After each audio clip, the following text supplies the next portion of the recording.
Hello, everybody. Am I getting levels? Am I live? How is everybody? Oh my gosh, why is my hair so messy today? Hey, everybody. How are you guys? Bum, bum, bum, bum. I'm going to need NyQuil and a bed full of cats for this.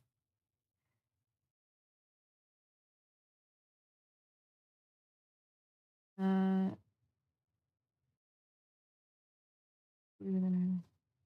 Sorry, I was late, guys. I was working on a video for a client and I realized that I was about to go on live and I was like, oh, and then I scrambled. Hey guys, thanks Jay. I have never worn this before. I found it in a Goodwill and I've kind of been meaning to wear it because it's very warm. It's starting to get cold enough and I need sweaters. Hey guys. Hey Darth Sidious. Hey Toonimations. Rachel. Hey Patrick. Hey Laser. Hey Texas.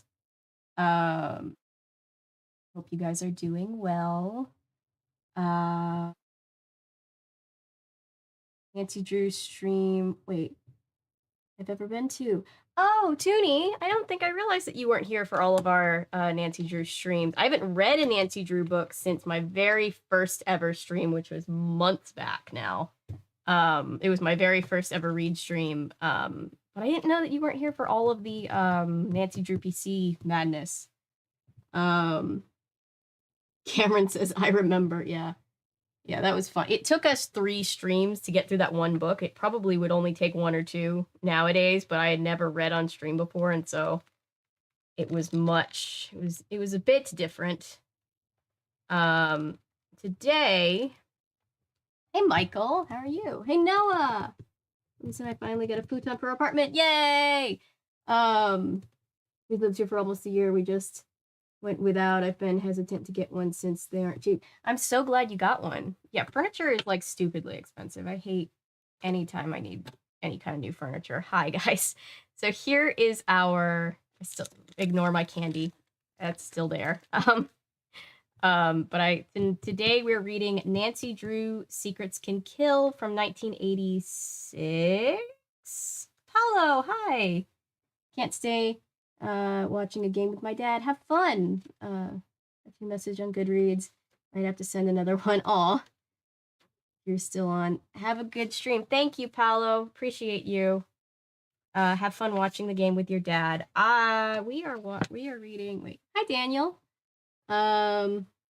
Uploading the 2 of the 4 screen recordings. First R70. Oh, don't worry about it. It's fine. I'm gonna have Daniel from Box Cutter Podcast and I, if you don't know, are doing a full series on Phantom Investigators together, back and forth between our 2 channels.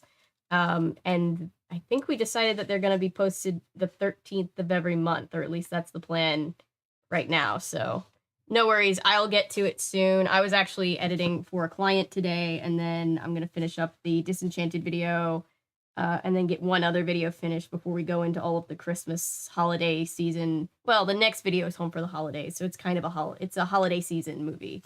I've never read any Nancy Drew. I'm very excited. So I'm obsessed with Nancy Drew. I've been reading Nancy Drew for almost as long as I can remember, and I've been collecting books and Nancy Drew things forever. And I could go into a whole deep dive about how Nancy Drew is like great female representation, great, just great for kids to have around, and just all around a great fictional character. But this book is actually the first. Secrets Can Kill. If the name sounds familiar to anybody who's here for my Nancy Drew PC game streams over the summer, this is what the first game was based off of. So they basically took this book from 1986, and in 1998 they adapted it into the first. 1986. They adapted it into the first Nancy Drew PC game in 1998. Hey, Adriel. I think I've seen Enchanted, so I'm doing that first. Enchanted is good. Enchanted is really good. I'm excited to watch your Enchanted video. Thank you. I had a lot of fun. It's like an hour long because I just have so many thoughts on that movie. It's a favorite of mine. That's right. We should write a quick review for the California Diaries book that we didn't because it was 2 o'clock and I was exhausted when we got off the stream.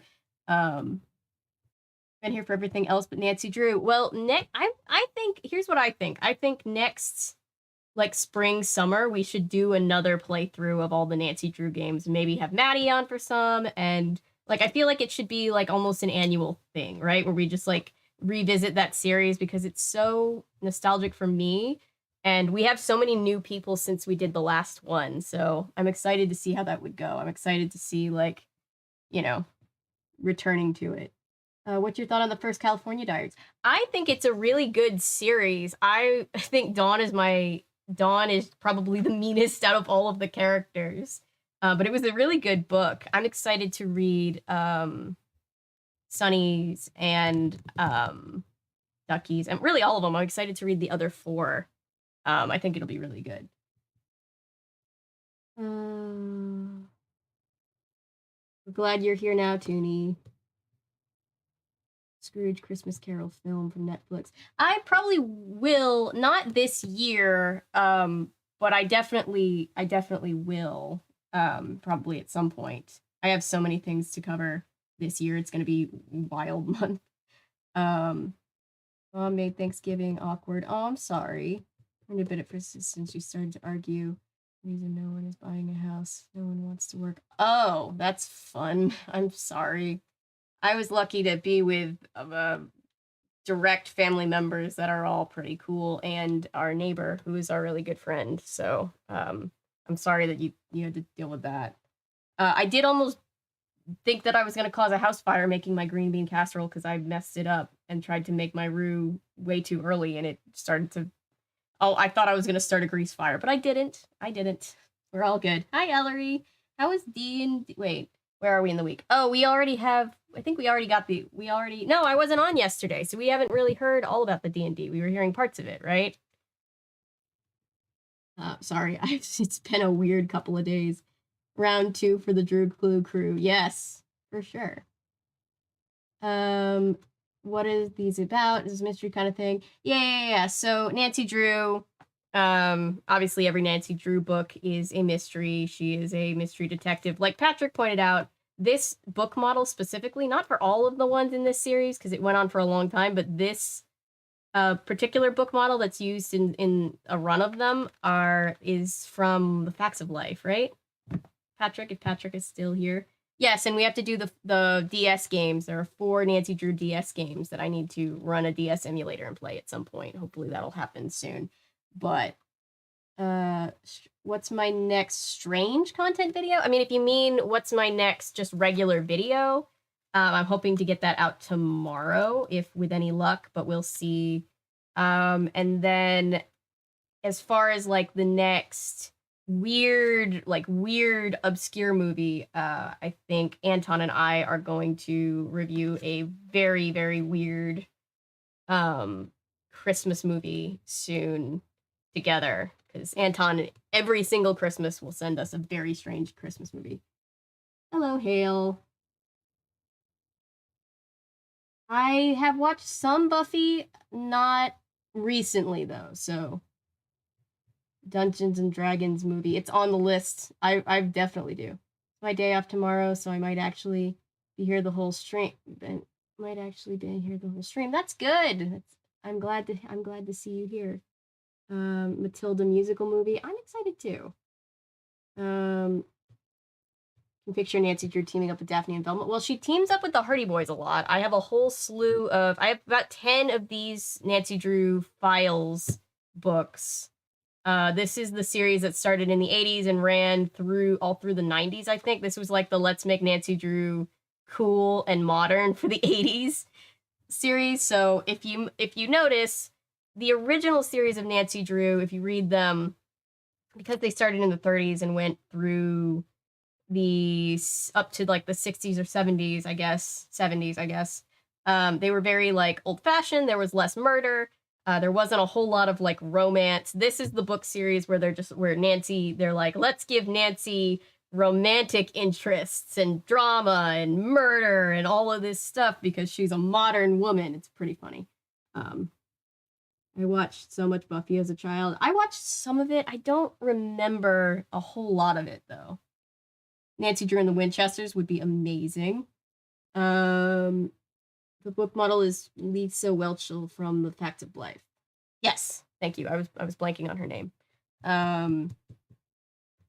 Functioning on one of two working brain cells, BTW. Yeah, I get that. I was gonna stream last night and then I didn't because I was so sleep deprived. I didn't think I could make it through a read stream, so we're doing it today. Let me go to Goodreads real quick. Let's write a real quick review for the book that we have already finished last night because we still owe it a review. And then get right into this one. And I don't know if we'll read this one. This might be a read it tonight and tomorrow type of book, but we shall see. Well, it might be just a little too long to read all tonight, but we'll see. We pull up. I also would like to know for anybody who was here last night, what do we think our star rating is for a review, and what comments do we want to, if you want to add something to the review, feel free to send that into chat. I know that there's a Charlie and the Chocolate Factory musical because Cameron has sent it to me. They haven't made it into a movie yet. It's just been on stage. Massive dehydrated headache. Oh, I'm sorry, headache flu. You were reading California Diaries. I couldn't enjoy it as much as I could have. I'm so sorry. Hopefully, I mean, obviously the VOD is there if you want to go back and listen to that one. It probably should be edited, but I haven't edited it yet because the first like 45 minutes at least was me just struggling with tech ghost issues. And obviously we'll read the other ones really soon. 3.5, Patrick says. High schoolers shouldn't date 13-year-olds. Yeah, that's a good one for chat. There was a big thing with the 13-year-olds being lumped in with the high schoolers and all of them. It was the creepiest part was when the one dude who was like 17 was like hitting or like leering at Maggie. That was the creepiest part. Oh, I was gonna ask Jill and poor Sonny.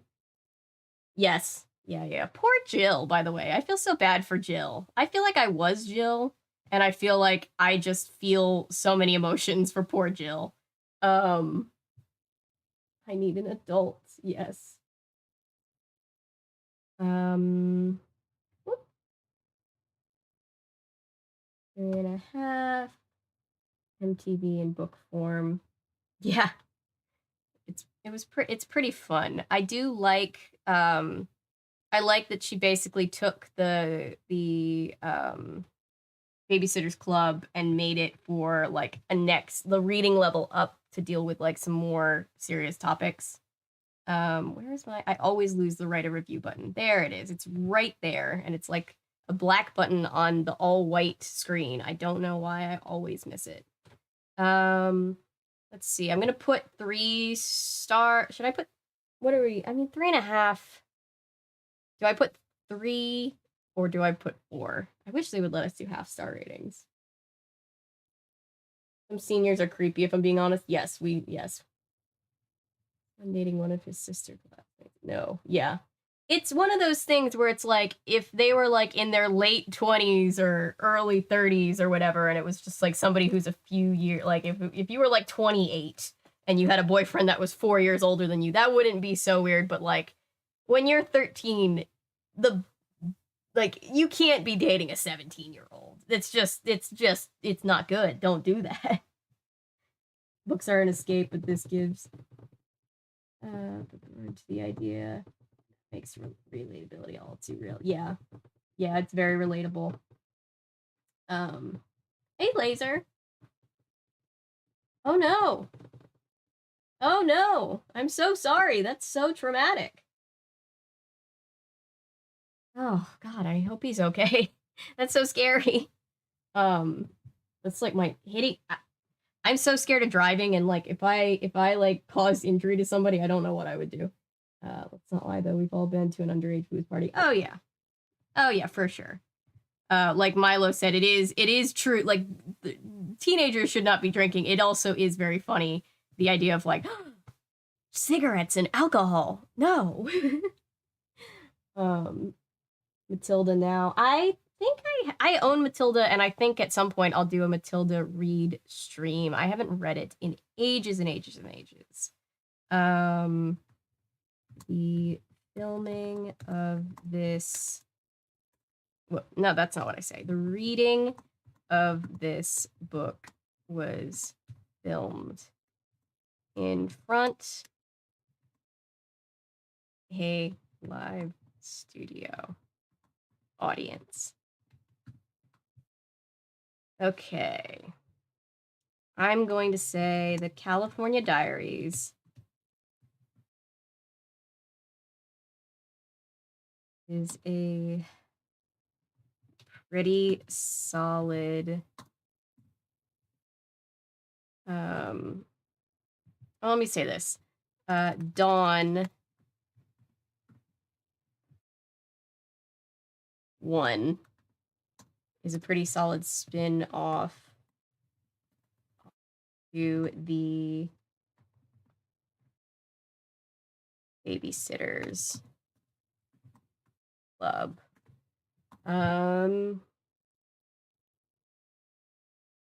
Today's been a lot. I had some extra credit for one of my exams. Oh, I had hearing aid appointment, math tutoring.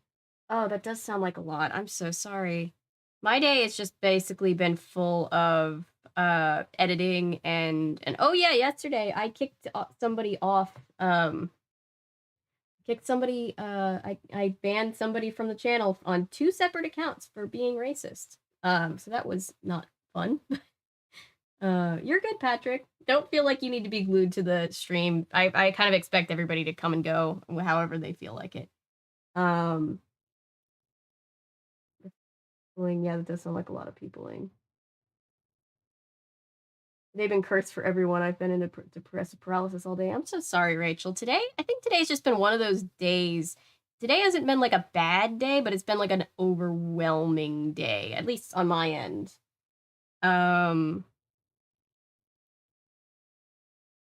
As the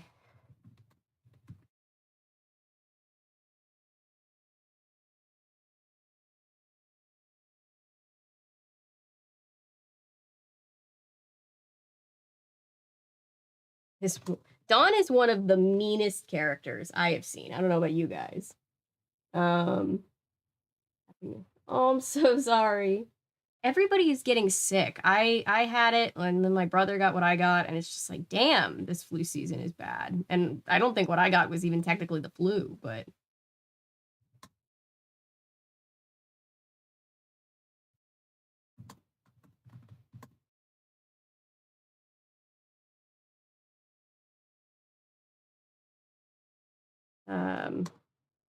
she is way too mean to Jill, especially. They all kind of are. Or no, mostly Sunny too. Sunny is too. Feel so bad.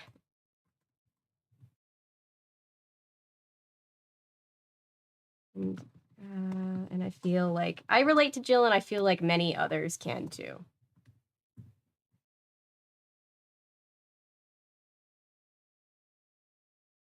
Got my COVID shot on Wednesday, and I'm doing surprisingly well. That's good. Yeah, I just mostly got tired when I got this last booster. Yeah, just tired and just generally just feeling kind of like blah, but it wasn't like bad. Dawn is a bunch of expletives, to be honest. I'm gonna add that. Ooh, RVS and COVID. I am so sorry. I'm blaming the planet. Something must be in retrograde. Just got over a cold. I don't get sick often. Also doesn't last too long. I had strep throat and a double ear infection thing going on, and it was like 5 days of just like being on my couch, miserable. I couldn't speak for 2 of those days. It was very bad. So yeah, that was fun. I'm gonna say one viewer puts it best by saying One is a bunch of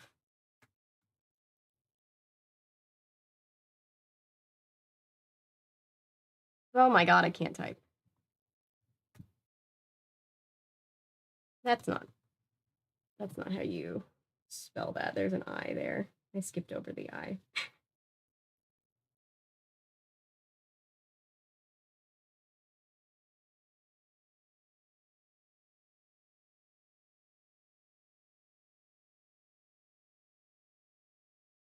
Jeez. To most everyone around her.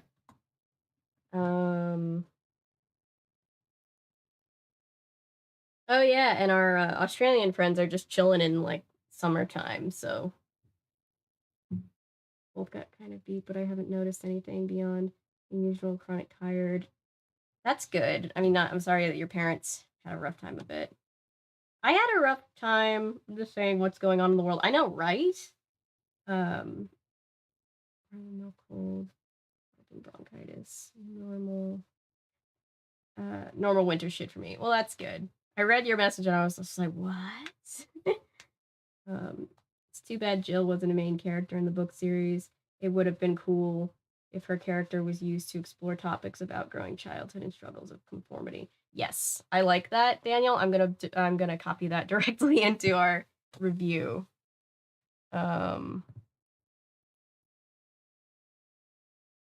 Welcome, people coming in. By the way, we are about to start reading Nancy Drew Secrets Can Kill. We are just we needed to write a review for the last book that we read on stream really quick, and then we were getting into it. Let's see. Whoop. From chat.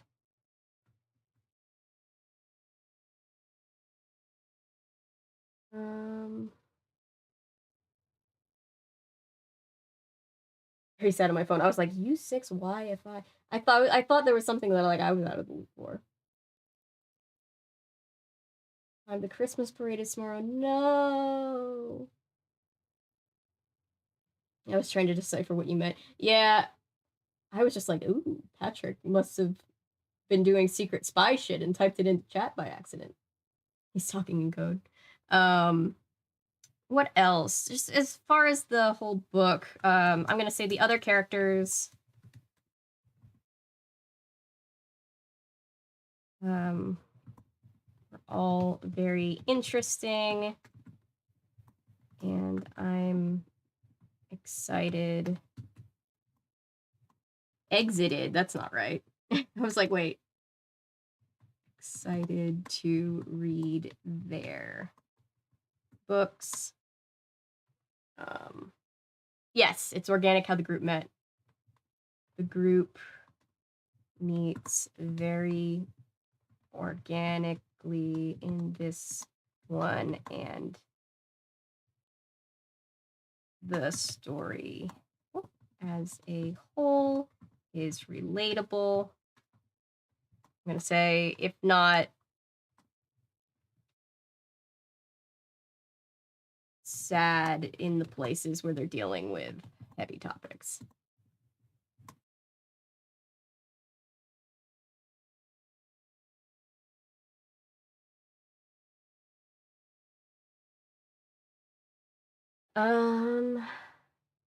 Ducky is named Christopher. Yes, I like Ducky. AJ Pond. Your hair looks so good. Oh, thank you. I think it's a mess today. I just kind of have it in a bun because I ran, I just was running errands today.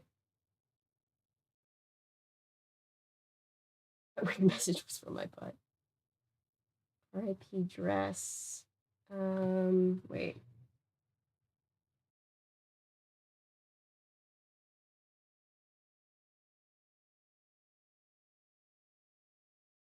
I think that's it, right, guys? I think we can keep it kind of short and sweet this time. I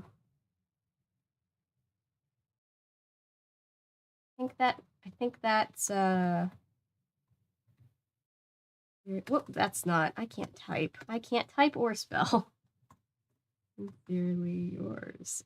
Such a good. I always joke that it's such a good thing that I live in a time post. Christy could also be very mean in the Babysitter's Club books, but Dawn was also like, I know Dawn wasn't really in the book that we read, but I'm sure Dawn was also probably kind of bitchy in those books too, because she like it's up to 11 on this book. Like, oh my goodness, Dawn.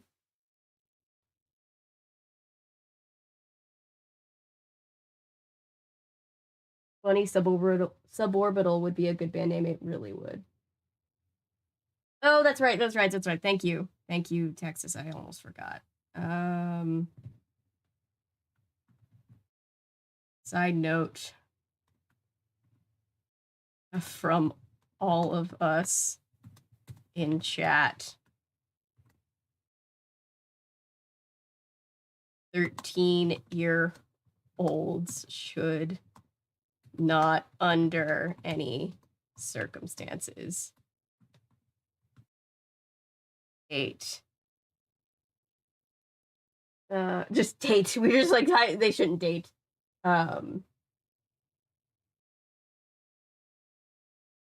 Classmen, I guess. If one of them had a crush on like a 14-year-old, I think that would be perfectly fine. Like within the year, if they were like, if it was like a freshman, I feel like that would be okay. But like, especially like anything above a freshman, too old for them. Anyone?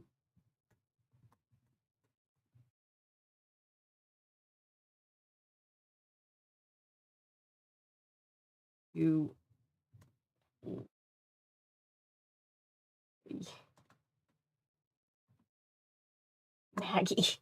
Maggie specific, looking right at Maggie. Don't do it. Pretty in Pink is good. I haven't seen Pretty in Pink in a while, but I did like it. Like growing up, I really liked it. Dream. Oh yeah, fever dreams are super weird. Dawn is very stubborn, yeah. Babysitter's Club mystery books. I have never read them, but I have heard that that's a thing. And I have plenty more regular Babysitter's Club books too that we'll read at some point. No, that's not. It's the sorry, Scooby True Crew.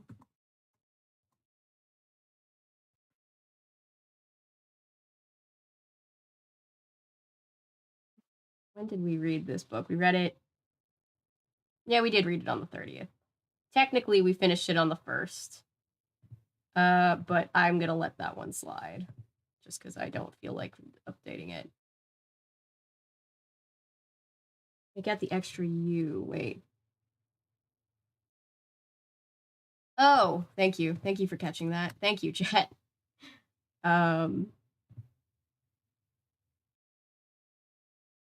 6 weeks ago. Still haven't gotten there. Oh. They'll get here. They'll get here eventually. It happens. Okay. Let's get to tonight's book. Now that we've gotten that taken care of. I think I mentioned this yesterday, but so far we've read 27 books, and I love just going to our read section and just like seeing how many, like I have it set up like this so that we see them all like laid out like this, and I'm just like, look at all those books we've read on stream so far, guys. Look at us. Don't forget the polls. Polls. What polls do we have for wait, like running polls for chat? What polls do we have tonight? I'm sorry, I'm so ADHD already. It's gonna be a long night. But yeah. Let's see. I'm gonna read the back cover real quick. Where did I find this book? Oh, the star review poll. I got that one.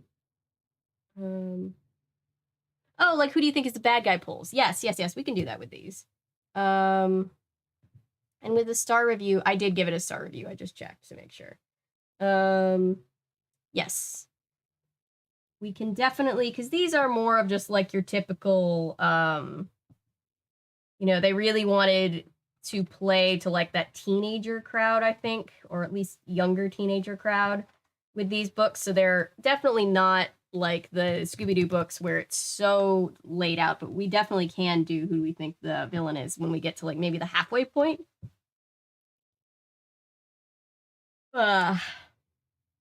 It disappeared without the D&D update. I went to order something. Oh no, that's totally okay.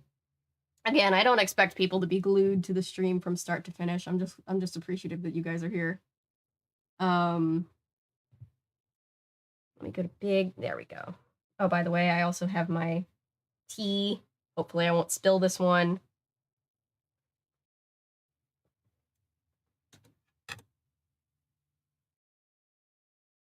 It's Southern style tea, which means it's English breakfast tea with way too much sugar in it. Read the Clue Crew books. I know, you sent me a couple of the Clue Crew books, and then I found a couple of the Clue Crew books. Never read any of those. Those are like the this level reading, the Scooby-Doo level reading of Nancy Drew. Who do you think is the bad guy? Text Nancy to vote. Yeah, this just becomes American Idol, hosted by Nancy Drew. I also realized that Darth Sidious asked a question about what kind of book this is about, and I only half answered it. It's like Nancy Drew. They're all mystery books because she's a teen detective. These are, I know there's a lot more murder, and specifically this book is a murder case, hence the title and the game that we played based off of it. I don't know that they'll all be murder cases, but they're all like, yeah, this is from the Nancy Drew files, which is like we're gonna make Nancy Drew super cool and like a modern teenager who's solving crime. No milk in the tea. No, I sometimes do milk in my tea, but not usually and not tonight. I usually just do sugar.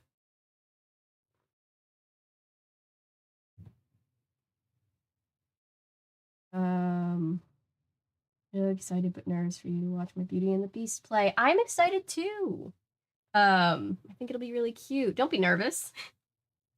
There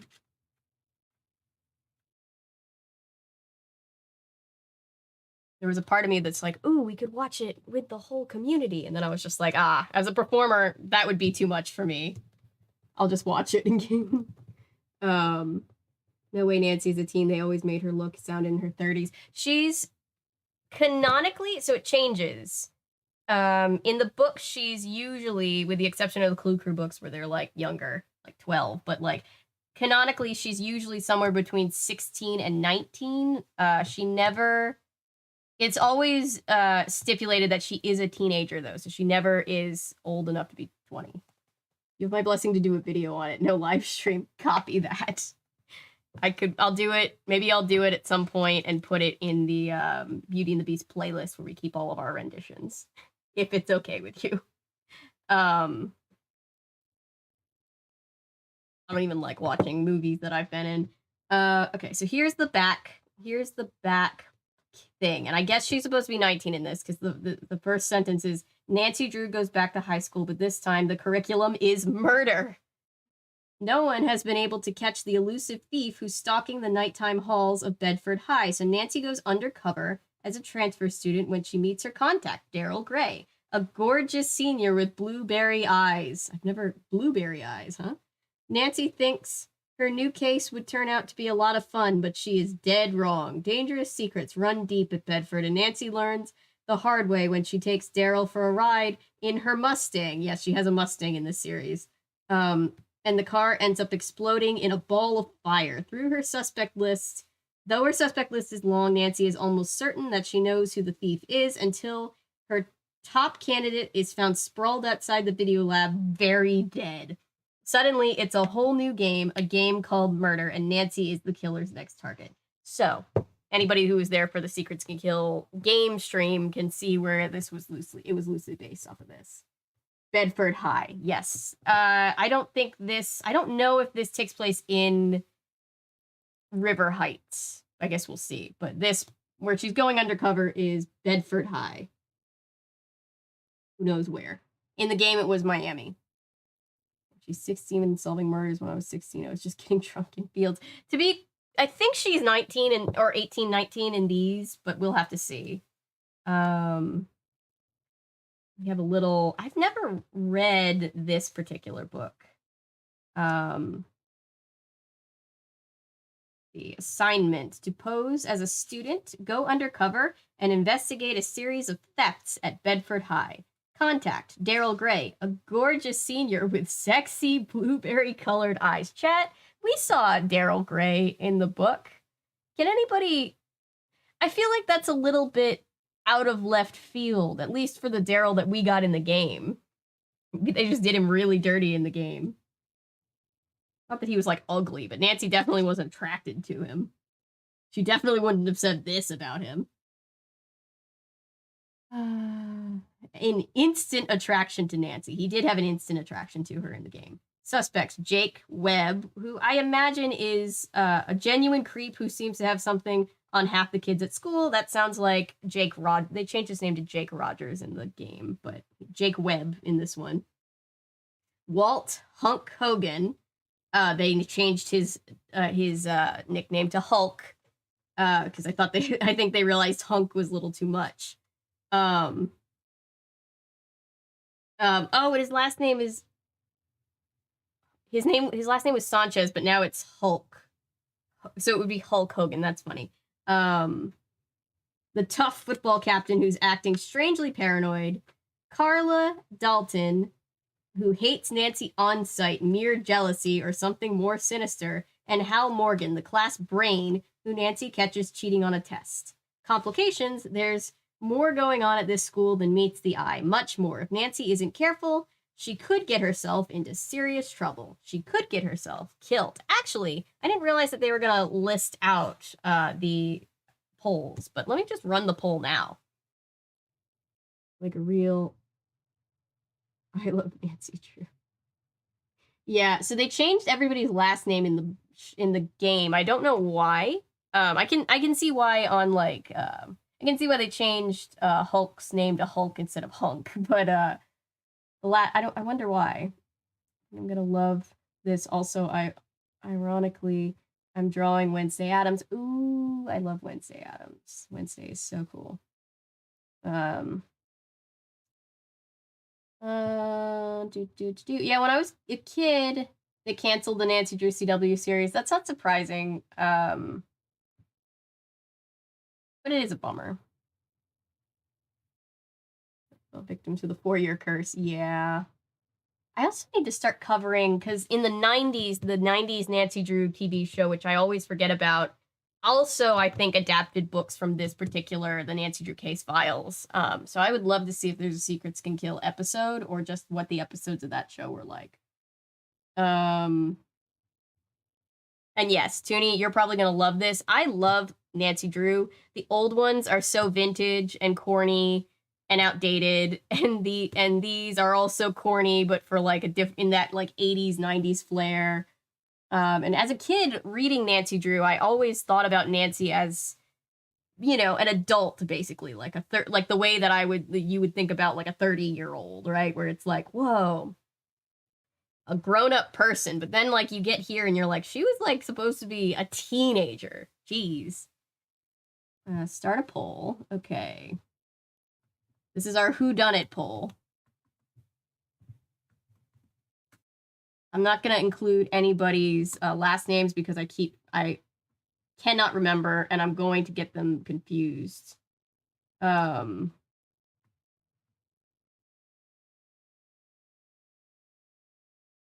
going to call Hulk Hulk. No, I won't, because that's going to get confusing. Hector.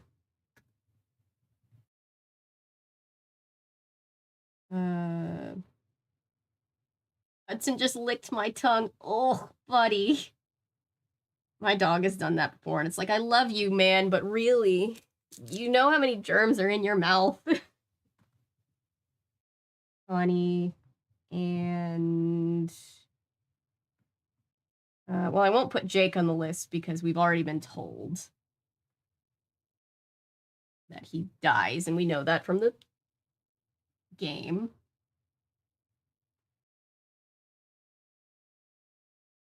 Yay! 2-day shipping. Yay. Hey, Milo.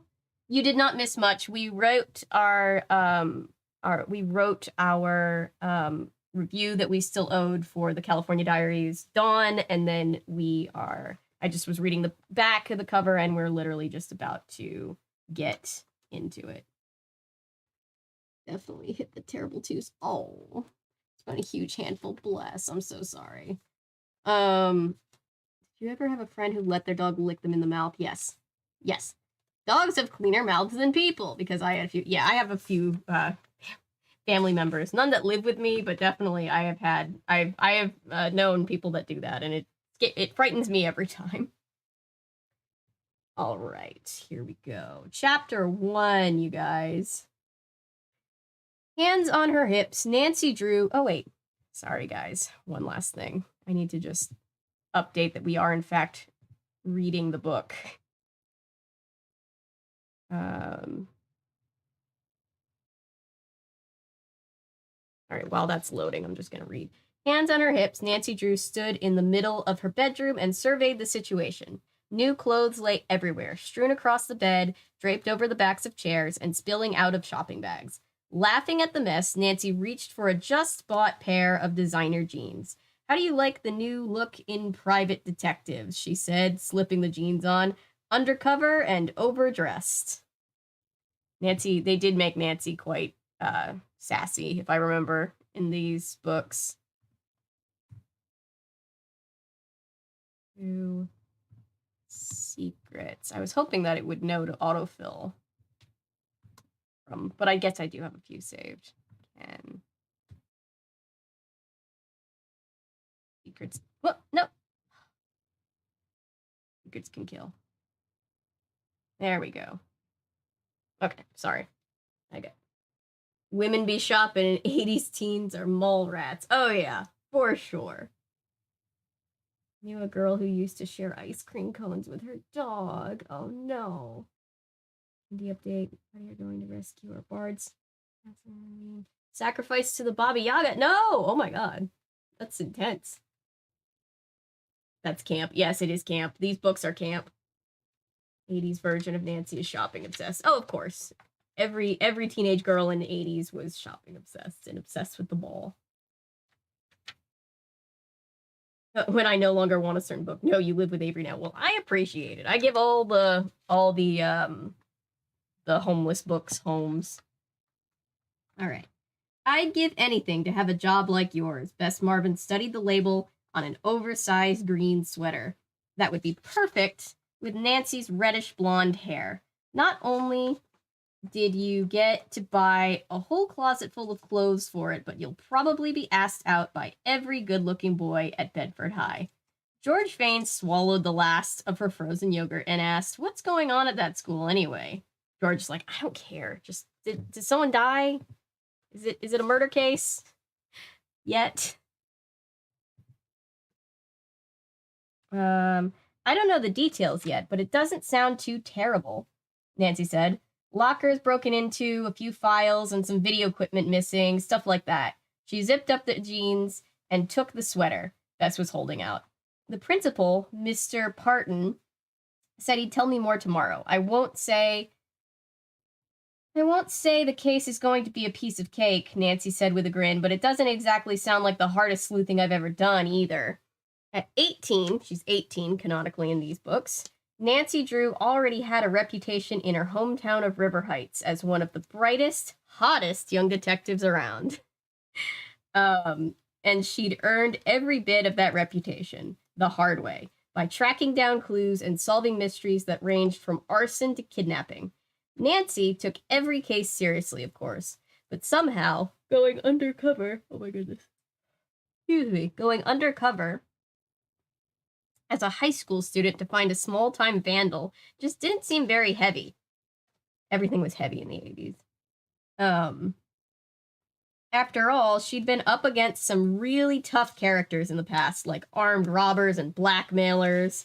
Nancy studied herself in the mirror. She liked what she saw. The tight jeans looked great on her, long, slim legs, and the green sweater complemented her strawberry blonde hair.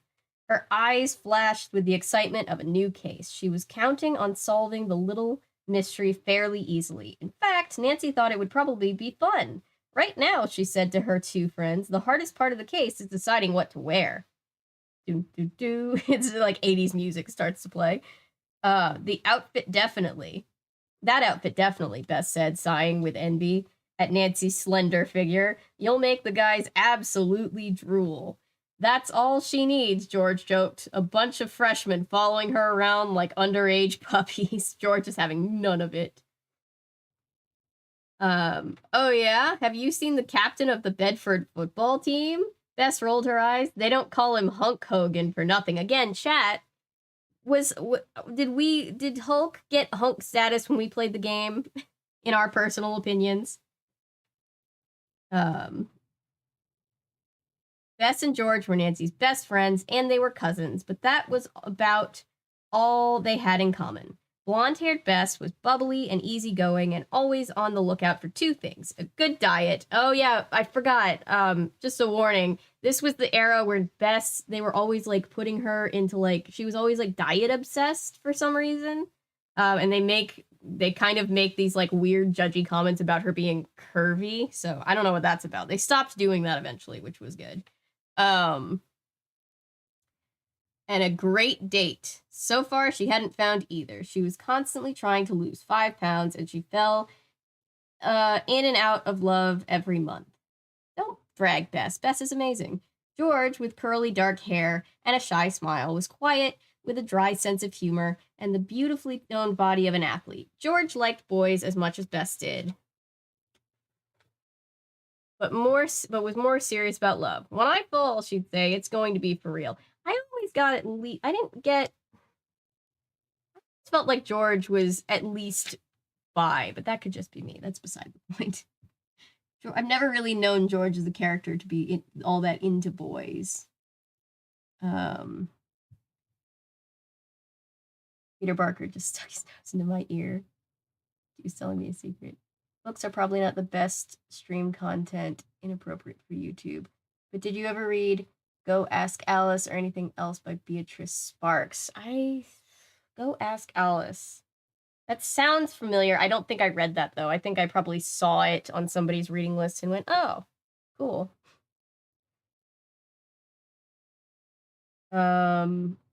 She's everything I want to be. Increased in the years between the original books and these ones.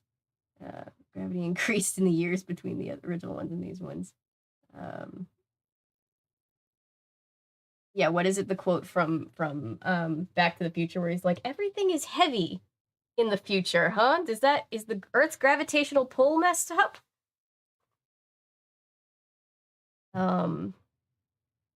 She's Blair. I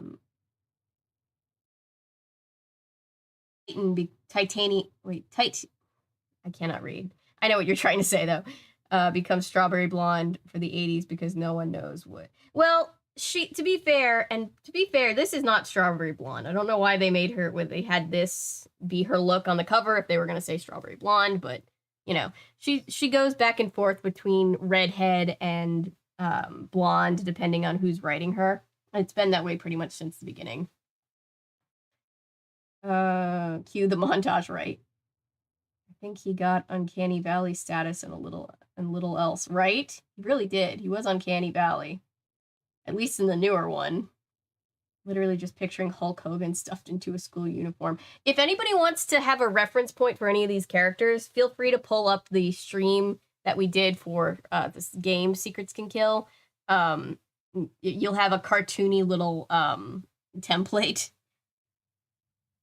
Bess was the fat friend. Yeah, poor Bess.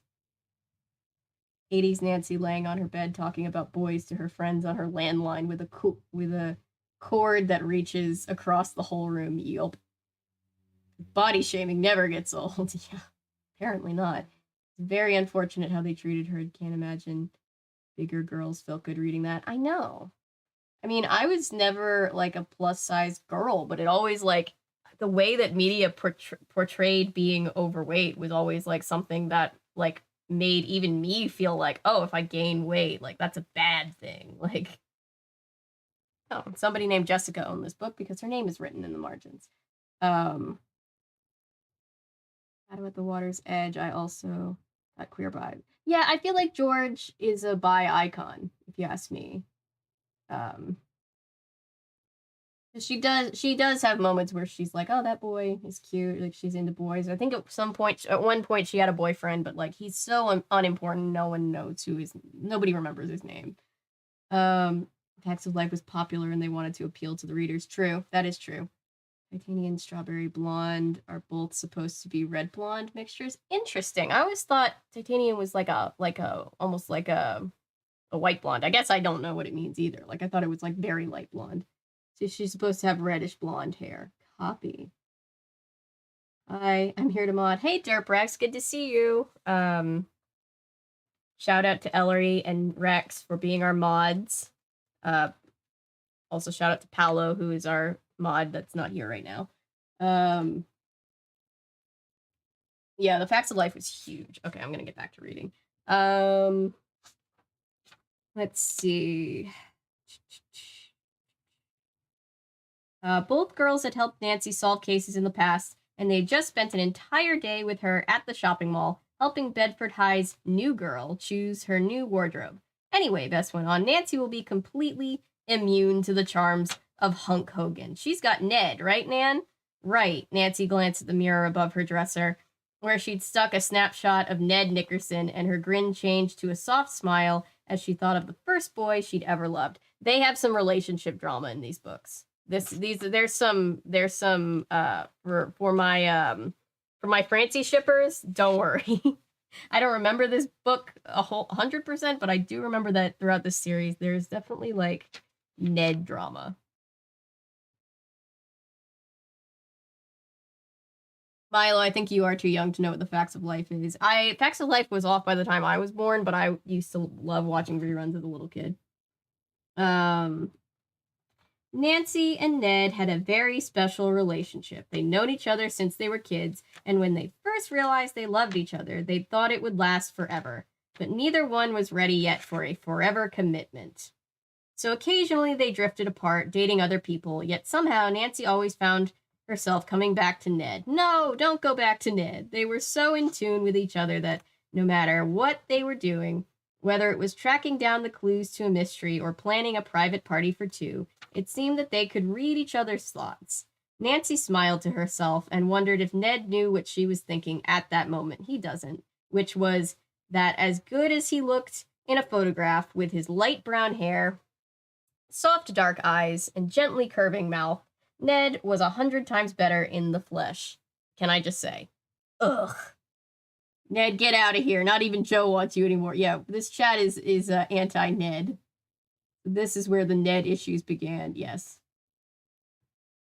The slim figures have been pushed heavily on women. Even I felt very insecure. Yeah, I mean, it's something that I think we think of it as only affecting women, but it affects everybody, obviously, yeah.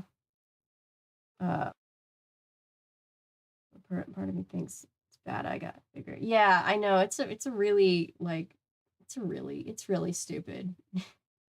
The way that it like certain body types get pushed. There hope for Jed as well, or is that bitch Ned irredeemable in this too? I don't know. I'll leave that up to chat as it goes on, I guess. Talking about much was seen as unmasculine, but eating disorders, body issues are pretty common. Yeah, they're pretty common with everybody equally, unfortunately. IDK who Ned is, but so Ned is Nancy's on again, off again boyfriend. People who are into Nancy Drew in the fandom are either really into Ned and Nancy being together or really not. This chat is very not, and we ship her with Frank Hardy from the Hardy Boys for reasons that we can get into a little bit later. What did Ned do? It's implied that he's cheating on Nancy in the newest PC game. It's implied. And we had this whole headcanon about how he ended up with Joe Hardy. So in our headcanon, that's who he was cheating on, but it's a whole thing. Ned Flanders. Shut up, Flanders. We hate it. Yeah, Ned's just like the on-again, off-again lame boyfriend, pretty much. You're getting Ned confused with Frank. Yeah, Nancy's like, oh. Also, he's just weird, and he doesn't want her to spend time on her career. Yeah, he's very much like, he wants her to want to marry him above all else, and she's just like, meh.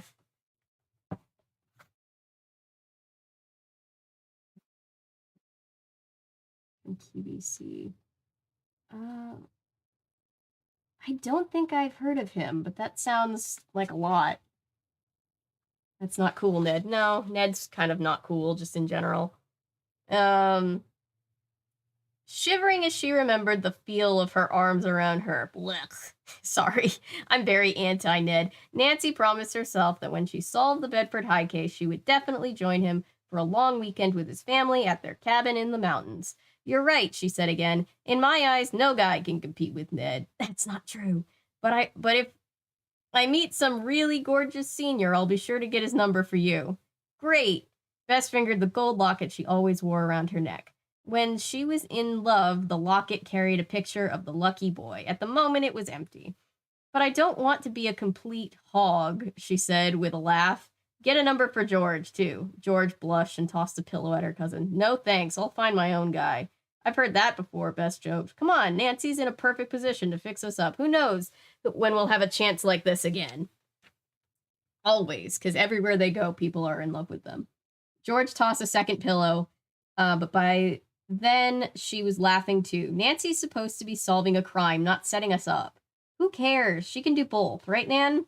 Bess tossed one of the pillows at Nancy. Nancy tossed it back, and in a few seconds, the girls were in the middle of a full-fledged pillow fight. Now it's really 80s. Soon the room... Has anybody, for the girlies in chat, has anybody actually had a pillow fight at a sleepover? Because I feel like that's just propaganda. Soon the room was a bigger mess than ever, as feathers flew from the pillows and slowly drifted down onto the piles of clothes and shopping bags. The free-for-all was still going strong when the Drews' housekeeper stuck her head around the door and good-naturedly dodged a flying pillow.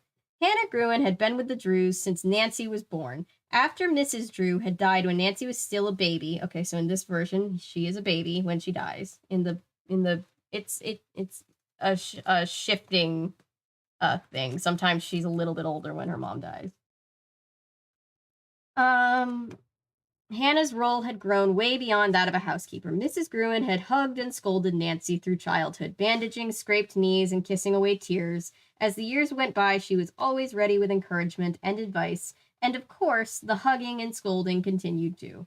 In time, Hannah had become almost a second mother to Nancy. She was always there when Nancy's father's work as a lawyer took him away from his daughter. Carson Drew trusted Hannah implicitly, and Nancy loved her without question. Hannah, Nancy giggled when she saw Mrs. Gruen in the doorway. I know what you're going to say. It's a school night, and I'd better clean up my room fast and get to bed early. Well, I couldn't help thinking that you are starting a new assignment tomorrow, and you should probably get a good night's rest, Hannah said.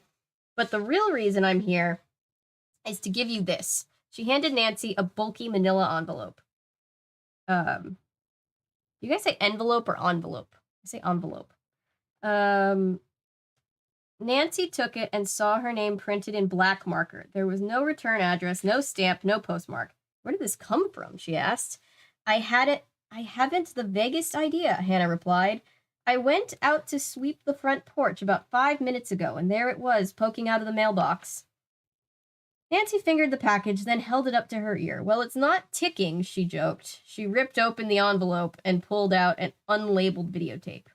Oh, terrific, Bess said. A movie. I've been dying to see a good movie lately.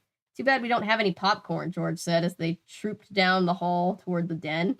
I just bought a bag, Hannah said, heading for the kitchen. Come help yourselves if you get hungry. In the den, Nancy turned on the television and then opened the cabinet that held the VCR.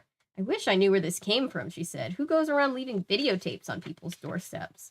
Maybe it's some advertising gimmick, Bess suggested. No, I've got it, George began laughing. It's that workout tape Bess was so interested in, the one with all the gorgeous hunks. Nancy grinned. Yeah, I had a feeling she was more interested in the hunks than the exercises.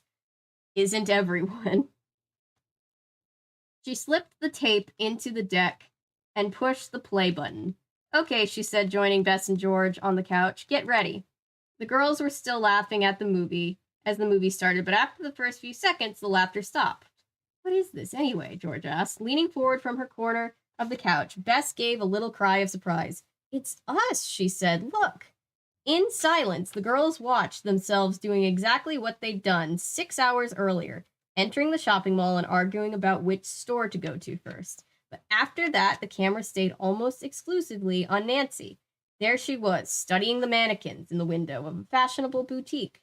There she was again, coming out of a store called Ups and Downs, checking her pocketbook.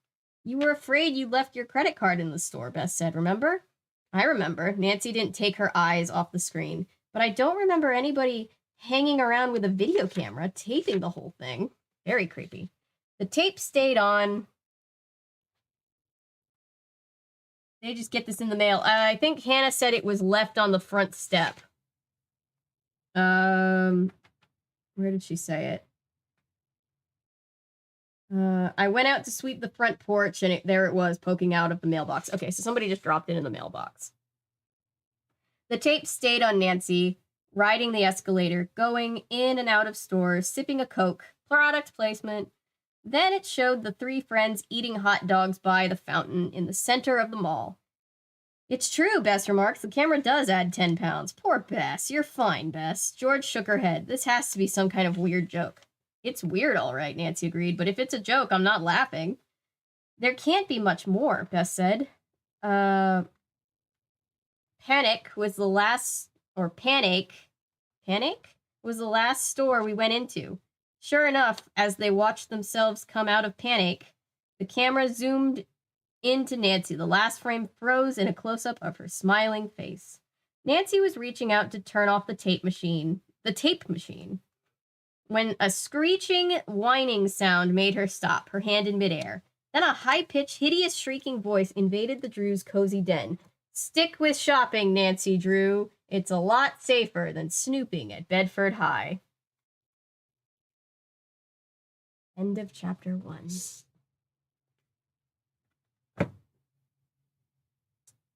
The envelope.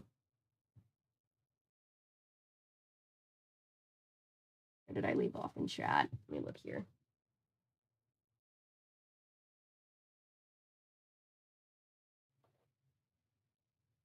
We live in a small conservative town. Oh, poor George, you're probably right.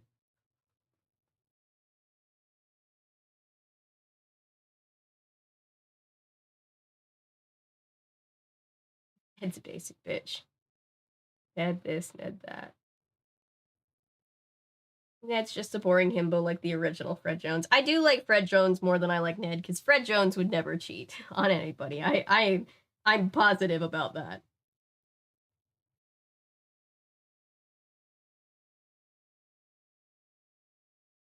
It's the golf cart Christmas parade in my neighborhood. Aw, that's so cute. I also just like being a hater. I'm not typically a hater, but Ned, I've never been a fan of Ned and Nancy because they just have never seemed like a very strong couple. Fireworks for it, it scared me half to death. Oh, I'm sorry. I hate when my neighbors. Good thing I don't live in a retirement community or anything. Oh, wait. Ugh, I hate when my neighbors shoot off fireworks. Like, I don't mind fireworks if we're, like, gonna go to a show, but, like, in a residential neighborhood, I'm like, my dogs are gonna freak out. And I'm gonna freak out.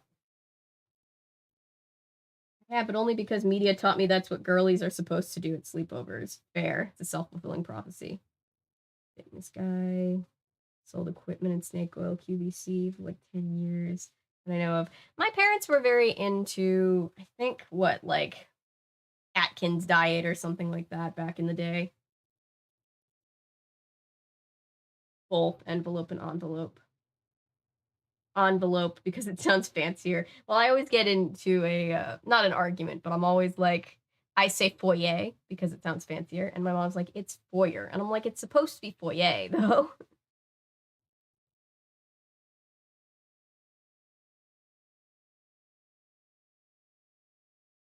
You are going to say it a bit differently every time, yeah.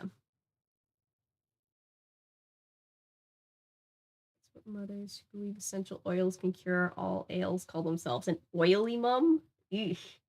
Yikes. Yeah, the essential oil community is a lot, isn't it?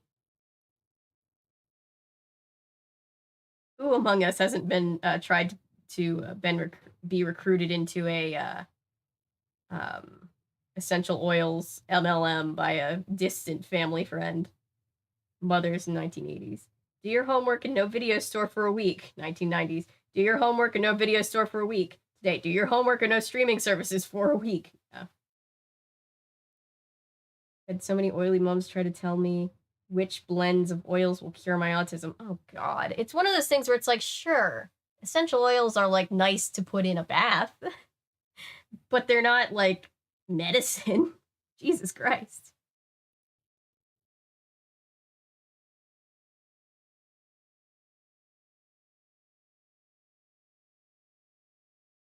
Watch too much BBC, I talk funny. Quote from my mother. That's funny.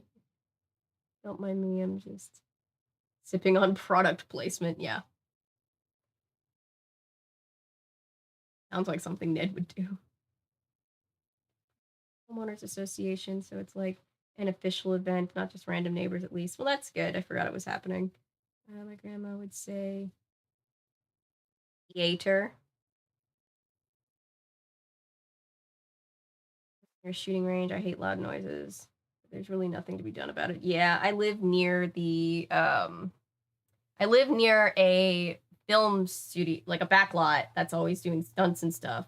So there are like occasional explosions and a lot of like guns going off because of that, but also we're near like the police firing range and it's very annoying. Apparently I pronounce milk milk. I do too, and everybody makes fun of me for it. That sucks, Milo. Someone also with autism. Someone's gonna try that on me. I always would say, yep, it does jack shit. Well, and it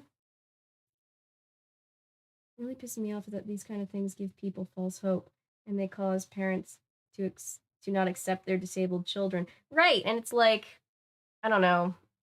There's always in the whole like it's a whole conversation, but whenever people like the oily mums, as they call themselves apparently, like to be like, oh, I can cure your insert neurodivergency, it's kind of like weird because it's like it's it's I know what they mean, but it's like why would like I don't know, it just gives me a weird feeling when people are like, I'm gonna try to cure this core part of your life experience. I don't know.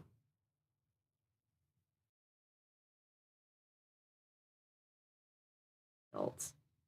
I say adult. Cured herself of diabetes with vitamins, herbs, tea, and oils. I don't know how she's not dead yet. Oh, I have so many stories about distant relatives like that. She also cured herself of ulcer chewing licorice root. Interesting. Very interesting. Essential oils may help you relax, but they aren't going to cure your cancer. Yup. Yep. It's just strange. It's just very strange. And now anytime I like use essential oils for like calming, like anxiety stuff, I'm like, oh God. Now I have to stipulate that I'm not an essential oils person. I just use them in a like bath, you know? I live in the South. I was born in Louisiana and have a British for a couple of people. Aw. Oh, I didn't like people that much. Still don't all that much. That's cute. Someone says that it's in the Instagram ad about causing. No, I haven't seen that. Like, if you're a parent of an eligible for compensation, eesh, yikes. Calling it a cure is such an awful wording. Yeah. I'd be like half as offended if they were like, they can help manage symptoms of X in a holistic way. Yeah, I don't know. And I'm not on the autism spectrum, so I can't speak for anybody who is, but it just always makes me uncomfortable as somebody who's neurodivergent when somebody's like, we can cure your, insert neurodivergency, insert, autism gets it really hard, but it's just like, I know what they mean, but it just, I don't know. It always rubs me the wrong way. Oh yeah, Maggie Lawson as Nancy Drew was a movie I used to watch over and over and over again. People don't want to face the fact that normal is just a setting on a dryer. Exactly. My mom's all about praying my son's autism away. Ugh. One of my friends had a British accent in junior high, but only in junior high. That's so interesting. It's funny because I can understand strong British accents and others too, but can't understand Southern accents. I have been in the South for a very long time and can understand, but there are some Southern accents that even for me, I'm just like, oh, this is a very regional and very thick accent. It all reeks of eugenics. Yeah, red flags go up when people start talking like that. Q replies that you're broken and need to be fixed. No, thank you. Exactly. That's exactly right. Um, a slight accent, but only with certain words. I have a Southern accent, but it comes out when I'm very tired or very stressed or around people that have very, very thick accents, and it's very silly. I don't know why why it's sometimes not. So like sometimes I listen to my own videos while I'm editing and I'm like, wow, I can really hear my accent right now. And sometimes I'm like, wow, I really don't sound at all like I've been living in the South my entire life. People who don't believe in modern medicine because their God will heal them. Well, what if the healing from your God is coming from modern? Exactly. Oh my God. Oh, I could tell so many stories. I have so many family members, like distant family members, that have those beliefs, and it always just upsets me. Autism. Very concerning. Oh yeah. Yeah. Jenny McCarthy is not, I'm not a big fan of her for that exact reason. Anyway, um Karens are the worst. I use essential oils for like witchy reasons, and they make me so ashamed to buy them for totally legit spiritual uses. Exactly. Exactly. Like sometimes I like, you know, do a little like intention candle or something with like the lavender oils and or, you know, whatever. And it's just like it's just so it's like I don't know. Yeah, it's a community where it's like I don't even tangentially want to be related to that community.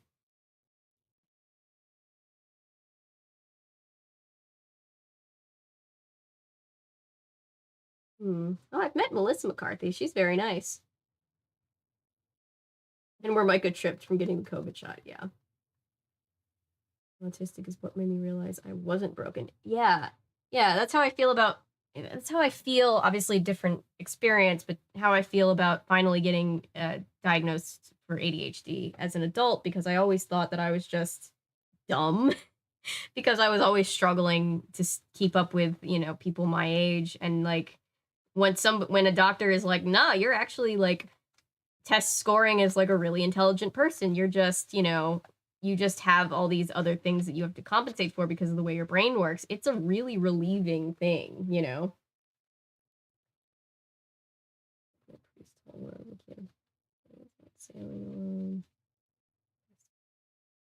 No life vest. Oh, I've heard. My pastors used to tell this one all the time too. Yes, do I? And she had the same experience. Yeah, it's all just from that like I'm so glad that we're talking about neurodivergency more. It's what led me to get diagnosed and what has helped me immensely, just hearing other people go through it. It's just like I like that we're talking about how different types of brain mechanisms are not problems. They're just it just means you have a different avenue to go down, I guess, when it comes to having things work for you. Okay. For those who are just here for the book, I will continue. Sorry, we got sidetracked getting upset about MLMs. If you're new here, I'm sure it's very confusing. Chapter 2. Early the next morning, as Nancy was pulling her red Mustang, they really want us to remember that she has that Mustang. In the old books, it's a blue Roadster. She always has a very like fashionable car. Out of the Drews' driveway, the sound of the frightening voice came back to her once again. Stick to shopping, huh? Nancy muttered under her breath. Fat chance. She shifted her car into drive and was just stepping on the gas when she saw Hannah hurrying out the front door. You almost forgot this, Hannah said, handing Nancy an orange canvas duffel bag that held notebooks, pens, and makeup, everything Nancy had packed for her first day at school. Thanks, Hannah. Nancy stifled a yawn and smiled as she took the bag. I almost forgot my most important prop for the job. You don't look very alert this morning, I must say, Hannah commented. In fact, you look downright sleepy. That's how I always look, in case anybody's wondering. I'm fine, Hannah, really. See you later. Nancy waved cheerfully as she drove from her house, but Hannah had been right. Nancy was definitely less than bright-eyed and bushy-tailed. No wonder, Nancy thought. Getting to sleep that night before had been next to impossible. She was always a little edgy before she started a new case. Edgy. She's super edgy. But the past night had been worse. Worse than usual. She'd lain awake, running the mysterious videotape through her mind over and over again. The creepiest part was that the sound of it had echoed in Nancy's head all night and into the morning. It had obviously been electronically distorted, but realizing that didn't make it any less scary, and knowing that someone had been following her all day was definitely frightening. Nancy couldn't help thinking about the video equipment and that had been taken from Bedford High. Could there be any link between the two? Probably. Nancy wondered. Who was responsible, and why? Why would some high school kid who was into rifling lockers and stealing a few files go to such trouble to scare her off? And how did whoever it was know about Nancy's assignment? That was the question which had kept the young detective awake the longest. I'm curious to see, and nobody spoil it for anybody who doesn't know in chat, but I'm curious to see if the solution is the same as the book, or if they changed that.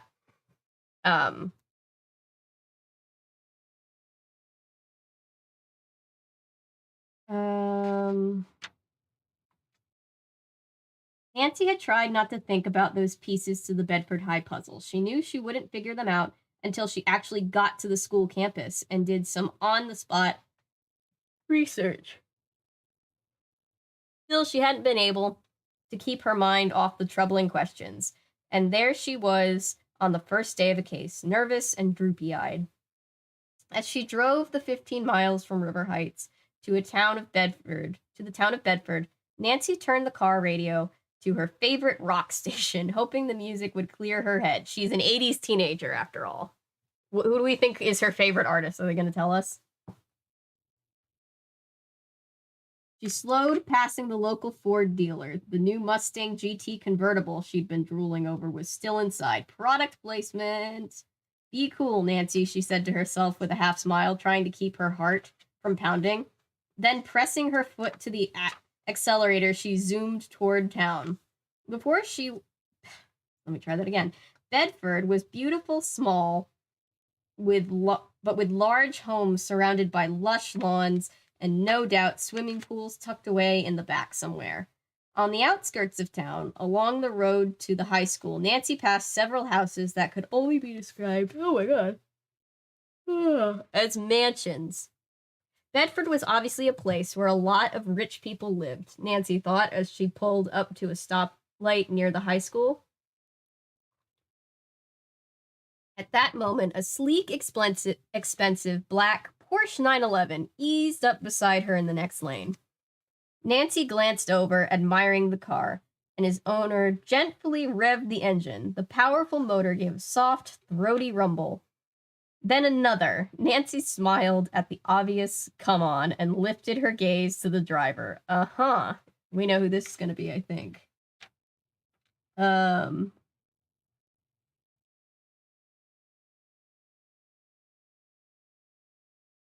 I'm getting distracted by chat. I shouldn't be reading chat until I finish another chapter. The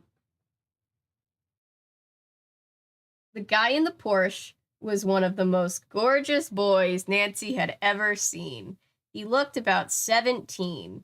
He'd probably been what does that mean? He'd probably been a towhead when he was little. What does that mean? I've never heard that expression before.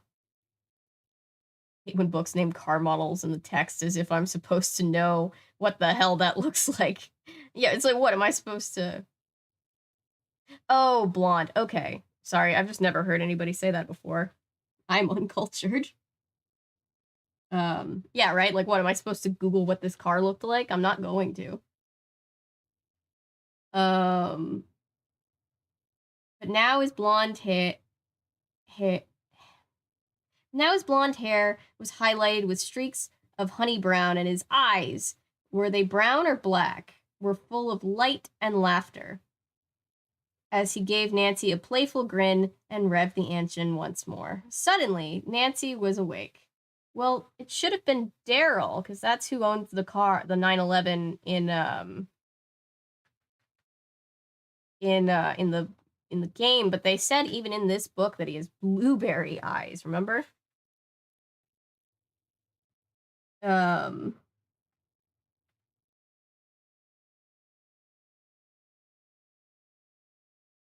um She grinned back and fluttered the gas pedal on the Mustang. Two can play this game, she thought. Out of the corner of her eye, Nancy saw the boy. Oh, wait.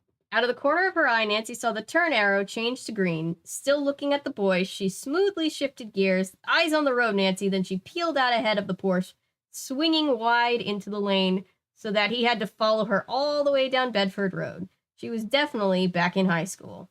Nancy lost sight of the Porsche somewhere in Bedford High's student parking lot. And as she joined the crowd of kids swarming up the school's front steps, she stopped thinking about it. Of course, its driver wasn't quite so easy to forget. Ooh. Bedford High wasn't big, with a total enrollment of about 600 students, but it seemed to Nancy as if every one of those students was milling around in the building's big front hall. They looked like a typical bunch of kids. While they waited for the final bell, they laughed together, calling it to each other, talking about dates and upcoming tests. For a moment, Nancy felt exactly like what she was pretending to be, a transfer student coming into a new school in the middle of fall semester. There she was, facing a bunch of strangers who already knew each other and were checking her out, trying to figure out who the new girl was. She felt exposed and self-conscious, and like all the new kids, she wished she had a friend nearby. That's the way you're supposed to feel, Nancy told herself. At least it was a good cover.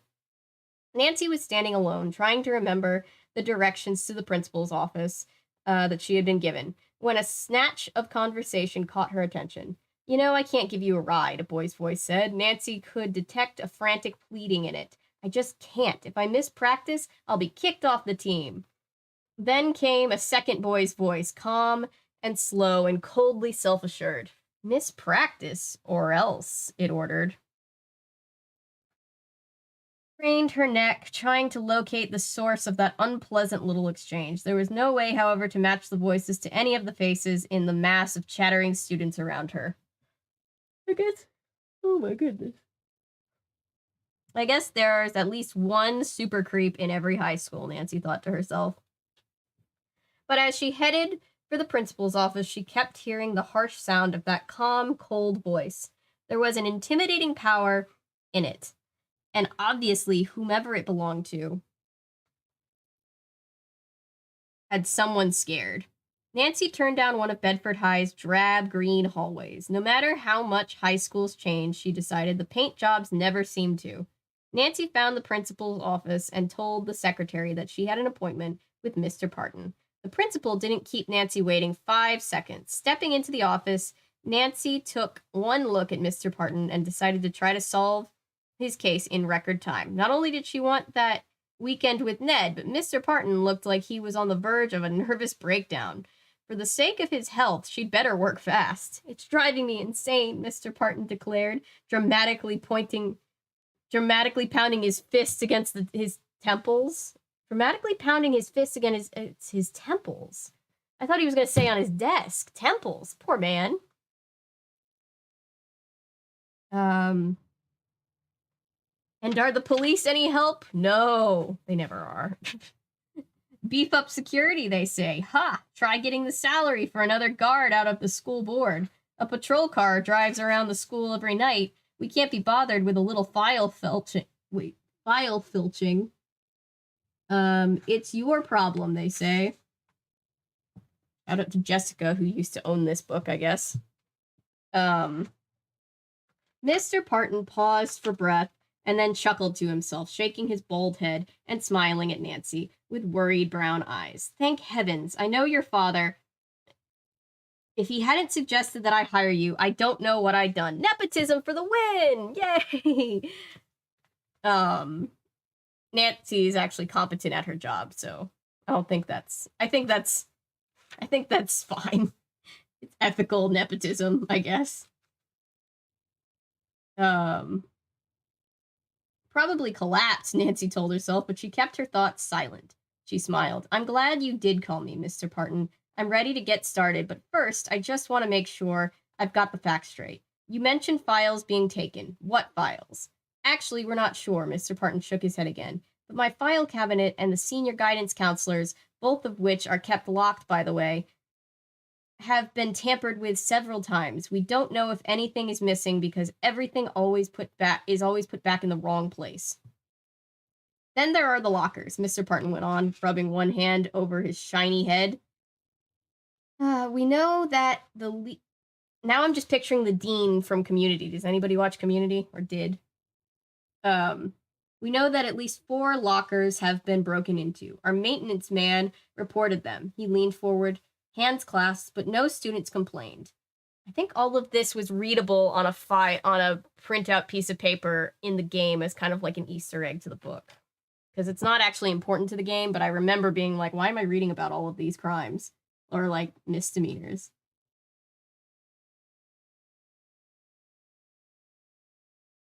It could have something to do with drugs, Nancy suggested. That would explain why the kids kept their mouths shut. True, and I won't say that Bedford High is drug-free, but I don't know for sure that there aren't any drugs in my file cabinet. Wait. Sorry, let me read that again. But I do know for sure that I thought he was like, I don't know, who's to say if there are drugs in my filing cabinet? But I do know for sure that there aren't any drugs in my file cabinet. And what about the school video equipment? Right, Nancy thought, remembering the movie she'd received. Whoever's taking this stuff is very selective, the principal said. We lose a lens here, a battery pack there, then a couple of blank tapes. Some of it's even turned up mysteriously a few days after disappearing. And you're sure whoever's pulling all these stunts is one person? Nancy asked. I'm not sure of anything, Mr. Parton said, frustration mounting on in his voice. But I am almost certain that a student, or more than one student, is behind it all. Why couldn't it be a teacher? Well, the police, much as I am disappointed in them, did do me one favor. They questioned the faculty, checking them out, and came up with zilch, except for the bio teacher, who turned out to be a flaw? What does that mean? I'm learning new words today. $200 in unpaid parking tickets. Nancy laughed. Well, having me pose as a student was a good idea. She stood up and reached for her canvas bag. I'd like to get started, but at first, the word is SCOFFLAW.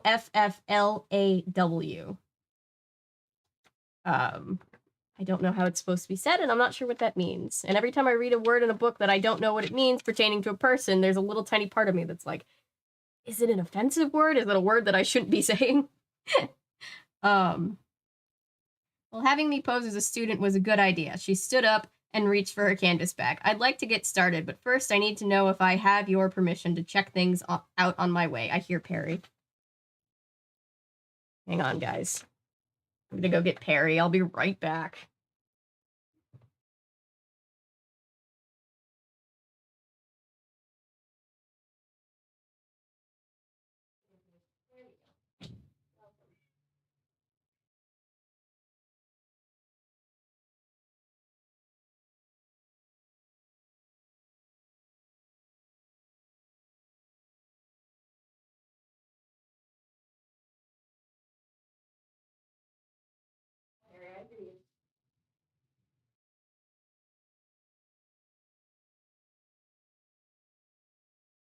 Oh my god.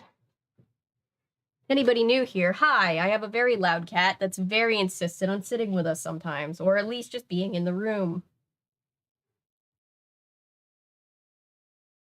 I'm convinced she knows to some extent how chat works, and she wants to meet her adoring public. Hi, Perry. Hi. Oh, hi. Say hello. Counted all the change in my coin purse, $26.30. Nice. Imagine not knowing if there were drugs in your filing cabinet. I know, right? I was like, wait, I'm so confused. Born blonde, went brown later. Okay, cool. Kind of an old-fashioned term. Okay. Mom. Oh, thank you. Tell your mom thank you, Patrick. A whole episode about. Oh wait, I missed something else. Hang on, let me go back a little further. That would require me to remember the solutions to know for sure anyway, right?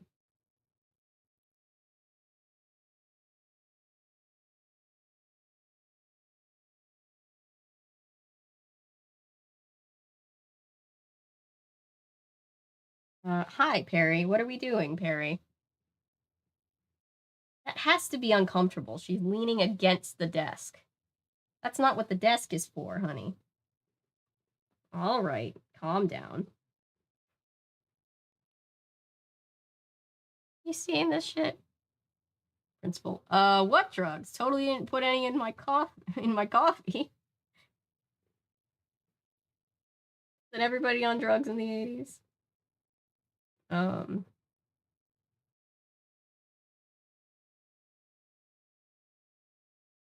I did when she was like 50. Glad she got eventually. Yeah, getting diagnoses late in life, or even late in life, are very, very helpful. Weird thing. A bunch of these motherfuckers were trying to find a cure to asexuality back in like 2016. Jesus Christ. Um,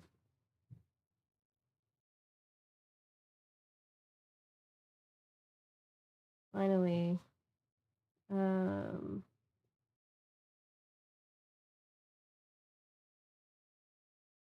duffel bag of notebooks, pens, and makeup. Did she not pack clothes? I think the clothes were in a different bag. I think the bag that she forgot just had the notebooks, the pens, and the makeup. You know how you need a whole duffel bag for that stuff?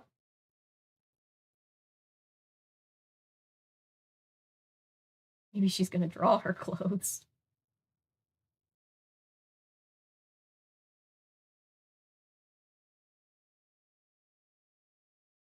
One is not part of the Pern books. Oh, interesting. Still interested to read it though. Hi, Perry. See your tiny little cat mouth. There's totally no wine in my water bottle. Everyone was on drugs in the 60s. Everyone was on psychedelics in the 60s. Everybody was on cocaine in the 80s, allegedly. Or at least that's what Ronald Reagan was afraid of.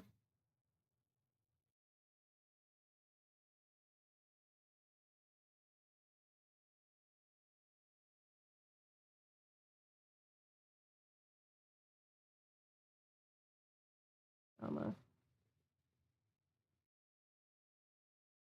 oh, I know about that house episode because of a creator. Why am I blanking on their name? They talk about asexuality on their channel quite a bit, and they talked about that episode. Try to remember their channel because they're great. Um,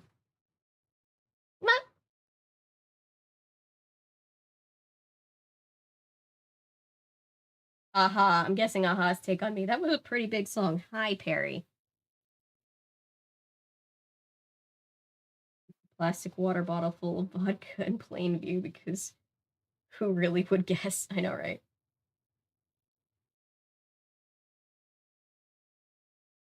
Oh, not flowers in the attic. Um, I absolutely cannot read it on stream. No, I cannot. You like Pern if you like dragons? I do like dragons. Drugs? I don't do drugs. All I do are these powdered donuts. They're so good. I just have to inhale their powder through my nose, right? They look like there may or may not be drugs in my file cabinet. Working at Bedford is stressful, okay? Look, dude, I'm not judging. I just thought it was funny the way I misread it that he didn't know. Everybody's saying hi, Perry.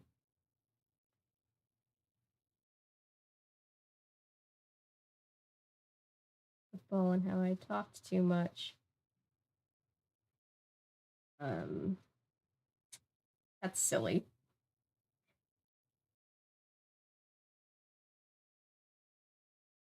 law. A person who flouts the law, especially by failing to comply with the law that is difficult to enforce effectively. Copy. Thank you, chat. Thank you, Ellery, specifically. I'm reading your message. My husband, you say? Honey. Get brittle, really something.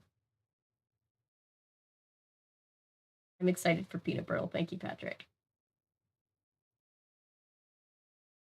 High schools change. The paint jobs never seem to point towards Immortal Vampire Nancy. Oh yeah, Immortal Vampire Nancy Drew, if anybody is counting.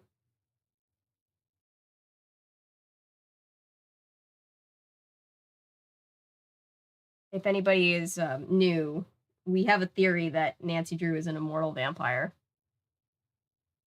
Hey, late horror show. How are you? Harry's here. She says hi too.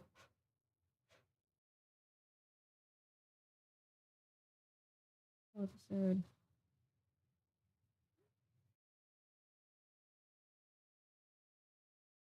Me in Hollywood.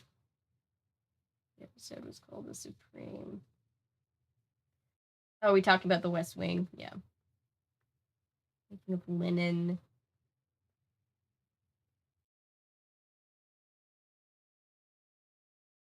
I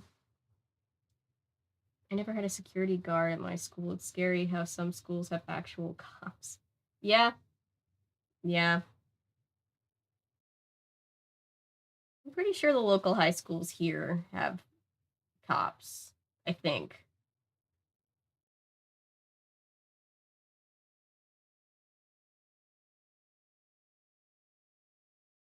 I've read her books. Harry just shows up to be adored and then dips. Yep. Mm-hmm. Kind of funny how the second Nancy sees a hot man's, she instantly forgets all about bland Ned. Oh yeah, that's always how it's been, which is why I've never been a strong shipper of them, because she's obviously not that into him.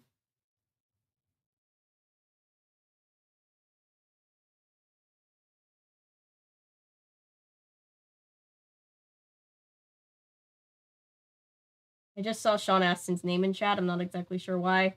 Oh, because we're talking about Lord of the Rings. He's sweet. I've met him. He's a sweetie. Reading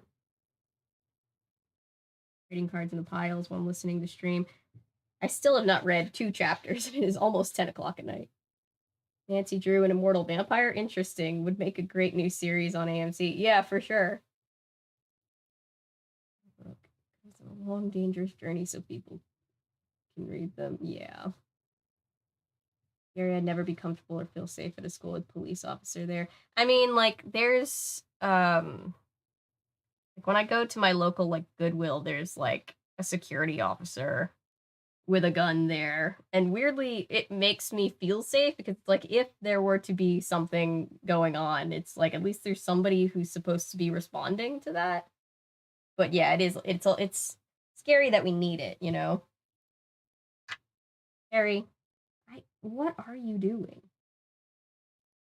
Weird to me that I haven't been in high school for a decade. Oh God. It hasn't been quite a decade for me yet, but it's getting close. Keep it away from the CW. Never feel safe around cops. They scare me. Oh yeah, same. At least, well, at Goodwill, it's not like a cop. It's more of just like a security guard. But yeah, I get what you're saying. I see cops as extensions of my family. Where was I? I'm sorry. I got on a tangent and I got distracted because cat. Where actually was I?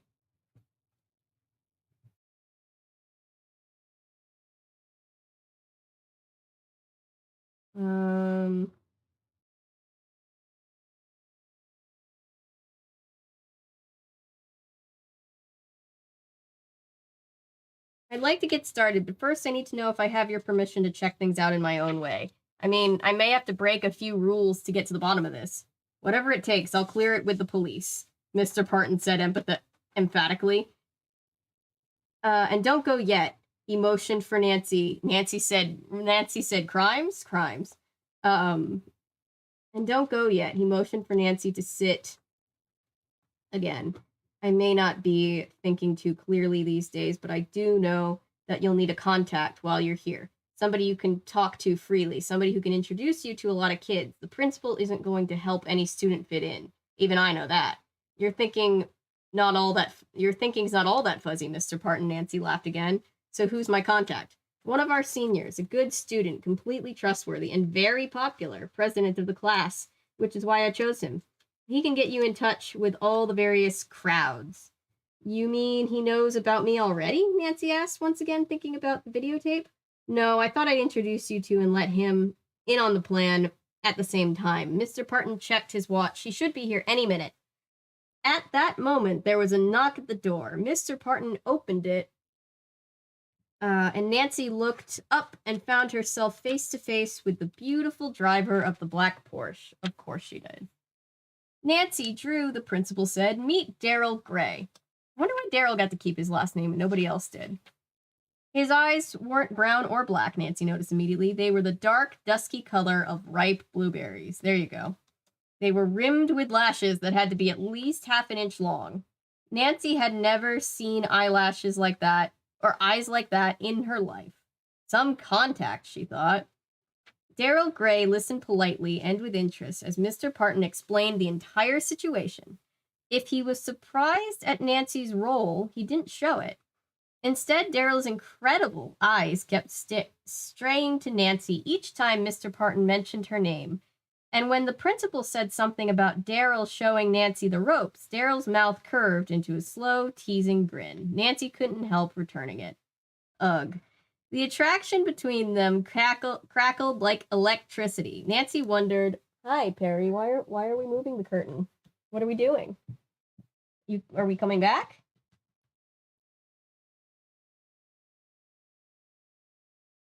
She wants to, like, be behind the curtain, but she can't get back there.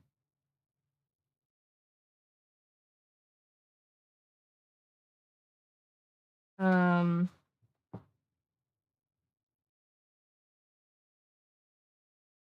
wondered how Mr. Parton could possibly miss the sparks, but he seemed... Perry, what are you doing? She has her claw stuck in the curtain. Perry, what are we doing?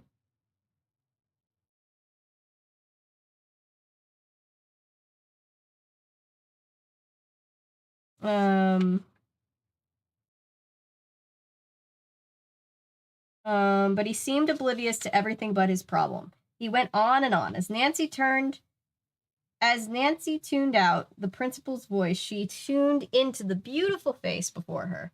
Finally, the harried principal said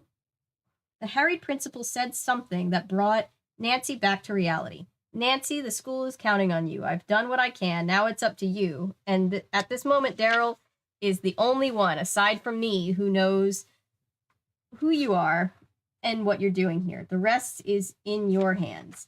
And Nancy, remembering the hideous voice on the tape, finally took her eyes. Oh, we see that shit? Perry, thank you for knocking all of my clothes over. She is an agent of chaos. And Nancy, remembering the hideous voice on the tape, finally tore her eyes away from Daryl. You're wrong, Mr. Parton, she thought. Somebody else knows who I am. And that's the person I have to find. All right, I missed a few things in chat. Let's go back.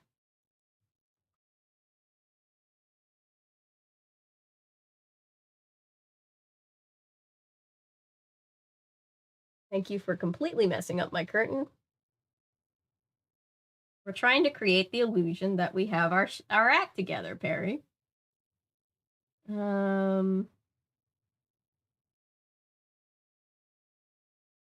I have no idea local cops or anything. I mean, my schools had to call the RCMP a few times, but there was never an officer assigned to the school.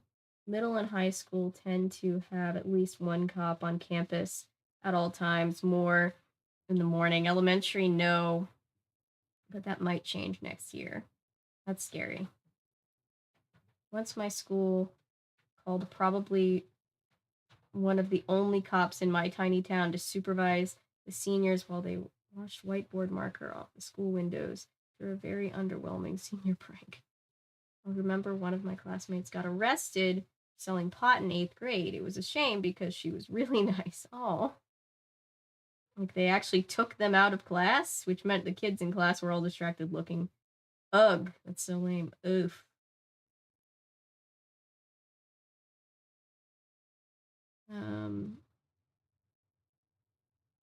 They should have called her to the office and arrested her there.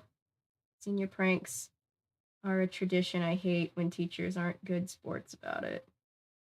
Oh, that Perry always being a goofball. She's so strange. Something seriously strange with this cat. The rest in class was a Law and Order drama building thing. I guess it really happens. Oh, they did. I just remember the day it happened, she got called out of math class, and then I never saw her again. Oh, that's ominous. I think the teachers were probably fine. Administrators, not so much. Gotta go. My Benadryl is taking control. Good night, Patrick. Tom's drug dog. Oh, no. Found that interesting. That is interesting. Can't believe you've done this, Barry. The seniors didn't even write anything bad. Just seniors rock and the year. It's kind of a lame student prank. And of course, Perry wants to get out. I'm gonna make her wait a second.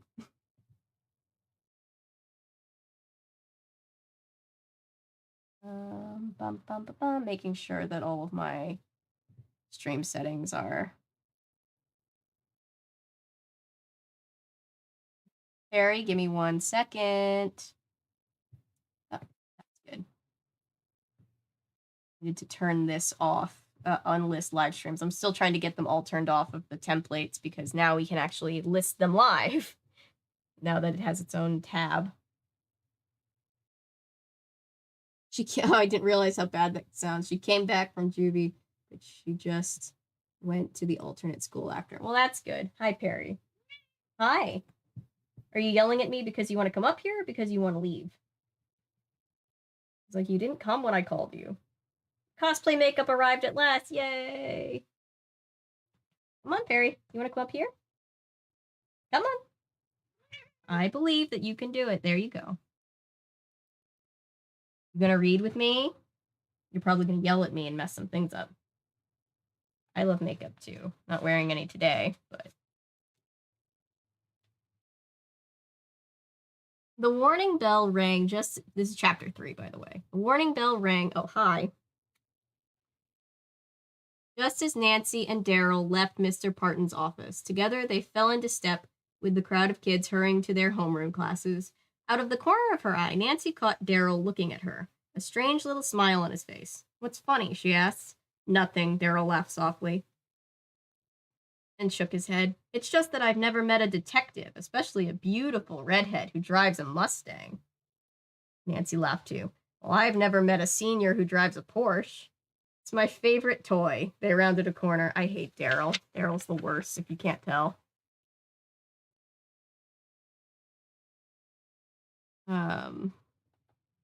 Okay, hi. Hi, Perry. Yes, I see you. I see you. I've noted that you're here. I'm gonna keep reading, though.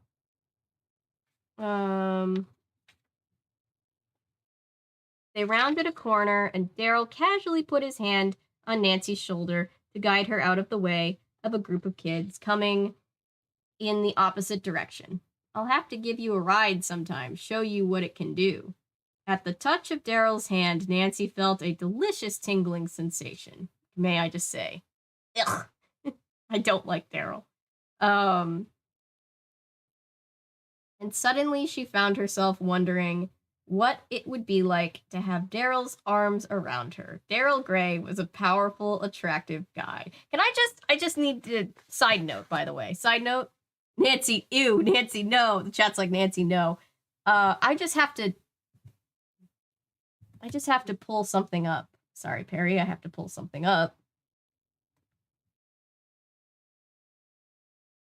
I need to pull up for anybody who wasn't there for this particular stream, right? I need people to know who we're talking about. Hi, Chris. Hi, Ellery. It's Prince cosplay, so it's like a pastel blue. Ooh, that sounds pretty.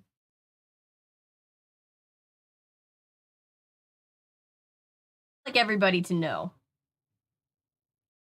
As far as the games are concerned, my internet would load any faster. Nancy really said, Ned who? Yeah, Nancy does not give a shit. I just need people to know, if you weren't there for the streams, this is who we're talking about. Oh no, wait, no, that's the wrong button. It's the wrong button, hang on. This is who we're talking about. This is Daryl Gray in the games.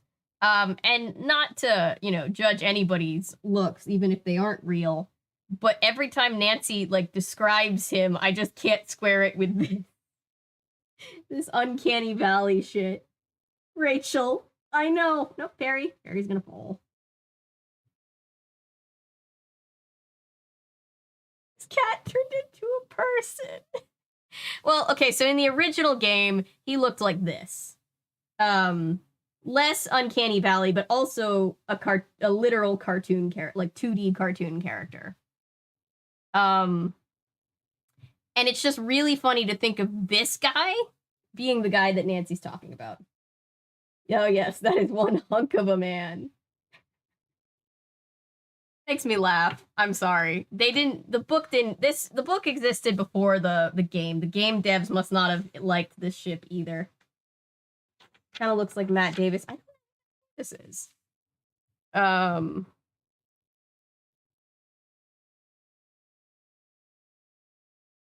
Only makeup I wear.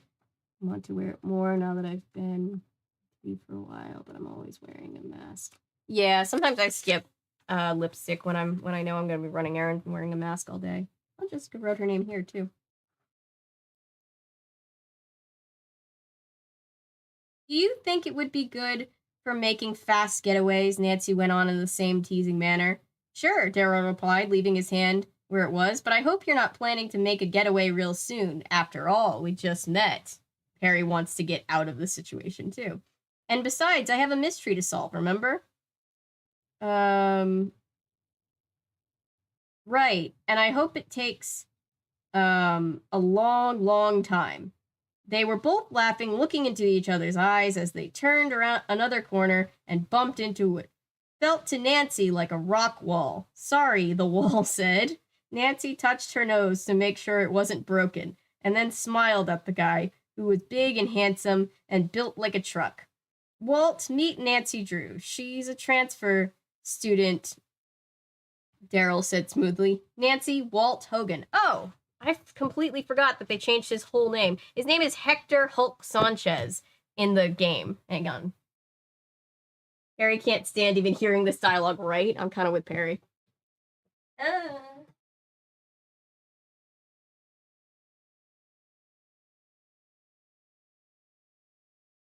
No, I love this particular series of Nancy Drew books because they are 80s teen camp to the max, but oh my god, the 80s were so much.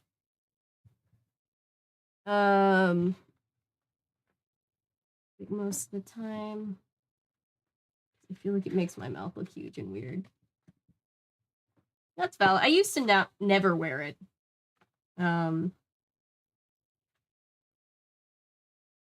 Nancy smiled again, remembering what Bess had said about Bedford's football captain. Hunk fit him perfectly. Did it? Did it really?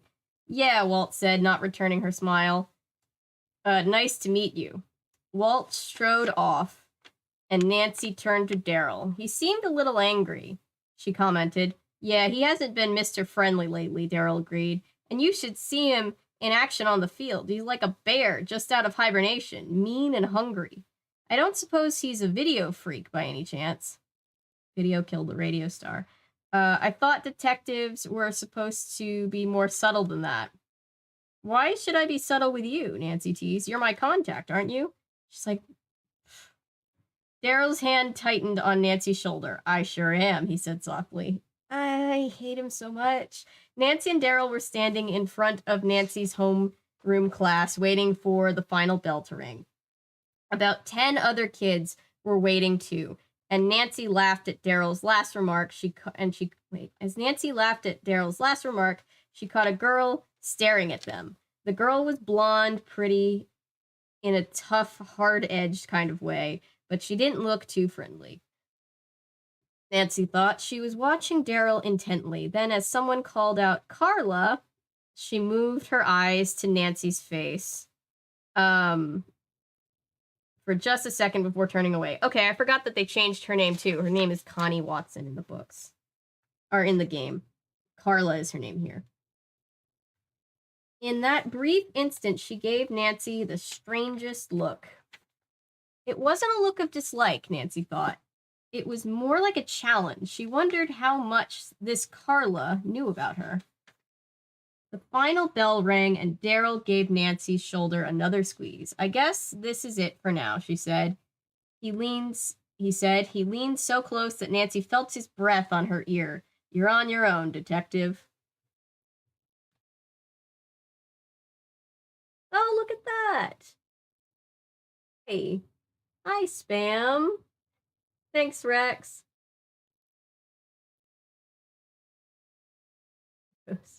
I am going to report for spam.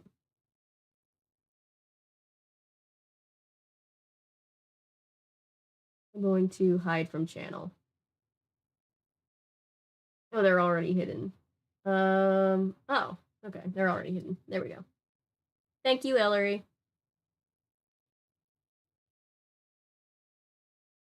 Mean and hungry. Is he straight up eating the other players? Yikes. He spat out his mouth guard and just started biting.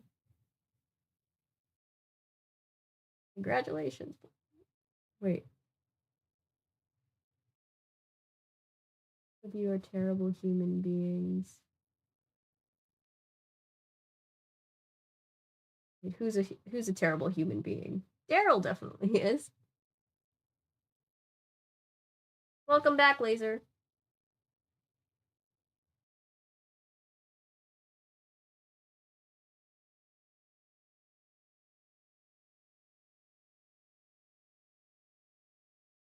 Funny when I get spam messages like that on Instagram.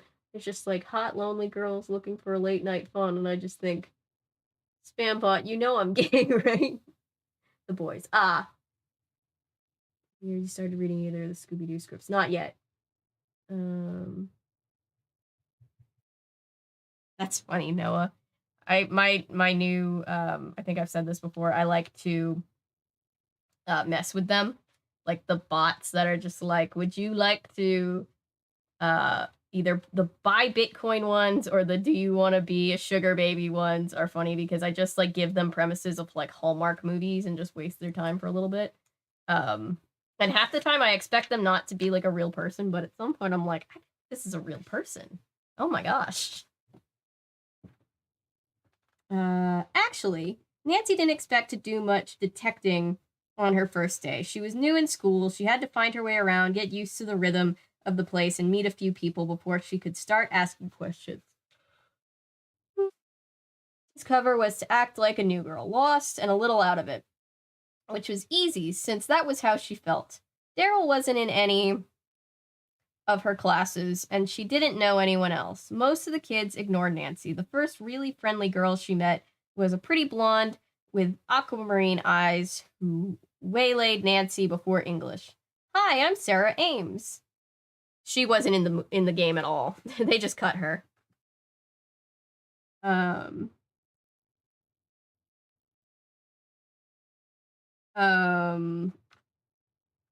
You're new here, aren't you? "My name's Nancy Drew, and you're right, I'm brand new." Don't worry, you'll fit in fast," Sarah said, "but I wanted to get to you before anybody else did." Oh? Nancy wondered if Sarah might have some secret information. "I'm editor of the Bedford Sentinel," Sarah went on, "and we're desperate for people to work on the paper. I noticed in English that you can at least read and write," she joked, "and I bet you're going to be popular, so you'll have lots of good contacts. The Centennial's fun. What do you think?" Nancy smiled to herself at the thought of her contact. She smiled at Sarah. Whoa. That was my neck. That was... Oh, that helped my neck a little bit. She smiled at Sarah, too, for making her feel welcomed. Thanks for asking, she said. Let me feel my way around a little more, okay? Then I'll let you know. Great. There's a staff meeting tonight. Room 215. I hope you can make it. With a friendly wave, Sarah dashed toward the hall. I feel like this would help her cover, right? She's probably going to say yes, because this will get her into, like, places undetected. Hi, Hannah. I haven't seen you in a couple of streams. How have you been? Well, one. I think I've only done...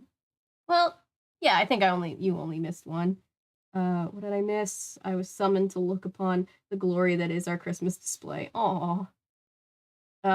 So Nancy's been flirting with Daryl, and then she met this girl named Sarah who wasn't in the game at all, who wants her to join the school newspaper.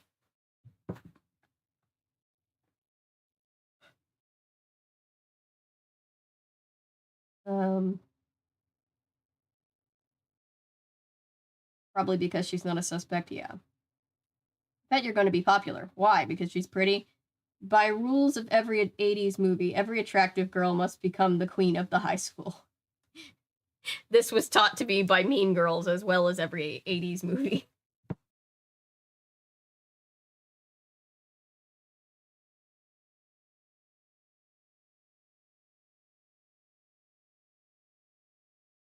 Plus, she's, like, dressed in, like, designer clothes, and this girl's thinking that she's, like, really wealthy, which Nancy is. And she, like, comes to school in a Mustang. She's probably going to be really, really popular. Is there murder in the story? Do we see, well, read a dead body? Yes, we do. Says so on the back cover.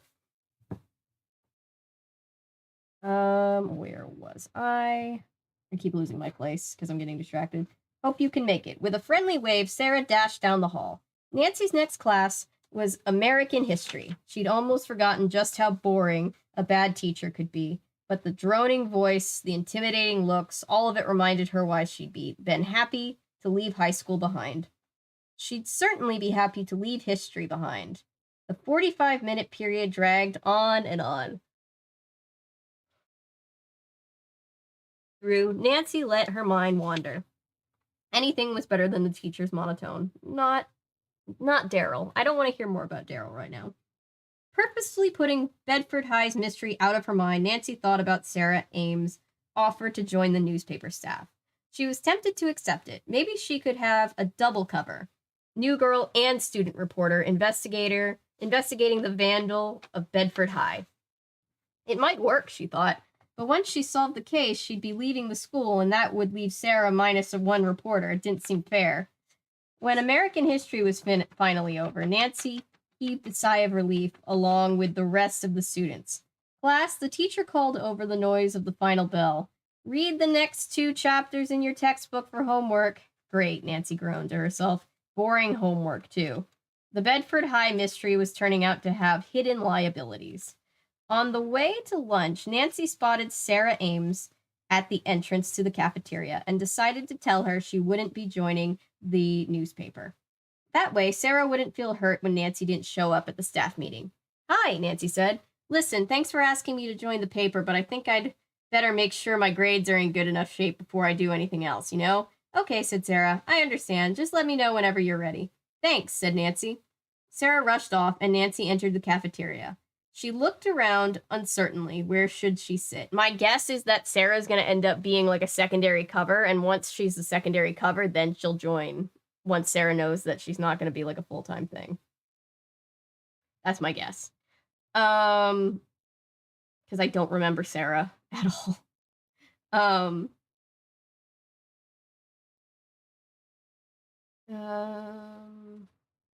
Where was I? Thanks, said Nancy. Sarah rushed off, and Nancy entered the cafeteria. She looked around uncertainly. Where should she sit? At the moment, she heard someone call her name. Turning, she saw Connie Watson waiting in the cafeteria line. Nancy knew Connie's name because the teacher had called on her in French class. Oh, no. Connie is Connie. I thought Carla was supposed to be Connie. So I was confused. Carla is apparently just another character that we don't know. That they cut from the game.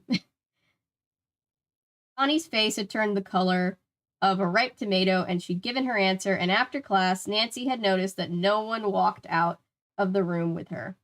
Connie was slightly pudgy. Oh, wow. Ow. But her eyes, though anxious and a little fearful, were friendly. She smiled shyly and said, "Hey, would you like to eat lunch with me?" So it sounds like they combined Carla's character traits into Connie, too. Maybe. "I wish I could," Nancy said sincerely, "but I've got to talk to the counselor about my schedule. I've been stuck with 2 gym classes. Can you believe it? I'm just going to grab a yogurt and keep going."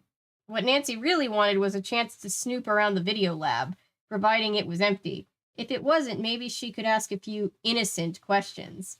After promising Connie that she'd sit with her the next day, Nancy paid for her yogurt and headed down the hall.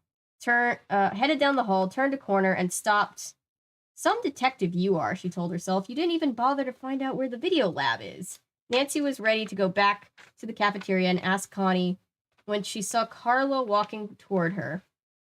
Nancy hadn't forgotten the challenging look Carla had given her that morning, but she put on a bright smile anyway. "Hi, this is embarrassing, but I'm lost. Could you point me in the direction of the video lab?" "Oh, it's easy to get lost in this place," Carla said with a friendly smile. "Just go to the end of the hall, turn left, and follow the hall to the end. Then go through the door on your right and down the stairs. You can't miss it." Oh my god, I need like a map, lady. "Thanks, Nancy." "Thanks," Nancy said just as nicely. "I appreciate it." Maybe I was just being paranoid this morning, she thought, as she walked along. Nancy turned left and went down the second hall. She pushed open the door, stared down the steps, and stopped. The staircase obviously wasn't going to take her to the video lab. From the look of things, it would probably lead straight to the boiler room. Ah ha ha, the boiler room. Sorry, game reference. On the other hand, she thought, maybe Carla really is a prime pain in the you-know-what. Maybe Carla had something to do with the anonymous videotape. That might explain why she would go out of her way to steer Nancy away from the video lab. Nancy was moving back up the stairs when she heard scuffling sounds from below. She stopped, listening, then heard a muffled shout. "Just lay off, Jake," a voice said. "I've given you what you want, so get off my back." The voice grew angrier. "You're a nobody, Webb. A real waste of space. Why don't you make like a ghost and vanish? Make like a leaf and get out of here." Footsteps pounded up the stairs before Nancy could move. Walt Hogan, the surly star of the football team, was beside her. He wasn't just surly, though. He was furious, his face flushed with anger. Walt shouldered Nancy roughly aside. Then his fury exploded, and he rammed his clenched fist into the door before shoving it open and storming through. While Nancy tried to decide whether to run after Walt, she heard a soft laugh. Looking down, she saw another boy, one she hadn't met before, staring up at her. "Well, if it isn't Bedford High's newest scholar, Nancy Drew," the boy sneered. "I'm Jake Webb." Jake smiled as he began climbing the stairs toward Nancy, but the look in his eyes was cold. "Do you always go around poking your nose into other people's business?" he asked. "Not too nice, Nancy Drew. Maybe I ought to explain a few rules to you. Otherwise, you won't get very far at Bedford High." Nancy recognized the voice. It was the same one she'd heard in the main hall that morning, coolly ordering some desperate kid to miss practice or else. Jake's face went with his voice, Nancy thought, lean and bony with a tight-lipped smile under sharp ice blue eyes. Nancy felt an overwhelming urge to tell the creep to buzz off, but Jake wasn't acting like this average high school egomaniac. Wasn't acting like the average high school egomaniac, and she was curious to see what he was up to. Jake climbed the stairs until his eyes were level with Nancy's. Still smiling, he ran one finger lazily up her arm, across her neck, and to her lips. "Rule 1, Jake said softly. Keep your mouth shut about what you just heard. If you don't, you'll never learn Rule 2. I hate him. I hated him in the game, and I hated him now, and I hate him now.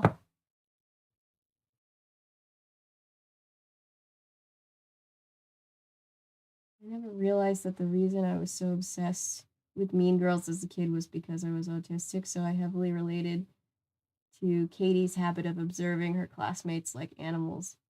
Interesting. Remember when the first Nancy Drew game had a murder in it? The following games, Scooby-Doo route. Yeah, this is what the first Nancy Drew game was based off of, actually. Children. Sad for Connie. I feel sad for Connie too. I remember being the friendless girl trying to befriend new kids before anyone else told them what a pariah I was. Oh, I'm sorry. How's everyone this evening? I'm good. We were just talking about how everybody's kind of had a crazy day. I've mostly just had a day full of mostly editing, and yesterday was the day that I had to boot 2 accounts from the channel, which doesn't usually happen because somebody was being racist. And then when I booted them from their first account, they came back on a second account, so I blocked that one too.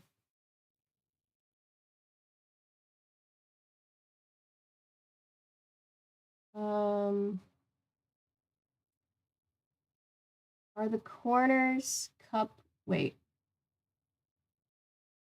Sorry, I'm confused.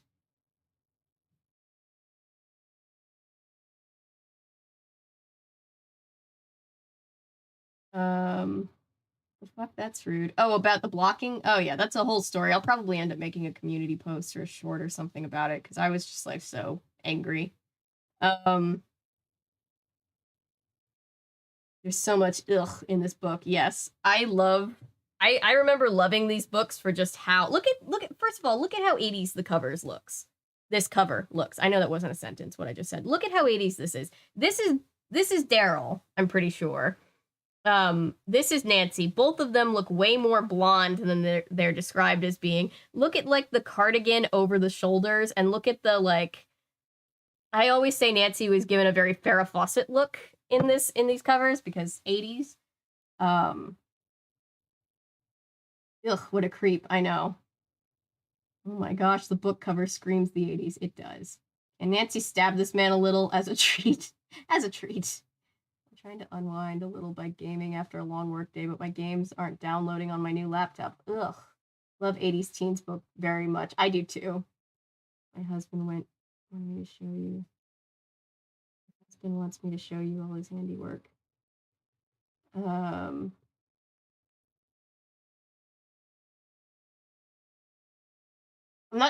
sorry. For some reason I don't understand the question about the corners of the book. I think I'm just dumb. This light. Oh, your Christmas lights are all up. We are gonna do ours tomorrow. Oh, the pages. I'm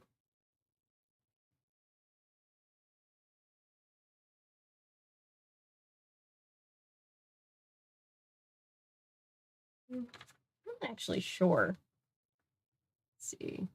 All week I've had this weird pain in my back. Oh, around my left shoulder blade. Oh, I'm sorry. That's awful. Chapter 4. I feel like we always get a slow start with these books and then hit our stride where I'm just like reading and reading and reading around this time of the stream.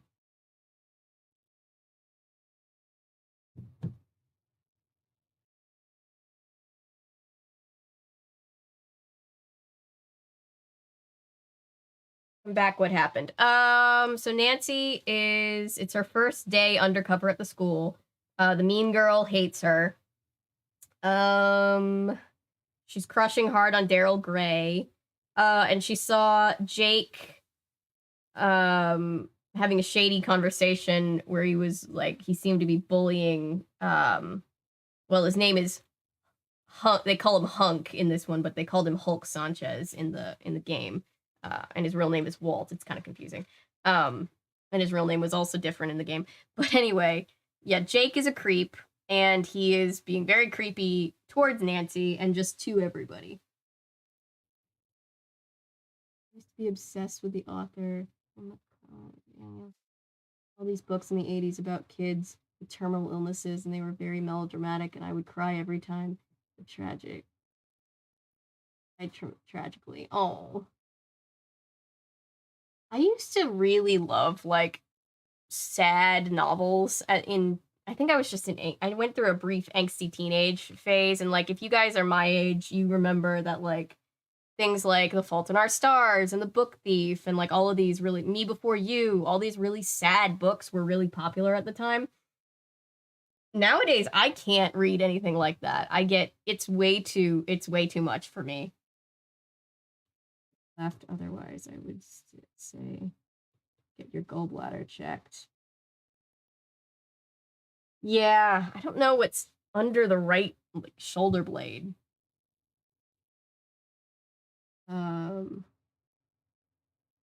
Last I remember was Principal had drugs or said he. Oh yeah, so I think I gave you the most of the recap. She's crushing on Daryl Gray, who is her contact, and the principal and the school president. I mean, and the Connie Watson is the popular girl who hates her. Or no, Carla is the popular girl who hates her. Connie is the shy girl who wants to be her friend. And she was given bad directions by the mean girl, and sent to the boiler room. And down there, she overheard a conversation by two guys named Jake and Walt. And Jake was being a total creep and ordering Walt around to do something. And then he saw Nancy and was being a creep to her. Somehow, with all the talk Nancy's doing about how hunky Daryl is, this book is still less sexual than Night of the Living Dummy, right? How is that possible? And don't even get us started on Stay Out of the Basement. We should probably read, what did we read? 8? Yeah, we read 8 of the Goosebumps original series. We should read the next one. Next one is Welcome to Camp Nightmare, and I'm excited for that one. Sorry. Jeez, camera. Sorry, camera. I was past my ciclet phase when Fault in Our Stars came out. I guess I was just going through it at that point. Imagine having such a boring boyfriend that you end up seeing Daryl Gray of all people and thinking, that man is hot enough to forget my boyfriend, right? Well, and then in all the books where she's with Frank Hardy, forget about it. That's really where the Francie shippers thrive. Because Frank Hardy being a ship with Nancy Drew is almost as old as the book series themselves. Alright, giving me everything I needed from that tragic, terminally ill teen genre. So when everyone was acting like John Green was revolutionary for his excursion into the genre, I hated it. Yeah, I was really into it. Although these days, nothing against John Green, but Hank Green is my favorite Green brother, because he's amazing and chaotic, and I love him. Alright, chapter 4. Nancy was tempted to bite Jake's finger and see what happened, but instead she forced herself to push his hand away calmly. I love Nancy Drew. Sad when I found out what happened to one of the characters in Little Women. Oh, Little Women is great, but yes, I always cry at that part of the book. She was so furious she didn't even think about being frightened. Who did this guy think he was, anyway? Yeah. Who makes these rules, she asked. You, I suppose. Clever, Nancy, Jake said with a laugh. Go to the head of the class. The longer Nancy stood there, the stronger the urge she had to push Jake Webb down the stairs. She'd already decided that he was a prime candidate for the Bedford High vandal, not to mention the Bedford Town Jail, but at the moment, all she wanted to do was get rid of him. Look, she said, I don't know what you're trying to do, but I think I ought to tell you that I don't scare easily. She put her hand on the door. Why don't you just crawl back under your rock? Without waiting for Jake's reaction, Nancy pulled the door open and almost bumped into Daryl Gray. Well, well, Jake scoffed. It's King Cool. Completely ignoring Jake, Daryl smiled at Nancy. Hi, I expected to see you in the cafeteria. She couldn't make it, Jake said. She had more important things to do than eat. You okay? Daryl asked Nancy. I was getting a little bored with the company, but I'm fine now, she said. How'd you know I was here? Are you kidding? Jake leaned against the door jamb and grinned. King Cool has the inside track on everything. Girls, cars, clever ways to make money. Right, King? Quickly, Daryl shifted his glance to Jake. You talk too much, Webb, he said sharply. I'm tired of the sound of your voice. Do Do everybody a favor and give your mouth a rest. Anything you say, King. Jake held Daryl's gaze for a second. But my eyes will still be open. You can count on that. Then he slouched off down the hall. Nancy let out her breath. What was all that business about your money and keeping his eyes open? Hard to tell with that guy, Daryl said. How'd you run into him anyway? Nancy explained and noticed a funny look on Daryl's face when she mentioned Carla, but she decided not to ask about it. Anyway, I'm glad you came along, she said. I was just about ready to blow my cover with that creep. Jake Webb's personality fits his name, Daryl said with a grimace. He's just like a spider waiting. Let me take a breath. He's just like a spider waiting for a fly to come along. I can't believe he actually works in the principal's office. Oh, but most of us here aren't candidates for the psycho ward like he is. I'll prove it to you if you'll come to the dance with me this weekend. Ooh, that's a pretty intriguing invitation, Nancy said with a coy smile. I'm too curious to turn you down. It's a date, then. Daryl touched her arm in a familiar gesture before walking away. Once again, Nancy thrilled to the feel of his hand. As she hurried to her next class, she pictured the two of them dancing together, arms around each other. The picture brought a smile to her face. As long as she was at Bedford High, she thought she might as well have some fun, and Daryl Gray was the perfect person to have it with. The only thing I like about this is how much she doesn't give a fuck about Ned.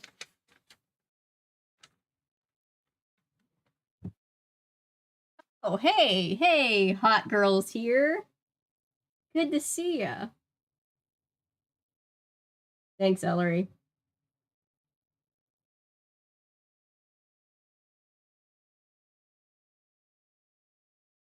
There we go.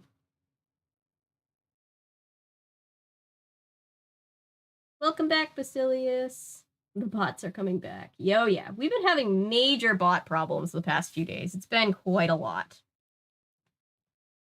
How's it going tonight? Good. We are reading Nancy Drew's Secrets Can Kill, which is it's from 1986, and the first ever Nancy Drew PC game was based off of it. So I thought it would be fun. I found this one somewhat recently. I've had other Nancy Drew files, books in the collection for a while, but I figured we'd start with this one.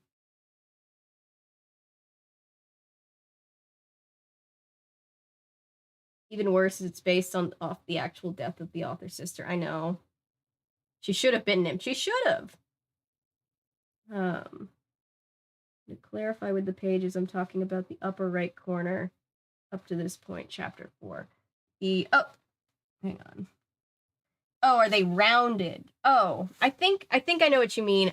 They're just, if you're asking about like if they're rounded pages, they're not. It's just an old book and it looks like the pages have been dog-eared a bunch. Sorry. Yes, they are just folded over a little. And Joe, Ned, fic with background Francie still eventually. It'll just be a hurt comfort fic in the long run. Possibly a soulmate AU with the soulmate rejection. IDK the specifics yet. I like it a lot. Spoilers for anyone. Poor Beth didn't deserve that. She was the sweetest character. I know, right? That's exactly why she had to die. Too good for this sinful earth and all that. Yeah. It's actually hilarious that Nancy has completely forgotten about her boyfriend. Literally hasn't thought about him since looking at his photo earlier. That's why she keeps a photo of him around, right? And she even said in her like, "Oh, he's so cute," thought process that they were like very casual, on again, off again. So like even she doesn't think they're endgame. Welcome back, Laser. Isn't killing off the sweetest, most innocent character a trend for Victorian writing? Yeah. She'll remember she had a boyfriend, yes. It's sad how Mr. Lawrence lost his daughter, then lost Beth. Yeah, it was very sad. Problem with chat, my ass. Okay, anyway, let's see. Where was I? Right here at the breaking point. The chapters are not long in this book, but they're slightly longer than like the books that we've been reading, just because we read such like middle grade books that I'm like, these are like actual chapters. By the time the last class of the day was over, Nancy's head was a blur of names and faces, a jumble of bells and pounding feet. As she'd expected, she hadn't done much detecting at all. Only two people, Carla and Jake, stood out in her mind as possibly connected to the vandalism and to the videotape she'd received. She wanted to find out more about both of them, but first she wanted to take a look around Video Lab to see, if she could discover any connection between the missing equipment and the mysterious tape. She wasn't taking any chances on getting lost a second time. She asked the teacher for directions, and after stashing some books in her locker, made her way to room 235. The door was locked. Probably only the teacher has a key. Well, Mr. Parton had given her permission to do, quote, whatever it takes, she thought. She reached into her duffel bag and pulled out an extremely handy little device, a credit card, and took a careful look around the hall. Connie Watson was walking straight toward her. "Hi, Nancy," Connie called. "I've been looking for you. The football team's got a practice this afternoon, and I thought you might want to go to it with me." Connie blushed and bit her lip. "If you don't have to, though, I mean, if you're too busy, that's okay," she said quickly, as if she were used to being rejected. "No, I think I'd like that," Nancy said, pocketing the credit card. Maybe she'd get the chance to talk to Walt Hogan. She was very curious about the cryptic conversation she'd overheard on the stairs. "Let's go." The weather was warm for early October, and the several dozen kids were sitting in the bleachers watching the players and the cheerleaders and the cheerleading squad. Nancy and Connie arrived just in time to see Hunk Hogan getting chewed out royally by the coach. Nancy couldn't hear what was being said, but she wondered if Walt was in trouble because he'd arrived late. If that was it, then it was probably his voice she'd heard in the main hall that morning, pleading with Jake. She hadn't recognized it when she met him, but if he was Walt, then she had more reason than ever to talk to him. The cheerleaders were energetic and colorful in their bright orange and white uniforms. Nancy admired their routines and even had to admit that Carla, who seemed to be the captain, was very good. Beside her, Connie sighed. "I'd give anything to be a cheerleader," she confided. "Of course, I'm too fat." "Aw, Connie, no. That's awful." "So it's not worth thinking about. Besides, even if I were skinny, I'd never make it. Not with Carla Dalton in charge. She can't stand me." Nancy nodded sympathetically. "She's not too crazy about me either, but I don't have a clue why." "Oh, that's easy," Connie said. "Ever since you arrived at Bedford High, Daryl Gray hasn't taken his eyes off you. And Carla can't stand competition." She put her hand over her mouth and giggled. "Personally, I love seeing Carla get what she deserves." "You mean Carla and Daryl have a thing going?" Nancy asked. That explained the funny look on Daryl's face when Carla's name had been mentioned. Nancy couldn't picture Daryl being interested in someone like that, but she really didn't know him all that well. "Off and on," Connie told her. "It's been off for a couple of weeks. But when you showed up, I guess Carla decided you were invading her territory." So Carla's jealous, Nancy thought. That might make her nasty, but it didn't make her a criminal. "Actually, I'm surprised she still wants Daryl," Connie went on. "Carla's only interested in one thing, money." "Well, Daryl can't be headed for the poorhouse," Nancy remarked. "Not if he drives around in a Porsche." "It is a little weird," Connie agreed, "especially since his father lost practically all his money a few months ago in some big business fiasco." Plot thickens. For a while, the Grays were one of the richest families in Bedford, but now, Connie's voice trailed off as she shook her head in sympathy. Nancy was sympathetic too, but she was also curious, not about the Grays' money problems, that was simply none of her business, but about what other tidbits of information Connie might have. She was something of a gossip, Nancy thought, and gossips could be a big help. Connie was chattering away again, pointing out various kids on the field when Nancy noticed the bracelet on her right wrist. "That's beautiful," she said, touching it. What is it? What is it, Art Deco?" I don't know," Connie said nervously, fingering the intricately patterned gold. "It was a present. I don't know anything about jewelry." "I love it. It looks like an antique," Nancy told her. A little flattery never hurt when you wanted information, and besides, she really liked Connie. So tell me more about Bedford High, she prompted. Hey, I hear there's some weird things going on, stuff getting stolen and lockers broken into. You must mean the Phantom, Connie said, seeming relieved at the change in subject. That's what I call him, since no one knows who he is. Got any ideas? No, and most kids don't really care. I mean, it's also juvenile. So much for inside information. Nancy had to sit on the hard bleachers for an hour as Connie proceeded to give her a detailed account of everyone's love life, grades, family, and friends. Nancy learned a lot, but nothing that was going to help. One day down, she thought, how many more to go? Well, you never know what's going to help, Nancy, to be fair.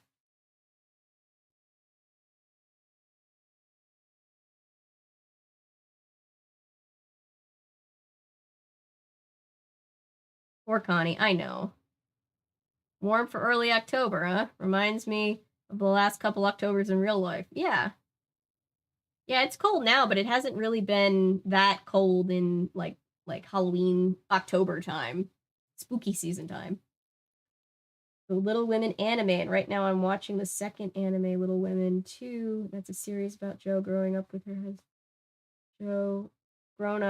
husband and taking care of orphan students.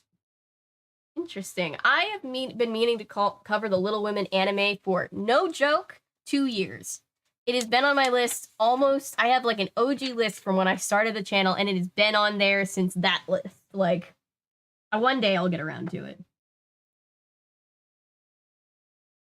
That'd be an adaptation of Joe's Boys. Was that a wait? I didn't realize that existed. How did I never realize that? First is dubbed, and the second doesn't have one, as far as I know, but has subtitles. Okay. And there's Little Men. Yep, Joe's Boys. Good Little Women, Good Wives, Joe's Boys, Little Men. Oh, I read the sequel novel, Joe's Boys. I have one big book of all her work, but only ever read Little Women. I don't have a big work. I don't have a big book of all the work of like Little Women and all of its sequels. I do have a you have a book with like 4 or 5 Jane Austen novels, which I love. Um,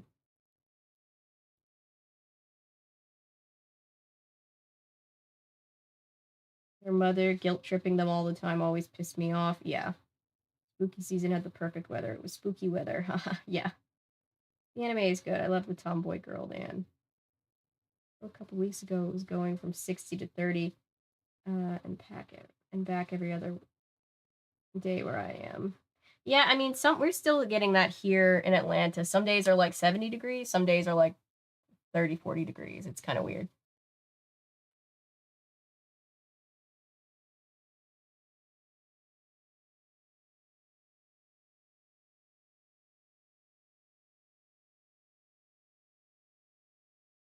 Wait, I just got a notification. Sorry, I'm so ADHD. Um,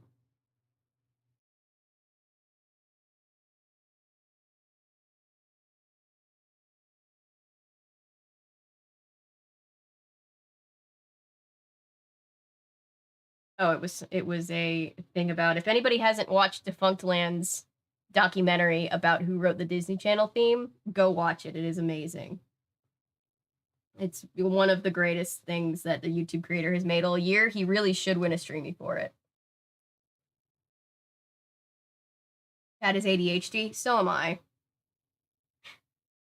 When I'm this ADHD, I don't think we can expect the chat to be any different. Warm today. Hi, Misfiring. Yeah, I know. I keep forgetting it's summer for you guys in Australia. It feels so weird thinking about since it's so cold here right now. You a photo of what the second anime looks like when you have the time. Thank you, Toonie. I appreciate that. It was 40 degrees earlier today where I am, but that's very warm for December. Yeah. It could go either way in Atlanta.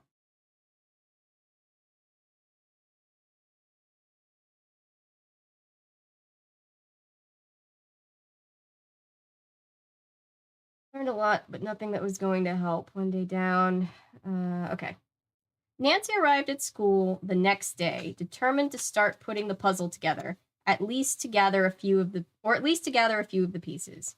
Instead of study hall, she had gym during second period, and stretching her muscles and limbering up felt good. Maybe the exercise would limber her mind up too. She could solve the case. 2 minutes into gym, she thought. 2 minutes into gym, though, her mind was on something else. Excuse me, a voice said. Nancy stopped in the middle of a sit-up and smiled at Carla Dalton, who was standing over her. Who knows, she thought, maybe a smile would help. I'd really appreciate it, Carla said, if you'd keep your problems to yourself. What are you talking about? Carla put a hand on her cocked hip. I'm talking about the way you ran and tattled to Daryl yesterday, she said nastily. He chewed me out about it this morning. I mean, can't you fight your own battles? Let's get something straight, Nancy said calmly. I didn't tattle to Daryl. He asked me how I got lost, and I told him. I don't want to fight with you, Carla, she went on, but since you asked, yes, I can fight my own battles, and I usually win. Nancy went back to her sit-ups, still smiling, but inside she was seething. This is all I need, she thought, a cat fight. A few minutes later, though, she wondered just how petty the cat fight was going to be. It was her turn on the trampoline, and as she prepared to go into the high flip, she noticed that the girl spotting her had changed places with Carla Dalton. It threw her concentration off. It shouldn't have, but it did, and she sprung high into the air. She knew she was off balance. There was no time to catch herself. If she'd had a reliable person spotting her, she wouldn't have worried, but Carla's back, she noticed, was conveniently turned. Before Nancy could stop herself, she was hurtling over the end of the trampoline, heading for a major collision with the floor.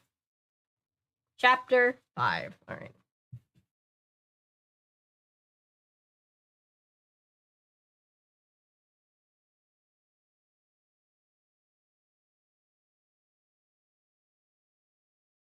Miss Firing's like, I just got here. What happened?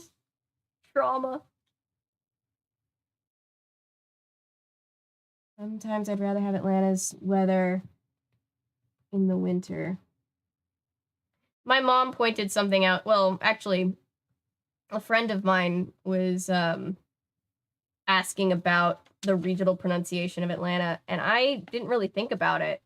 But like my mom pointed out to me, we don't really say the T. Like, it's not really Atlanta. It's more just like Atlanta, but it's not like we drop the T. It's just kind of like the way that the accent, the regional accent is. We kind of just skip over it.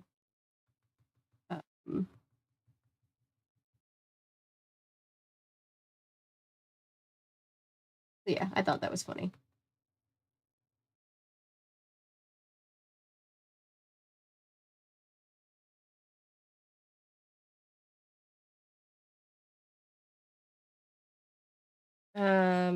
Atlanta, just how Canadians say Toronto.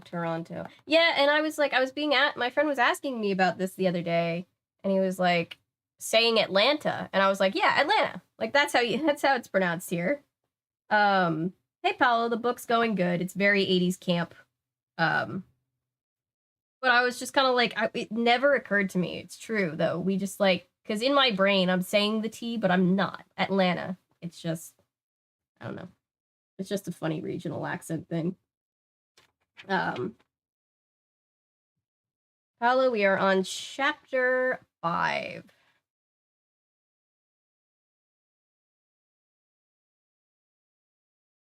At the last possible second, Nancy pushed her body to the limit, twisting desperately in midair, and hit the floor with her rear end. Thank goodness, not with her head.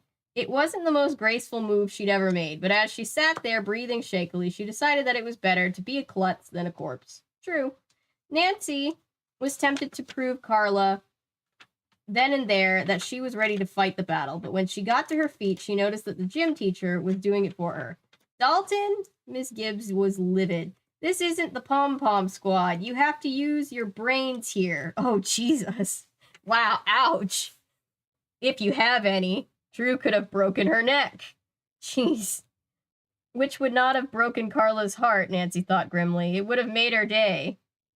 Most of the girls had rushed over to Nancy asking if she was all right, whether she needed to see the nurse, whether she was sure nothing was broken.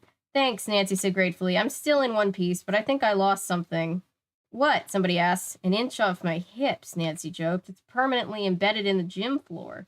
20 minutes later, Nancy took her seat in social studies. She was still slightly rattled and was hoping for a lecture so she could just take notes and get her breath back.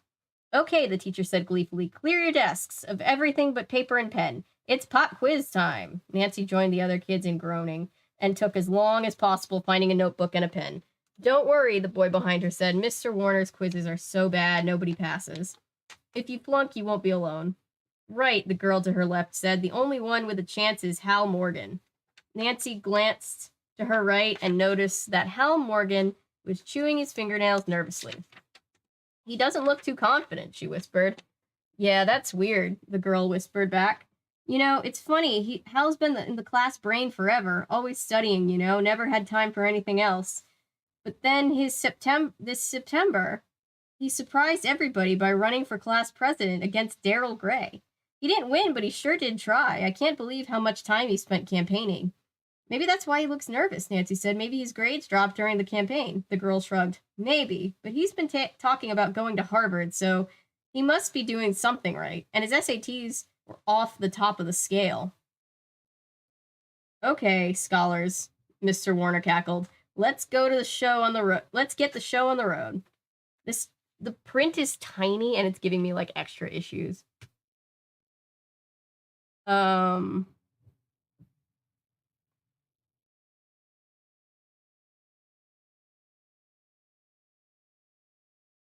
the fifth question, Nancy had decided that the boy behind her was right. There was no way she was going to pass the quiz. At least she didn't have to worry about her grade point average like everybody else. Was there another? There's another appearance of the name Jessica somewhere in here. Shout out to Jessica. It's a long shot, but if you're looking at this book being like, that looks like it used to be mine, it's because it is. Or was.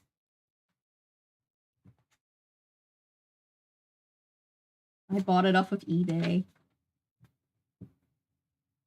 By the fifth question, Nancy had decided, I read this part. She didn't have to worry about her grade point average. Yeah, it didn't matter what she did. She's not a real student. She glanced at the clock to see how much more torture she might have to go through. As she did, she noticed that Hal Morgan seemed to be having trouble concentrating too. In fact, his eyes were on Nancy's paper.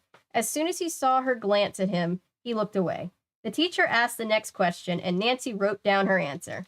Then she deliberately put up her hand to her hair so her paper would... Wait. She deliberately put her hands to her hair so that her paper would be clear. Sure enough, Hal made a pretense of stretching and yawning as he rolled his head around, his eyes once more zeroed in on Nancy's paper. It was obvious to Nancy anyway that Hal, the brain, was copying her answers. But why? Why would somebody so smart bother to cheat on a pop quiz? Well, it sure isn't going to do him any good, she thought, as they passed their papers to the front. Hal's going to get exactly what I get, which is probably a 50. She didn't think much more of the incident until after class. As she left the room, she saw Jake Webb lurking in the hall. Then she saw Hal walk up to him reluctantly, the way most people walk into a dentist's office. Wondering what those two could possibly have in common, Nancy attached herself to a group of kids who were standing around moaning about the quiz. It was hard to hear everything, but she caught enough to make her extremely curious. Listen, Hal was saying, I've got my own essay to write before I can get to yours. That's cool, Jake said. I'll give you till tomorrow. How's that? That's not enough time, and you know it. Hal sounded panicky. Oh, too bad, Jake said sarcastically. Well, I guess I don't have to tell you what'll happen, right? Hal let out a big sigh, and Nancy saw the defeated look on his face. Okay, he said. You'll have it tomorrow. That guy is really the pits, Nancy thought, as she watched Jake walk cockily down the hall. He acts like a king, and he's got at least 2 lackeys. Walt and Hal, doing his bidding. How many others are hustling to follow his orders, and why? Why would anyone want to do anything for Jake Webb? Without really thinking about it, Nancy had begun following Jake, but when she saw him turn to another hall and open his locker, she decided she might learn something about him if she could see what was inside the locker. She didn't know what she'd be looking for. Money, maybe, but it was worth it. As she passed him, she got a look at the locker, number 515, and before Jake saw her, she walked quickly to the water fountain at the end of the hall. She had to drink enough to float a ship, but finally she saw Jake's scuffed sneakers pass by and out of sight. It was lunchtime, and the hall was empty. Nancy moved quickly to locker 515. A credit card wouldn't be any help this time, but a professional lockpicker's kit would. Fortunately, along with her makeup and lunch money, Nancy's canvas bag just happened to have such a kit. She found the right size pick and had the padlock off in half a minute. She pulled the door open and was ready for a leisurely exploration when she heard a voice. "Be back in a second," it said. "I forgot my psych book." It was Jake Webb. Quickly, Nancy raked her eyes over the inside of his locker. Only one thing caught her attention: a shoebox. Dangling from it was a beautiful gold bracelet, exactly like Connie Watson's. That was all Nancy had time for. She shut the door and moved away just as she heard Jake's footsteps around the corner. "He has no way of knowing what you were up to," she told herself as she kept going. Nancy kept on going, but she was sure Jake Webb's eyes were on her back every step of the way. She glanced out of his sight. She was glad to get out of his sight, even though once she was, Nancy still couldn't relax. What was Connie's bracelet doing in a shoebox in Jake Webb's locker? It had to be the same bracelet. It was an antique, probably one of a kind. Maybe Connie lost it and Jake, lowlife that he was, found it and decided to stash it.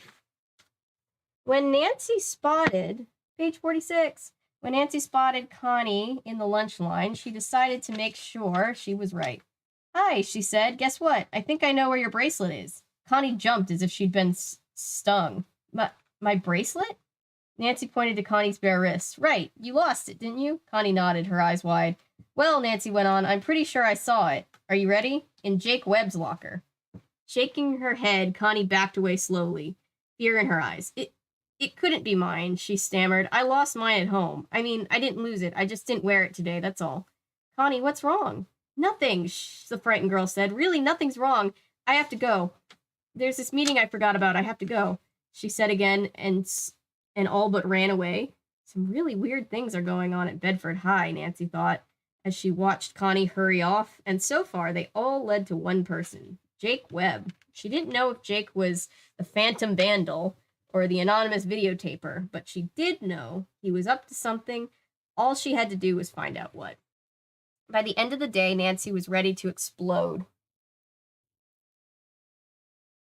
First, Connie had treated her as if she had some horrific communicable disease. Then she couldn't find Walt Hogan or Hal Morgan, so she hadn't been able to question them. Plus, her rear end still ached from that fall off the trampoline. Things were definitely not going well. What she wanted most of all was to go home and soak in a hot tub.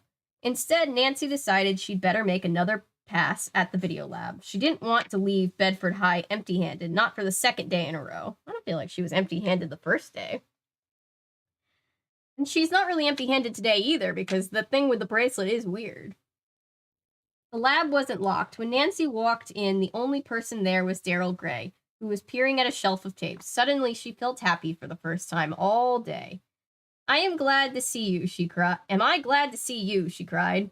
Daryl spun around, startled. Then his lips parted in his poor striver's grin. "Nancy Drew, isn't it? New girl." And he glanced around the otherwise empty room. "Private Eye? How's the detecting going?" "Don't ask," she said with a groan. "Anyway, what are you doing here?" "I didn't know you belonged to the video club." "I don't," Daryl said. "I was just doing some detecting of my own, looking for you." He came to stand within hugging distance of Nancy. "Looks like we found each other." For anybody just coming in who was here for me playing the Secrets Can Kill game, the book, Nancy and Daryl have a very different relationship. She's really into him in this book. The nearness of him made Nancy forget all of her problems. "I'm glad we did," she said. "I'm so glad, in fact, that I'm inviting you to go for a Coke. Right now." A Coca-Cola, YouTube censors. Don't take down my stream. "Good, I'll drive," Nancy said teasingly. "And let you see what my Mustang can do." As they walked through the parking lot, Nancy spotted Jake Webb among the cars. Probably siphoning gas, she thought. Every time she saw him, she remembered how he'd threatened her on the stairs the day before. Was that his first threat, or had he tried to scare her off before with that videotape? Then Daryl put his hand casually on Nancy's shoulder, and she forgot about Jake Webb and simply enjoyed the touch of Daryl Gray. I feel like that's putting your hand on somebody's shoulder? Seems kind of, I don't know. That feels like I can't imagine. That feels weird. Like, I can see like putting your hand, if he put his hand on her back or like held her hand or, I don't know, put his hand in her pocket. I don't know. It's an 80s teen thing, but like, I don't know. Just feels cumbersome to just be like, hey. How's it going, really? Daryl asked again, and they got into the Mustang. Have you found any clues? Are any of the pieces fitting together yet? Nancy started the car with a roar. I never thought I'd say this, she admitted with a wry smile, but right now, the last thing on earth I want to do is solve a mystery. Glad to be leaving, Nancy headed out of the parking lot and down Bedford Road. Daryl didn't ask any more questions about the case, and she was grateful. There'd be plenty of time to think about it later. Just then, all she wanted to do was drive. Shut up and drive, Blaze. As they headed away, or no, it's the 80s. Get out of my dreams, get into my car, please. As they headed away from the high school, Bedford Road became narrow and winding. Through the trees, Nancy caught glimpses of water. That's Bedford Lake, Daryl pointed out. It has some nice secluded benches. Why don't you drive down there? Oof. Is right. Secluded benches, you say? Nancy thought, as the grade suddenly became steeper. She'd been doing about 35, and all of a sudden, the needle climbed to 50. A blind curve was coming up. Nancy put her foot on the brake. The pedals sank to the floor, and her stomach sank with it. Hey, Daryl said, I don't want to sound like a driver's ed teacher, but don't you think you should slow down a little? Nancy couldn't answer him. The brakes were gone, and her car was shooting down the winding road, completely out of control.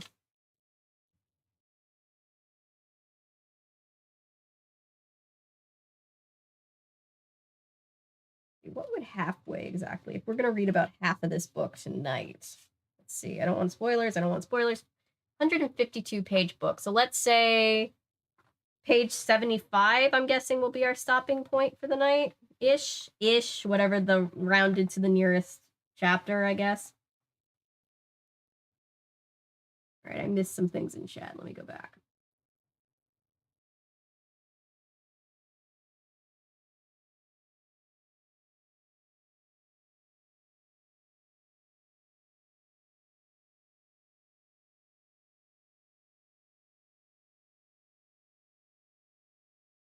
I witnessed motorcycle accident once. It was also traumatic. Oh, thank you for sharing that. That's really traumatic. I know.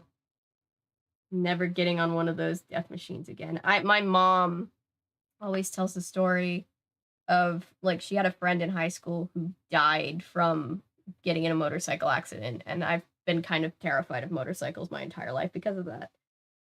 Humans unfortunately haven't evolved to move faster than a run, especially in dumb feet. I had to be a part of that. I almost sideswiped someone on a motorcycle on the freeway. They were in the lane I tried to merge into, but I couldn't see them. Oh, that's terrible.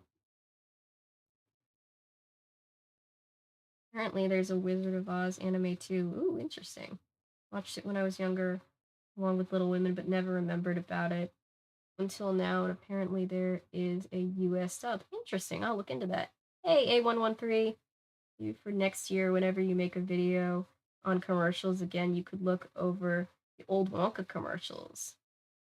I actually have a plan with my brother to do a series here where we try to recreate some of those old commercials, which I think will be a very fun series. But you're right, I did cover a bunch of commercials, and it was about half of a compilation, and then said I can do the other half, and then completely forgot and never did it. I'm sorry. Yeah, the Wonka commercials would be fun. I didn't see them until I realized they were right behind me. That's so scary. I'm so sorry. Really glad nothing happened. The teacher gives out quizzes that literally no one but one student can pass. Shouldn't that show the teacher is just bad at their job? Probably. Normally, yes, no, but unfortunately, admin doesn't care about that ever. Yeah, I feel like the teacher's job is to get the class to pass. And then I wouldn't have been able to drive ever again. I hate driving, honestly, dude, because it's the only way to get to work. I hate driving too. It's a big fear of mine.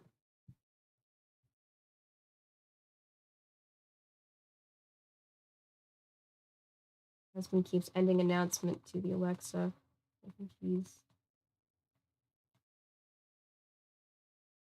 think he's trying to pester me into bed. LOL. That's funny. You're all okay though in that yeah, I hope everybody's okay. That sounds really scary. Yeah, good doctor.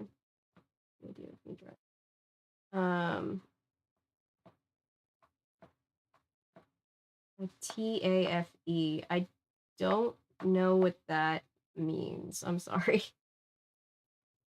Would be okay too.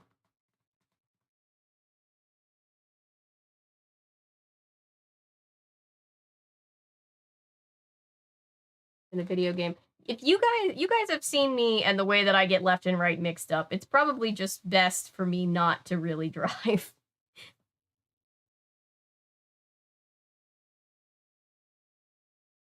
Alice in Wonderland also has an anime. That's cool. Amazing how many things are animes and musicals. It is really cool. It's great for my line of work too. The time-honored unit of measurement, hugging distance. I was gonna say something about Ellery, It's like hugging distance, huh? Is that like in meters or in feet? Romeo x Juliet.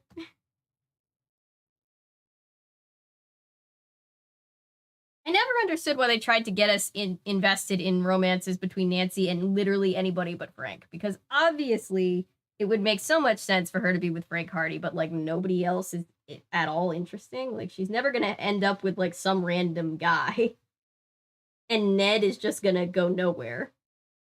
Hand on shoulder feels fatherly. It does, doesn't it? It feels like, yeah, I don't. That doesn't feel like a boy likes me, so he's putting his hand on my shoulder.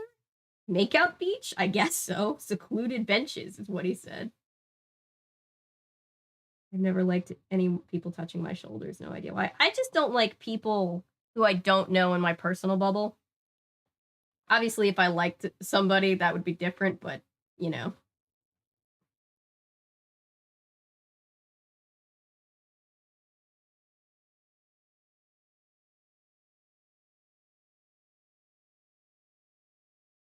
Made Alice in Wonderland. Thank you. And the Sherlock cartoon. I'm excited to cover too.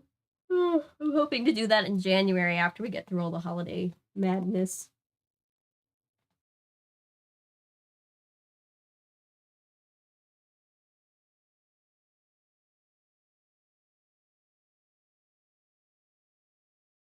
Half technical and further education. It's like community college, but statewide. Copy. Okay. And provided by the government. Ah, that's why we don't have it here in America. Nothing is provided by our government. The book version of Daryl gives me deeply closeted gay/bi vibes. Honestly, I could see it. Can't stay for long, so I'll see you all later. Bye.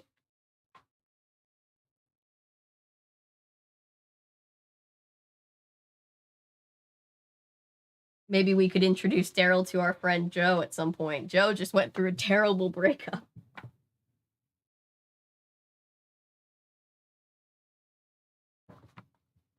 All right.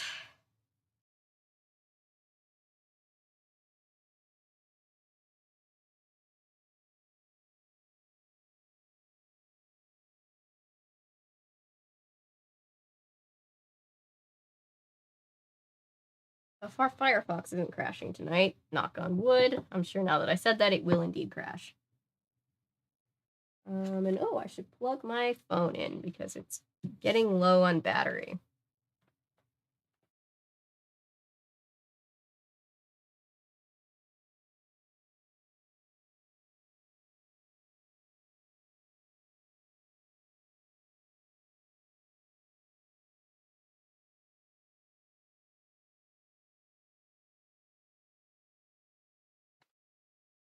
I just pulled out of its socket. No, I didn't. That's good.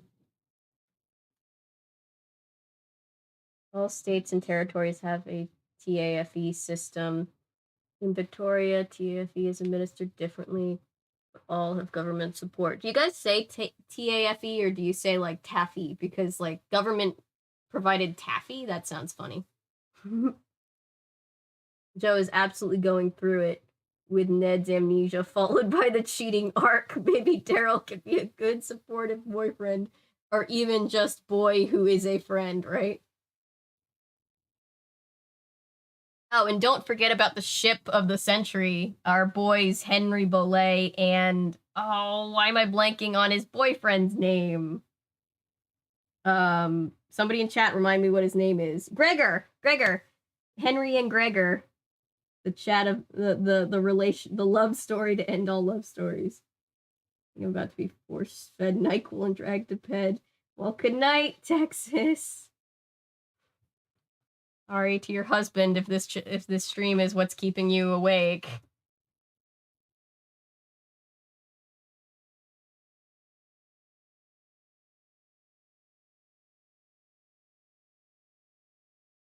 Taff. Okay. LOL. My brain reads it as taffy. Chapter 5. The car picked up speed, careening wildly down the hill. Nancy downshifted to second, then to first. The Mustang slowed, but not enough. Sharp curve coming up, Daryl spoke quietly, but Nancy heard the quiver in his voice. She couldn't blame him. She was too terrified to speak. Hands glued to the wheel, Nancy guided the car into the curve, praying that she wouldn't meet another car coming up the road. The road remained clear, but it also grew steeper, and she came out of the bend, and she could see the stop sign at the bottom of the hill. It was still 50 yards away, but in her imagination, she was already on top of it. She could see the Mustang tearing into the intersection. I mean, if you have no brakes, 50 yards is not that far. Gregor and Henry will absolutely be helping Nancy do a background check on any potential Joe love interests after the Ned fiasco. I just have this, like, side story in my head about, like, I don't know, just, like, fluffy, like, you could just write these, like, fluffy fics about, like, Henry and Gregor just, like, puttering around their New Orleans mansion. Or maybe they move, I wonder, maybe they move, like, to somewhere in River Heights and they're closer to Nancy. I don't know. But I just picture, like, Nancy going over and just, like, chilling with them, and they're just, like, the best couple because Henry is so, emo, and Gregor is, very street smart, but also just very, like, funny and shit. They're both very funny. I could definitely see it. We come up with the most cracked ships on this channel. I'll pronounce it for you later. I'm sure I'm pronouncing it wrong. I'm sorry. In my Southern American voice, I'm sure it's wrong.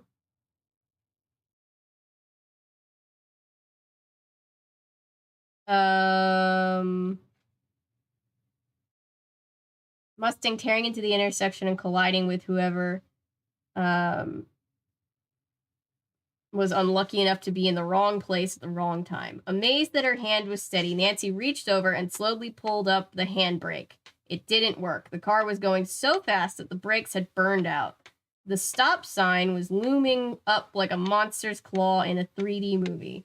There was no time to think. Instinctively, Nancy aimed her car at the soft shoulder of the opposite side of the road. With an impact that snapped their heads back, the Mustang hit the bank, went up on two wheels, and wobbled for what seemed like an eternity. But finally, with a bone-jarring thump, it landed upright. Nancy shut her eyes and leaned her head on the steering wheel. She was breathing like a marathon runner. When she opened her eyes again, she saw Daryl pry his hand loose from the dashboard. Well, he said with a gasp, so that's what your Mustang can do. Nancy reached for his hand and held on tight. She felt like crying, but when she opened her mouth, a giggle came out. It was a perfectly normal, hysterical reaction, she told herself. Then she giggled again. There was a smile in Daryl's voice as he said, "How about letting me in on the joke?" It's just, Nancy tried to stop laughing and couldn't. I remembered that my car is due for an inspection in 2 weeks. Now the gears are probably stripped, the front bumper has to be completely smashed, and the brakes are burned out. The last thought brought Nancy out of her dream world. Her car. What had gone wrong? True, it needed an inspection. Sorry to dox anybody named Jessica Petov? I can't really read that. But the name is written all in the book.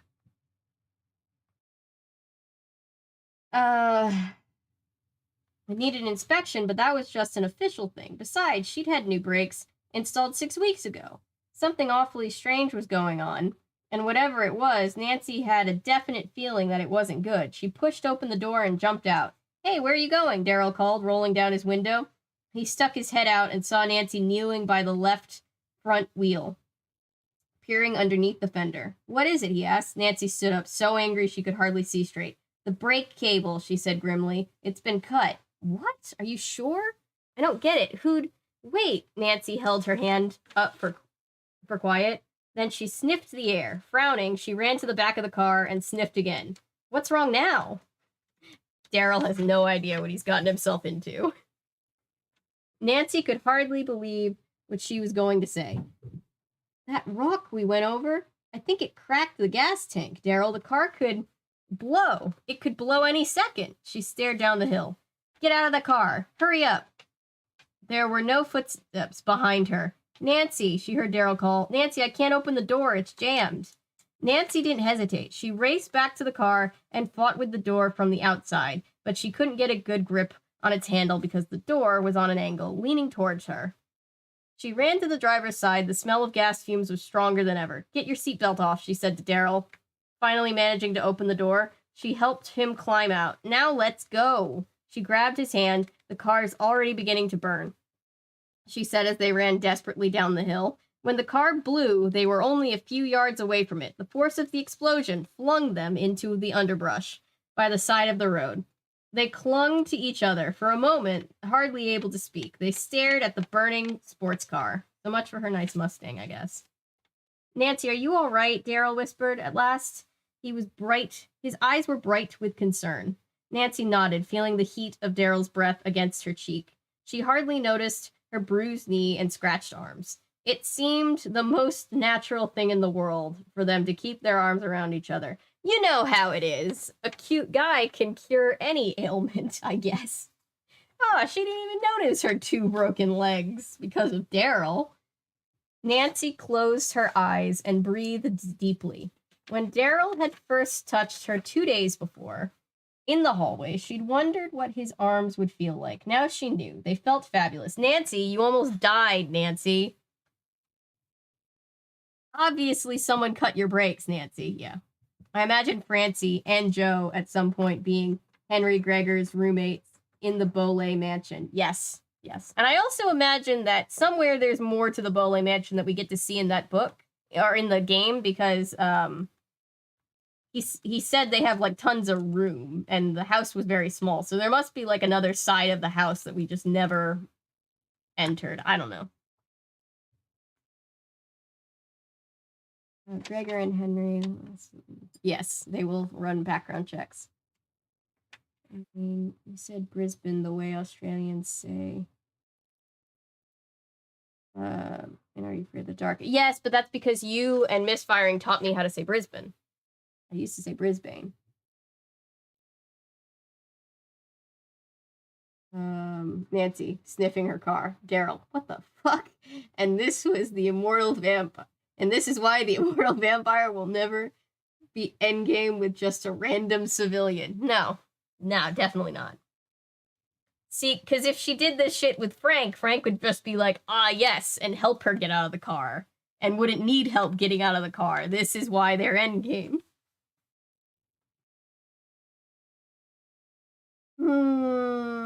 But with the fabulous feeling came another feeling. Guilt. It wasn't Ned whose arms were holding her. It wasn't Ned whose lips now she thinks about. This is the first time she's thought about Ned in, like, 50 pages. Literally, she hasn't thought about Ned once since meeting Daryl up until right now. which I'm fine with, but it's just so funny.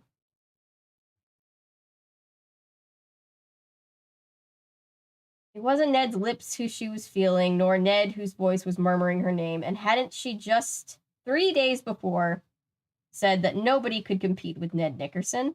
Well, maybe no one could in the long run, but at the moment, in the short run, Daryl Gray was doing a pretty good job of it. They're not endgame. He's not long-run material, Nancy.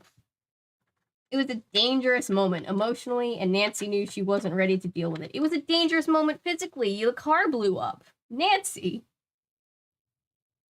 50 pages, a new record.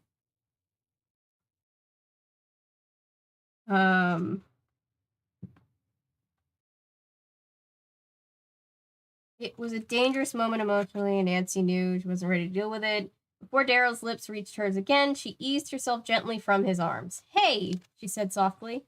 Hey yourself. Daryl's blue eyes were smiling. Looking at Nancy, he gave a long sigh. So, he said in a throaty voice, how about answering the question I never got a chance to ask? Who would do something crazy like this? I have a pretty good idea. Anger made Nancy's voice tight. She pulled away and felt herself stiffen. Does the name Jake Webb ring any bells? Jake? Sure, Daryl said slowly, sitting up. I can see him doing something like this, but there's no way you can prove it, is there? Nancy was silent for a moment. She was remembering Jake's threat on the stairs, remembering him in the parking lot half an hour ago. Hearing the voice on the videotape, stick with shopping, Nancy Drew. It's a lot safer than snooping at Bedford High. Well, she hadn't done much snooping yet, but she hadn't backed off either. Had Jake, for some reason, decided to stop her before she got any further? You're right, she said, as she and Daryl got up and brushed the leaves and dirt off their clothes. I can't prove it, but I think Jake's the one. So what are you going to do? Talk to him about it, Nancy said. First thing tomorrow morning. Hey, Nancy, I wouldn't do that, Daryl said quickly. Jake Webb's not the kind of guy you go around accusing of something, believe me. I believe you, Nancy told him. I also think he has some explaining to do. Daryl took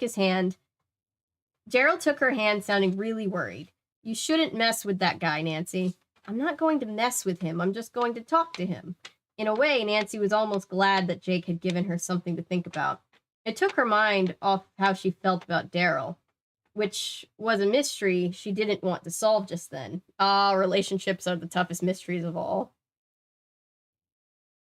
For fuck's sake, Nancy, priorities. I know, right? Joe, however, would be going, what the fuck? And then he and Daryl are endgame, and thus he and Daryl are endgame, much like Ned and eternal suffering. Yes. I'm tired of being alone, but you won't help. Oh, were there more bots? I'm so sorry. I completely missed that. Thank you. Thank you, mods. I appreciate you.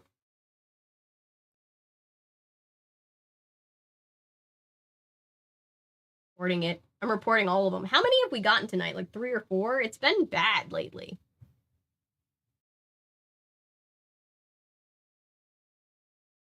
Bots are just ridiculous, and YouTube definitely should be doing more.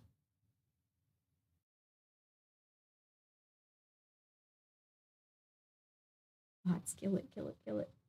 I've seen 3. This is the 3rd. Okay, thank you, mods, because I was just reading. I was just chilling, and meanwhile, bots were botting. Bots be botting.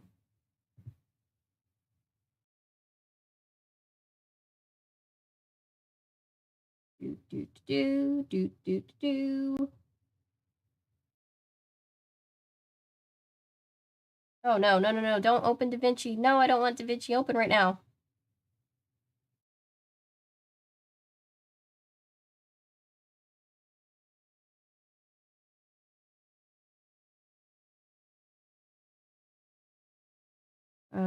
Sorry guys. 1 second.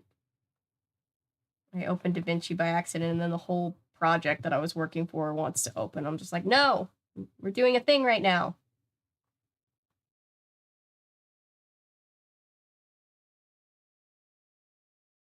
Editing stream when? Oh yeah, I can do an editing stream soon, I guess. Maybe, well, we'll see. I'll have to plan it. I'll probably be so busy this Christmas season that I will probably need to do some live streams in order to keep live streaming and getting stuff out the door. Yes, yes, I want to close DaVinci. Close DaVinci. I love when I'm like trying to close a thing and then it's like, this is not responding. Would you like us to close it? And I'm like, yes, that's what I'm trying to say for 5 minutes. Thank you. Sorry, I keep forgetting about the editing stream. I definitely will. What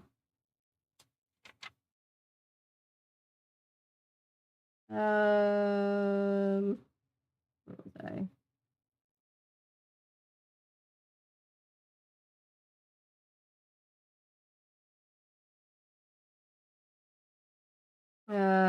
Mystery she didn't want to solve just then. Please don't worry. I'll be careful, she said, flagging down a car that was passing slowly. But Jake Webb is up to something. And I'm going to find out what it is. At the very least, this explains like the weird one-sided flirting in the game. They clearly wanted to retain this, but they also wanted to retain Ned as a constant character, because in the game, Daryl's got this thing for Nancy, but she never really. Well, you can choose to return the flirting, but it's very like stunted and awkward. At least in this, it like. I understand why towards the end, you're like, I care about you, Nancy. In the book, you're like, what the hell do you mean you care about her? We don't talk to you. I know DaVinci is some sort of program, but I had the horrible mental image of someone trying to autopsy the painter in front of you because my brain is apparently a hellscape of my own creations. That's really funny. Yeah, DaVinci is an editing software.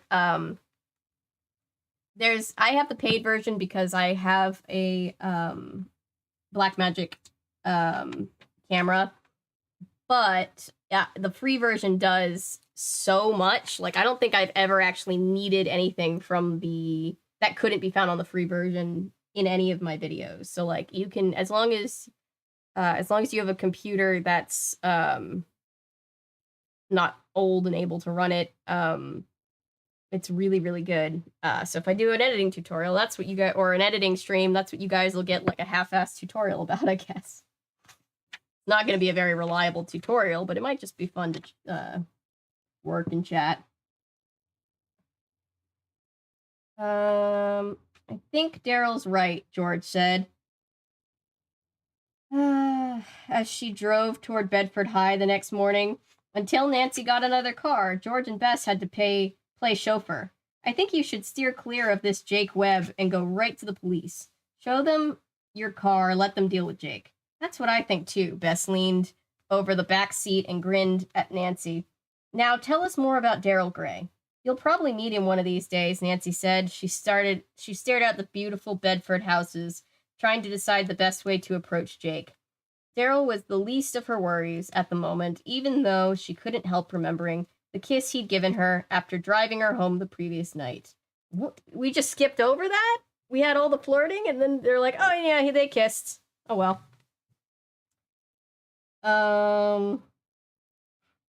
Before he kissed her, he tried once again to talk her out of confronting Jake. Nancy was touched that he was so worried about her, but she was sure she could handle Jake Webb. After all, she wasn't going to meet him in some dark alley. She was going to walk right up to him in the halls at Bedford High. She couldn't wait to see the look on his face when he saw that this gruesome plan hadn't worked, that she was alive and ready to take him on, the creep. What's happening? George interrupted Nancy's thoughts, pointing to the wide front steps of the high school. Nancy looked and saw at least Nancy looked and saw at least half the student body milling around outside. The kids were talking in little clusters, waving their arms, pointing dramatically. Then she saw the police cars, with one with its red light still flashing. Well, at least you have police protection when you talk to Jake. The police are useless, though. Then she saw the police cars, one with its red light still flashing. I've already read that part. You have police protection. I wonder what they're here for. Good question, Nancy said. Could Daryl have called them? She didn't think so. He'd tried to talk her out of dealing with Jake at least 10 times, but he'd never once suggested that she'd go to the police, which was a little strange when she thought about it. Well, he just knows that the police are useless. The police aren't going to do their job. She didn't think about it for long, though. As soon as she got out of the car, she joined the nearest group of kids. What happened? She asked. What's going on? One of the girls turned to her, fear and excitement in her eyes. It's Jake Webb, she said breathlessly. He's been killed. See, this is where the game picks up. Nancy in the game doesn't get called in until Jake dies.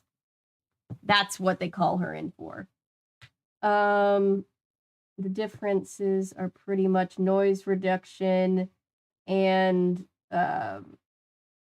HD output options, better HD output options. Oh, and free fusion. Yeah.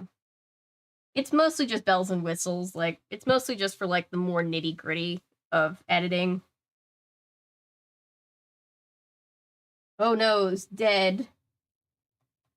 I thought the same thing. Closed Da Vinci gave me the mental images of Avery forcefully closing Leonardo's mouth with her hands. No, not that Da Vinci. Oh shit. Right? Like, why is this historical painter being opened up? Not that Da Vinci. It's way less interesting than that. It is very good, but big, bulky editor. I shouldn't say bulky. That makes it sound like it doesn't run very smoothly. It does. It runs very well. It's just this unit of a thing. Takes up a ton of space on my computer and what I need to get videos made.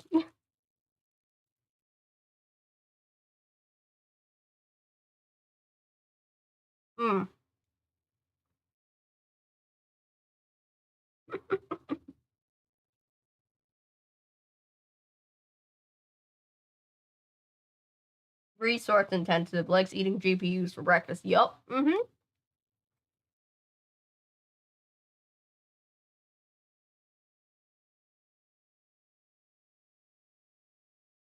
I honestly wouldn't want to use any other editor though, to be fair. It eats GPUs for breakfast because it's doing its job. Difference, multiple GPU support is apps. Oh, that's right. Yeah, multiple GPU support.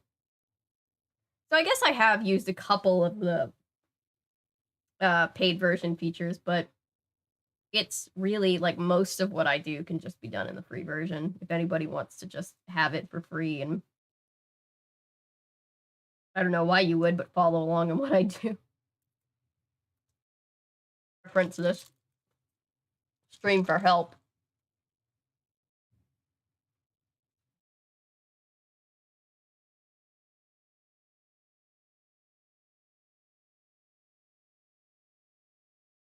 That one was really sour all of a sudden.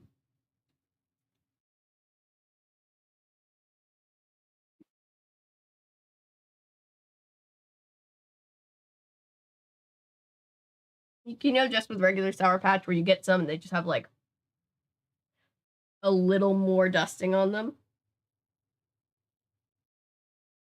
Found more gems on Tubi, including an old claymation show I used to watch called Bump in the Night. It's super trippy. I'll have to check that out.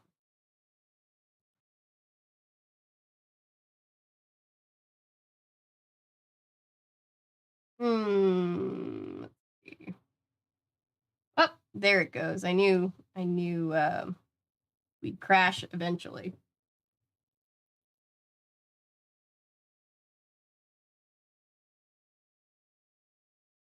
Oh, everybody knows what Bump in the Night is except for me, I guess. I've never heard of this before. It'll give you nightmare fuel. Ooh, I'm always down for some good old new nightmare fuel.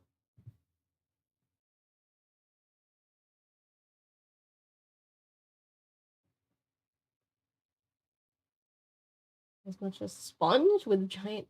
Huh. Now I'm interested. Hang on, you guys.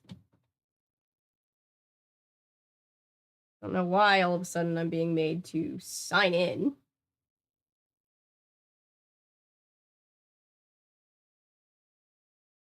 Railway Children. Book is good too. Weird to describe. Too. Yeah, everybody seems to know Bump in the Night. I'm interested. Yeah, I logged in and I'm like, wait, why are these none of my... none of these are my suggestions. And I was like, oh, I'm not logged in. That's not helpful.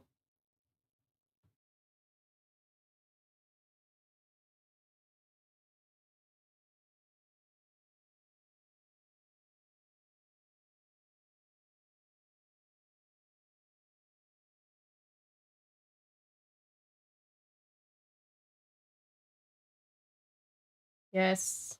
Google's like, are you sure it's you? Yes. Yes, I do. Yes, I am.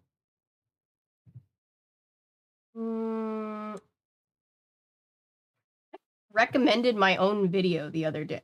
Or no, it was yesterday. Feels like forever ago. It was yesterday. And I was very confused. It was like recommended watch for you, and it was my video. And I was like, YouTube, I don't need to watch my video. I made my video. That's why I don't want to watch it. Ooh, so far in the poll, we're all very suspicious of Connie. I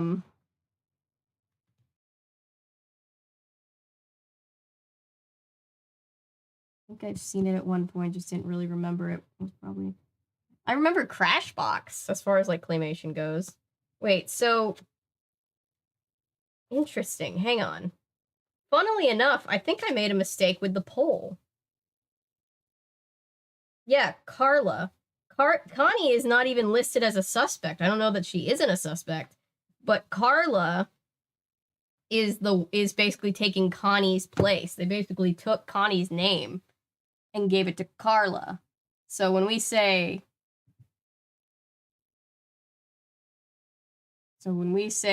Connie, it's technically Carla that we're talking about, but Connie is a different character. It's confusing, but we probably won't finish the book until tomorrow, maybe, so... Connie and missed half the book. Good thing? The book is fun. It's just because of adaptation reasons, the name Connie is not actually the name of the person that we're supposed to be suspecting, but is the name of somebody else in the book. It's confusing.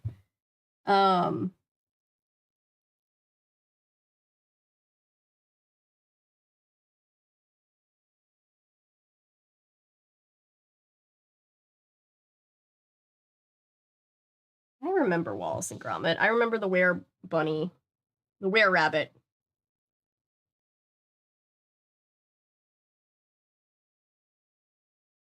Connie and Carla is a movie I used to really like as a kid, where Toni Collette is on the run from the mob and she and her friends pose as a drag queens. Oh, that sounds interesting. That's funny. Cool. That's a coincidence that those are the names being used. I'll have to check that out. Curse of the Were-Rabbit is a great film. It really is.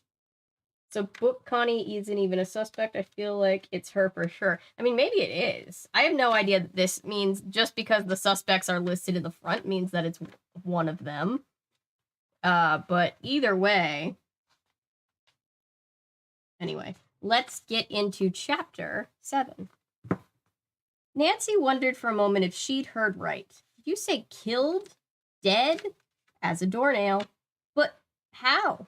Nobody knows for sure, the girl went on, but somebody found him about 20 minutes ago. And they say his neck's broken, she shivered. It's awful, isn't it? I heard the guy who found him is still throwing up. Oh my gosh. Personally, I'm sure I would have passed out. I mean, can you imagine? Nancy could hardly imagine any of it. I mean, Nancy can imagine, but she's like, oh, no, I've definitely never seen a dead person before. All night, she'd been gearing up, getting ready to face Jake Webb to accuse him, among other things, of trying to kill her. And in spite of what she'd told Daryl and Bess and George, she had been scared. Well, she wouldn't have been scared anymore. She wouldn't have to be scared anymore. Not of Jake Webb. Still, finding the whole thing unbelievable, Nancy reported the news to Bess and George. Then she climbed the front steps and went into school. As she moved through the main hall, she heard bits and pieces of conversations that told her a little more about Jake Webb's demise. Right next to the video lab, at the bottom of the stairs. Hard cement stairs. Geez, no wonder the fall broke his neck. They say he's been dead for 2 hours. I wonder what he was doing here at 6 in the morning. Probably planting a bomb. Too bad he fell first. Fell? The guy didn't fall, no way. Didn't you hear about his face? Jake's face? That's what Nancy heard most about on her walk through the hall. His face was bruised and cut. The bruises could have come from a fall down a flight of stairs, but not the cuts around his eyes, not his split lip. Oof. Jake had been in a fight before he hit the hard floor in front of the lab.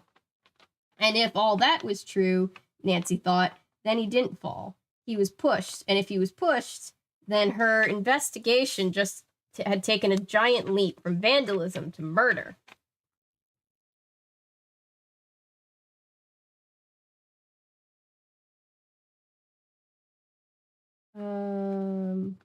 Weird Al movie today and can't recommend it enough. It was great. Oh, that's great. I love hearing that.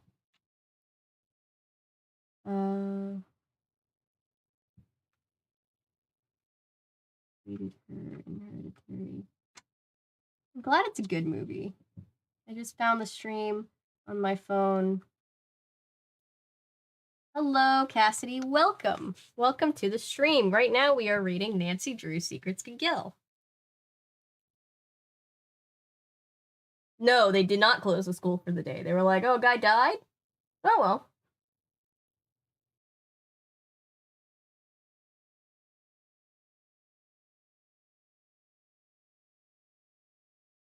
I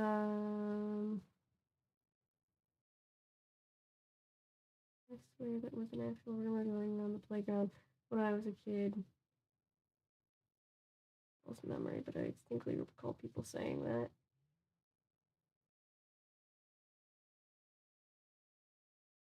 I lost it at Eat It as an original and MJ stole it. That's so funny. So we're on page 60. I don't know if you've ever played Secrets Can Kill, the Nancy Drew PC game, or read this book before, but basically this book is about Nancy solving what she thinks is going to be a vandalism problem at a school, turns into a murder, and she's got this thing going on with this guy named Daryl Gray, and it's a whole thing. Yeah, there's a lot of, she's undercover as a high school student while she's trying to figure this whole thing out.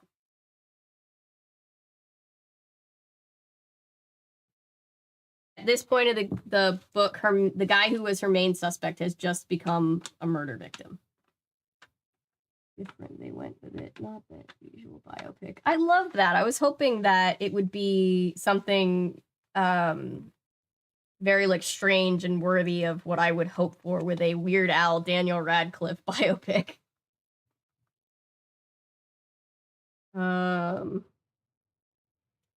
No one she heard even pretended to feel sorry that Jake was dead. And as she thought about Hunk, Hal, Connie, and who knew how many others, she realized that a lot of people around Bedford High would have wanted Jake to vanish. But who would have wanted it badly enough to give him that push? When Nancy, well, for starters, Nancy, whose brake lines were cut. Games, but I forgot there were actual murder. Pretty intense for what I thought it was. So these books are from the 80s, geared towards teens. There's a little bit more, like nothing too bad, but just like a little bit more than your run-of-the-mill, like classic Nancy Drew book. They basically were like, we want to make Nancy Drew the 80s icon that she deserves to be, pretty much. Go out of your way to see it, you won't regret it. That's amazing. I don't think Al Yankovic would authorize a normal biopic. No, I don't think he would. Let's see.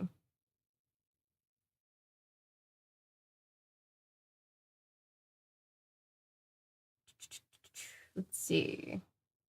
When Nancy reached the scene of Jake's quote-unquote accident, the police and the man from the coroner's office were still gathered there.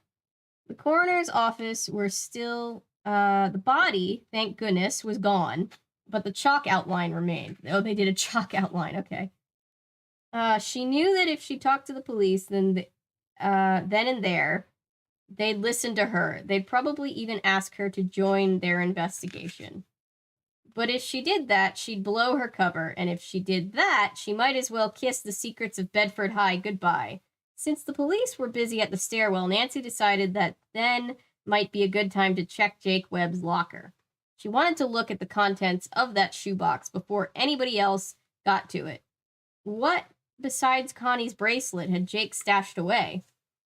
She was busy wondering if Jake's locker would have any clues hidden in it, that she didn't see Daryl until she bumped into him.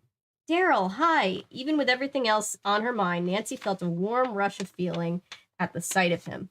I guess I don't need to ask if you've heard the news. Hardly. Daryl took her hand, but he did it in an absent-minded way. I just talked to Mr. Parton, he said, his voice low enough that Nancy could hear him. He told me to tell you it's murder, definitely. Nancy's eyes widened, but she wasn't really surprised. She figured that part out.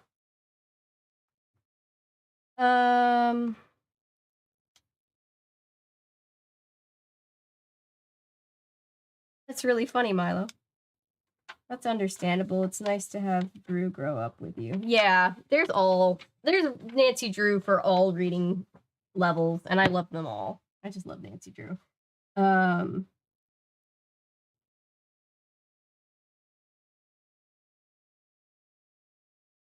Did Mr. Parton say anything about me, about what I should do?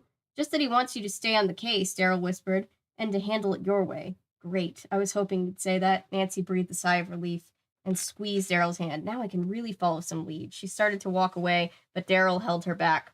Wait a second, he said. If Jake was the vandal, then your case is solved. You're into murder now, Nancy. I think you should back off. You've got to be kidding me. Nancy could help feeling insulted. Why should I back off? Do you think it's too complicated for me or something? Hey, no, I didn't mean that. Daryl's violet eyes were full of worry. It's just that it's probably going to get dangerous, Nancy. Nancy's always into dangerous situations. You don't have any idea what you're up against. That line was used right in the movie, or in the game. No, I don't. But I'm going to find out, Nancy smiled at him. Thanks for worrying about me. But please, try not to. She said, I really can take care of myself. Out of the corner of her eye, she saw Carla Dalton heading toward them. She couldn't resist planting a kiss on Daryl's cheek. She wanted to anyway, but having Carla as a witness made it even more fun. Gotta go now, she told Daryl with a twinkle in her eye. I'll talk to you later. Let you know what I found out. The halls were still jammed with kids discussing the morning's main events, but luckily, the final bell rang as Nancy reached Jake's locker. She was surprised that everyone was still marching to the sound of bells on that day of all days, but it was a good thing old habits died hard. That was a word salad. I don't know why that was hard. Daryl's being kind of sus. Yep.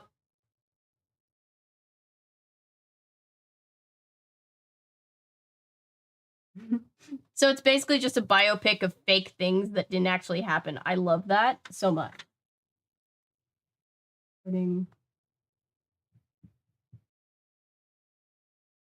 That's really funny.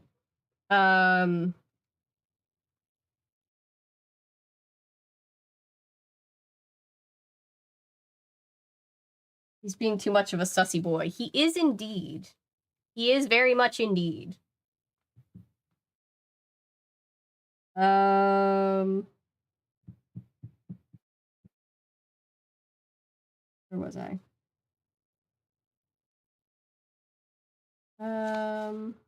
Good thing old habits died hard.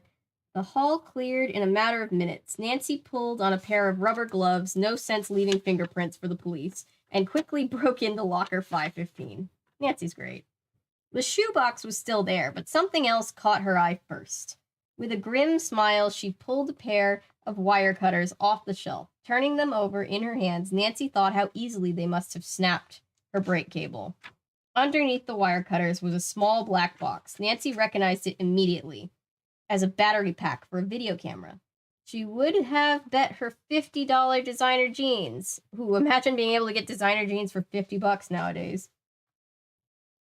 that Jake stole it from the video lab and used it to tape her and Bess and George on their shopping spree. Finally, Nancy took out the shoebox and lifted the lid, her heart beating with anticipation. Connie's bracelet was still there, along with a recent article from the school newspaper that carried a picture of Walt Hogan being brutally tackled during a game. The headline read, "The hunk gets hit. He's down but not out." The story went on to explain that if Walt missed the upcoming All-State Championship game because of an injury, he badly needed football scholarships, and his ticket to the pros might be in jeopardy. But Walt poo-pooed the injury, claiming that nothing would stop him from playing an all-state game. At the bottom of the box, folded in half, was a wad of official-looking papers. As Nancy opened them, she recognized them at once, without even reading the heading. They were SAT exams. There was just one difference between them and the ones she'd once toiled over. The set of exams in Jake's locker already had the answers marked in. Nancy studied the curious contents of the box, trying to make sense out of them. She was positive now that Jake was the Bedford High vandal. The battery pack and the SATs pretty much proved that. But looking at the bracelet, she wondered if he was also into stealing it. It didn't really matter if he was, except for one thing. Someone had killed him, and Nancy was determined to find out why. The police were going to be asking the same question, she knew, so she put the shoebox and the wire cutters and the battery pack back where she found them. She closed the locker and was trying to come up with the excuse for being late to her first class when a voice behind her said, "Well, if it isn't Nancy Drew, girl detective, you always manage to be right in the swing of the nastiest things."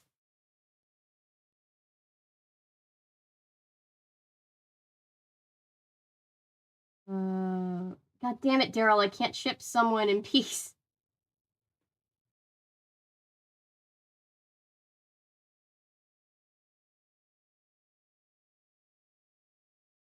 Yeah, Daniel Radcliffe and Elijah Wood get mixed up all the time. It's kind of a running joke. Daniel Radcliffe famously said in an interview once that somebody gave him a picture of Elijah Wood to sign, and they weren't understanding him when he was saying that he wasn't Elijah Wood, so he just signed it, "I am not Elijah Wood, love, Dan."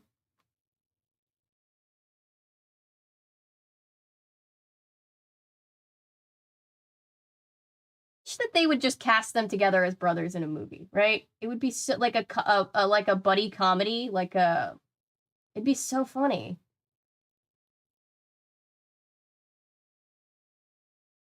A plot twist. What if it was Ned all along? It was Agatha all along. But put in Ned. I don't know. Ned's voice doesn't really work with the flow.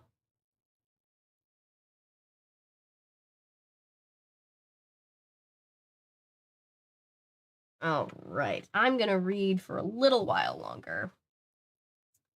Bum, bum, bum, bum, bum. I don't know how far I'll go, but I doubt that we're going to get through this much more of the book tonight, considering it's almost midnight. But we'll see. It's a little too long and with a little too small print to be a one-stream book. It's 152 pages with this really small print. We're on page 64.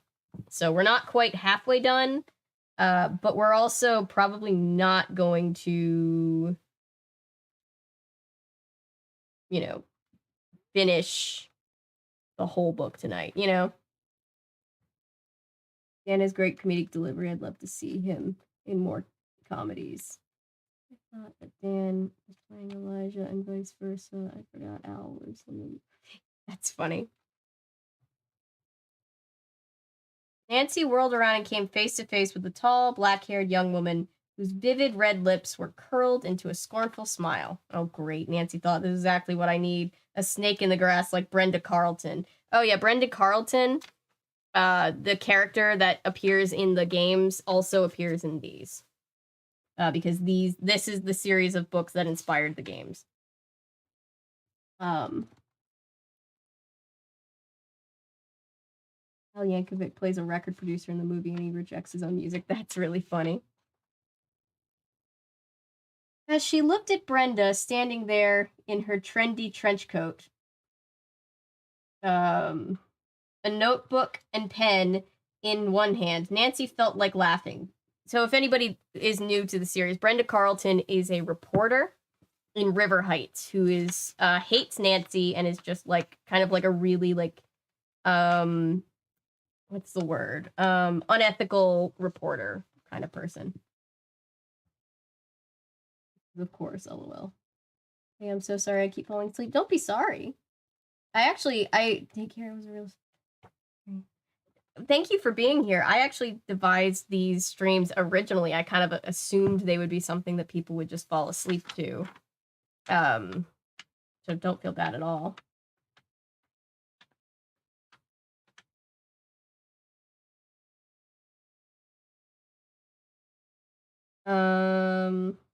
Notebook and pen in one hand, Nancy felt like laughing. Brenda had delusions of being investigative reporter for today's Times, her daddy's award-winning newspaper. But as far as Nancy was concerned, the only thing Brenda did well were wear clothes and mess up Nancy's investigations. She'd done that too many times for Nancy to ever trust her. And there she was again, smirking and lurking. Well, Brenda, Nancy said, what are you doing here? Trying to play reporter? I saw you first, girl wonder. Brenda gave Nancy a saccharine smile and flipped open her notebook. Let's see, she said, pretending to scribble with her pen. When this reporter arrived at Bedford High, the first person she ran into was none other than Nancy Drew, alleged private detective. It's not alleged. She solved a ton of cases. How does that sound? If she talks any louder, Nancy thought, the whole school will know who I am. Okay, Brenda, what do you think I'm doing here? What do sleuths usually do at the scene of the crime? Scene of the crime. This looks like a high school locker to me, not the bottom of a stairwell. Brenda's green eyes swept over Nancy in a quick but all-seeing glance. Pointing a red-nailed finger at Nancy's history book, she smiled. Oh, I see. You're posing as a student. How clever of you. I'm surprised you thought of it. Dropping the sweet voice, Brenda went on. Now, why don't you give me a few more details about what's going on here? If you don't, all your little high school friends are going to find out real fast what you're really up to. And I have a feeling you wouldn't like that at all. Is that a threat, Brenda? Of course it is, Nancy. So how about it? Are you going to give me the whole story? Nancy sighed. What choice did she have? The case was complicated and dangerous, and she couldn't solve it and battle Brenda Carlton at the same time. All right, she said, gritting her teeth. I'll make a deal with you. A deal? Brenda's silky eyebrows drew together in a frown. What kind of deal? The kind of deal that'll give you an exclusive story, Nancy told her. Face it, Brenda, the police aren't going to give you the time of day, and right now I know more about what's going on than they do, so when it's over, I'll be able to give you a really sensational story, right down to the last juicy detail. Nancy watched Brenda's frown change to a smile. Probably seeing her byline already, she thought. There's just one catch, she warned. I give you the story after I've solved the case, not before. If you want to know everything, I do. Stay out of my way and keep your mouth shut about who I am. Think you can manage that? For about 30 seconds, Brenda wavered between taking her chances with the police or making a deal with Nancy for later. Finally, she reached a decision. Well, all right, she said, pouting. I'll do it your way. But, she warned, you'd better keep your part of the bargain, or the only role you'll play again is unemployed detective. Nancy bit her lip to keep back any insulting remarks that might blow the deal. But as she watched Brenda stroll away, she promised herself that someday she was going to close that reporter's notebook for good. Yeah, Brenda sucks. You wanted us all to fall asleep, but we wound up in horny jail along the way instead. Yeah, life doesn't exactly go as you plan for it. Theme, which features John Deacon, bassist for Queen. Originally it was supposed to be Freddie Mercury, but his estate wouldn't allow it. Oh. Disappointing. Another fun fact about the pool party scene is that it's the same setup as the one from Boogie Nights. Oh, that's interesting. Interesting. Also, a new reporter with red hair. Have you ever played Laura I don't think she has black hair, but red lipstick, I think. I think that's what it said.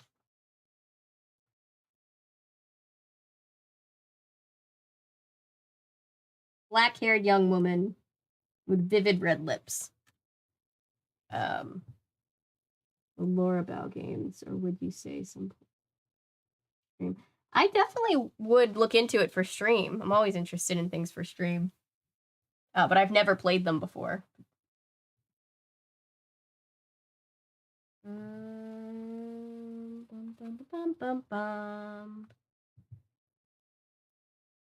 All right, let me just keep going.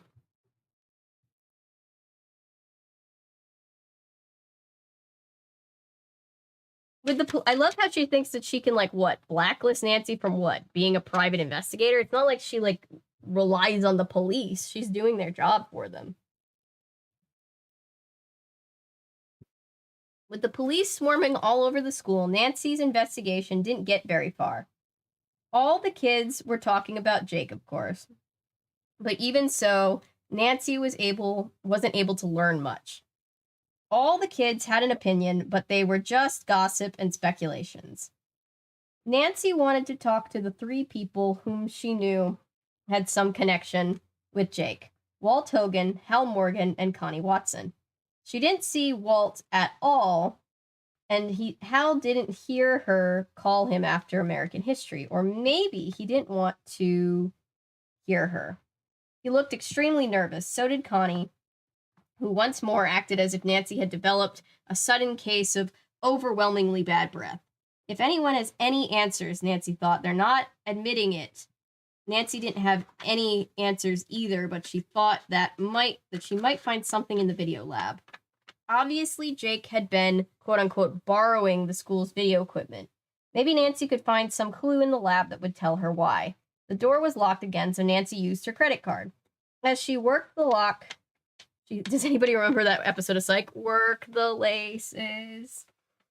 As she worked the lock, she thought she heard a noise coming from inside the lab. She stopped listening. There was a faint... She didn't stop listening. She stopped, listening. There was a faint thump, as if someone had dropped something on the floor. Could a policeman be in there? It was 4 o'clock in the afternoon. The halls were empty of students, and Nancy had watched the 2 patrol cars drive off half an hour ago. Still, they might have left one officer behind to guard the school. If they had, Nancy decided that it wouldn't help her case to get caught. She raised her hand and knocked loudly on the door. Then she listened again. No sound. This time, after a few more loud raps, she decided that whatever she'd heard hadn't come from inside. The empty halls picked up sounds from everywhere. The noise could have come from the floor above. She worked the lock again and pushed open the door. The room was a wreck. Cables and wires were strewn across the floor like uncoiled snakes, and at least half the tapes had been pulled from the shelves and lay in scattered piles on the desk and the floor. Nancy knew that the police must have searched the place after finding that battery pack in Jake's locker. Either that, and they were real slobs, or somebody else had been there. Could someone have been Jake's murderer after some kind of could that someone have been Jake's murderer after some kind of evidence? Suddenly, Nancy didn't like all the silence around her. She cleared her throat noisily and told herself that if the murderer had been there, he or she, equality, was probably long gone. And from the look of things, he hadn't found what he was after. Maybe she could beat him to it, she thought. Quietly, Nancy closed the door behind her and stepped over several lengths of cable to the middle of the room. Her gaze fell on a neat row of about 30 tapes, still on the shelf. Nancy crossed the room to the shelf and saw that the tapes were just rock videos. Those teenagers and their rock videos. Glancing at the familiar names, Nancy thought maybe they weren't worth her attention. But then, one of the labels caught her eye, right next to Material Girl, which made her think immediately of Brenda Carlton, was a tape labeled I Spy. I Spy? Question mark? I don't know why I said the question mark. I Spy. It wasn't any rock group Nancy had heard of. Somewhere out there's a group called I Spy just going, oh, Nancy Drew hasn't heard of us. Maybe I Spy was a Bedford High group. Nancy decided to have a quick look at it. She just hoped the music was good. After the first few seconds, Nancy wished there were music. The tape was completely silent, but the images were so unbelievable that the music would have made it seem like a joke or some kind of fantasy. Instead, Nancy knew what she was seeing was reality. Nancy differentiates fantasy and reality by the lack or presence of music. The first person on the tape was Hunk Hogan. He was sitting on a bench in what must have been the locker room. No one else was visible, and when Walt glanced cautiously around, Nancy decided that he had decided he was alone. After another careful look, the star tackle reached into the duffel bag at his feet and pulled out a roll of white tape. Obviously, in great pain, he began to wrap it around his ribcage, wincing the whole time. Nancy remembered the article in Jake's locker that told of Walt betting all his hopes on a football scholarship on the upcoming All-State game. From the look of him, he'd be lucky to get dressed for that game, much less play in it. Walt was hurt, but he'd hidden it from everyone except Jake Webb. The video lab was stuffy and hot, but Nancy shivered as a chill ran up her spine. She'd been right. The case was much bigger than anyone thought, and the I Spy tape was an extremely hot piece of evidence. Too hot to be watching smack in the middle of Bedford High. Quickly, Nancy pushed the stop button and ejected the tape. In the game, if you remember, there was more than just that on the tape, and we weren't seeing him bandage himself. We were seeing him steal drugs. Hunk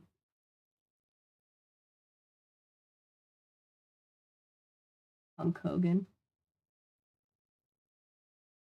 No, they changed his name to Hulk in the game, I think partially because they didn't want to use the name Hunk, and otherwise just because Hunk Hogan would then be his name, and that's kind of funny. But they call him Hunk in this game, in this book. Oh my gosh, my brain. The series is a lot stranger than it. Swap.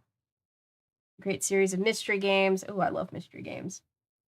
Pushing Up Roses channel. Ooh, I love Pushing Up Roses, so I bet it's fun. Those seem like very different things. I know, right?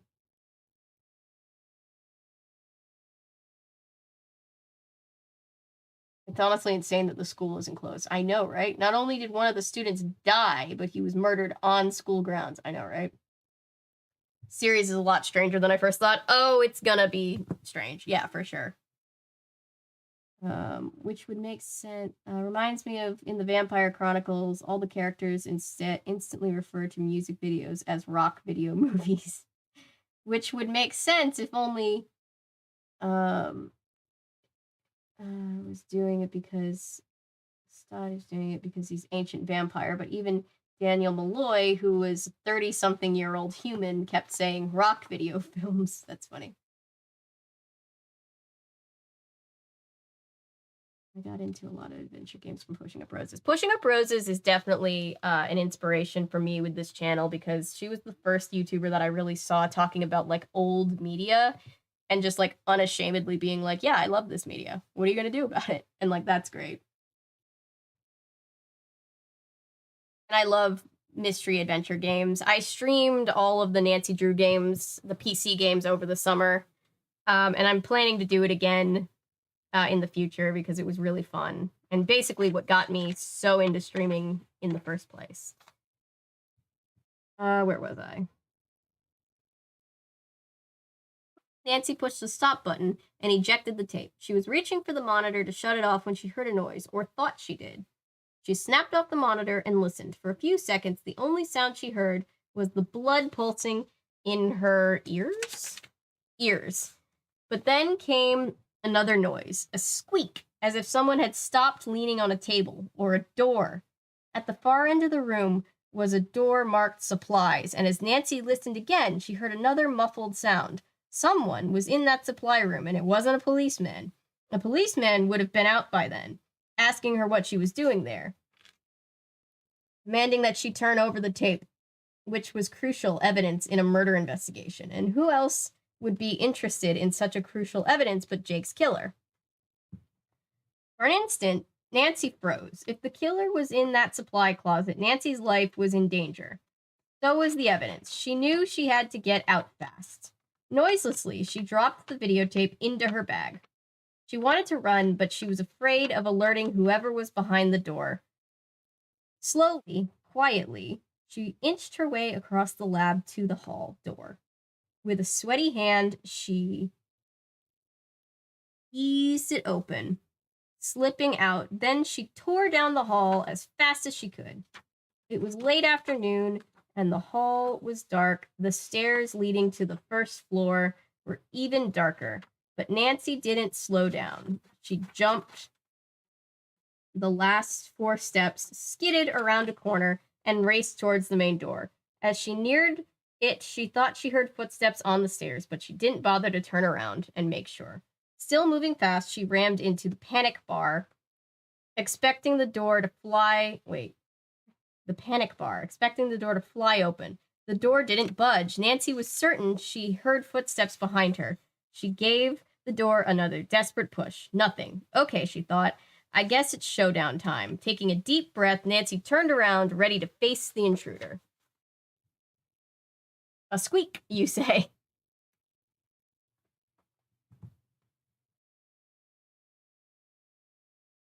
Could it be Brenda, or is she just a red herring? I don't intend to spoil BTW. Probably not Brenda. She's reoccurring. Yeah, Brenda's reoccurring. She's just a pain in Nancy's ass for like a long time. Squeak or creak? I'm not so sure. She described this creak like a squeak. There was this part of me that, like, for a second was like, who wrote this book, as if it was going to be listed on the front, because Caroline Keene is the pen name that gets listed on every Nancy Drew book, has been that way for all this time, ever since the book started being published.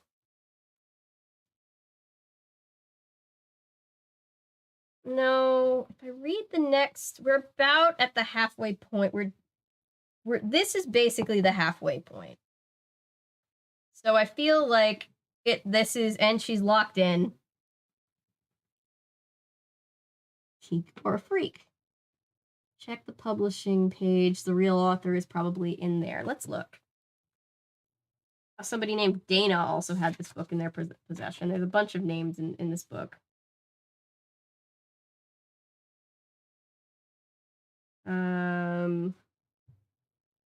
60 of the books from the Nancy Drew Files series are listed in here. Where is the Poison Pen? I have a few of these. I think I own about 10 of the Nancy Drew File books. Copyright 1986, cover art copyright produced by Mega Books, all rights reserved. Where is it? Weird. Should be here.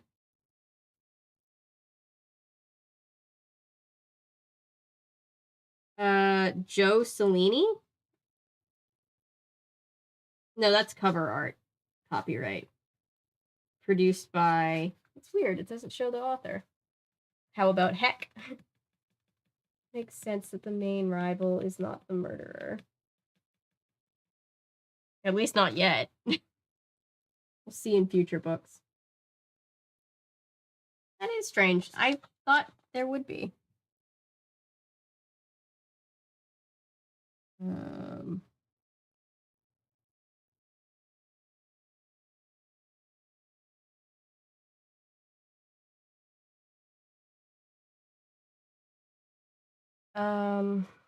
But yeah, we're about at the halfway point. So because I don't want to be, since this is going to be our first 2-stream book in a little while, but let me hop over to our Goodreads account for a second.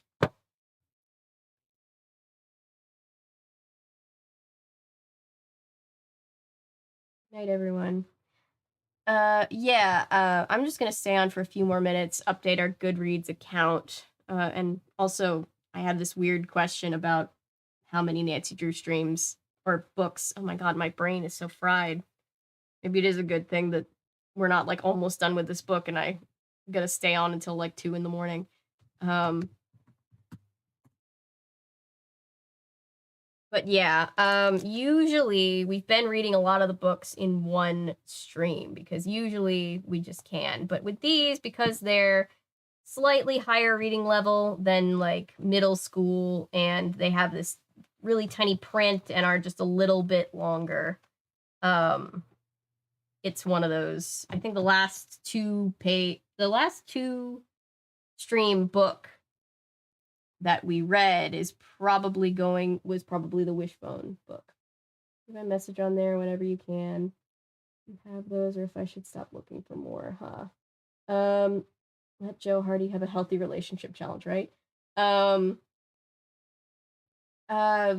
is it cool if I read it now? If not, I can wait until later off stream. I guess I should try to sign in. Hang on. I also guess I should switch to the you can't see what I'm typing camera if I'm signing in. Not that I think any of you will try to hack into my Goodreads, but who knows. Um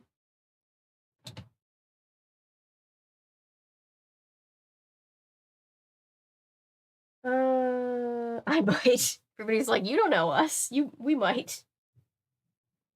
I'm gonna change all of your reads to I don't even know. JK. Nah. I trust pretty much all of you. No, I'm just kidding. Um um would be kind of funny because my account is all just like this account for anybody who's new.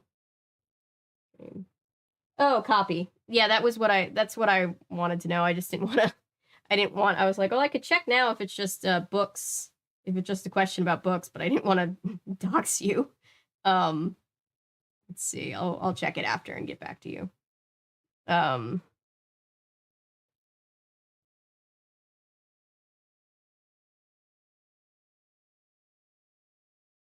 oh yeah, no, there's a whole series of Frank and Joe Hardy crossing over with Nancy Drew. And they've crossed over lots and lots and lots of times between their history because the Hardy Boys, I believe, started being published in 1928, and then Nancy Drew started being published 2 years later in 1930 by the same publishing company.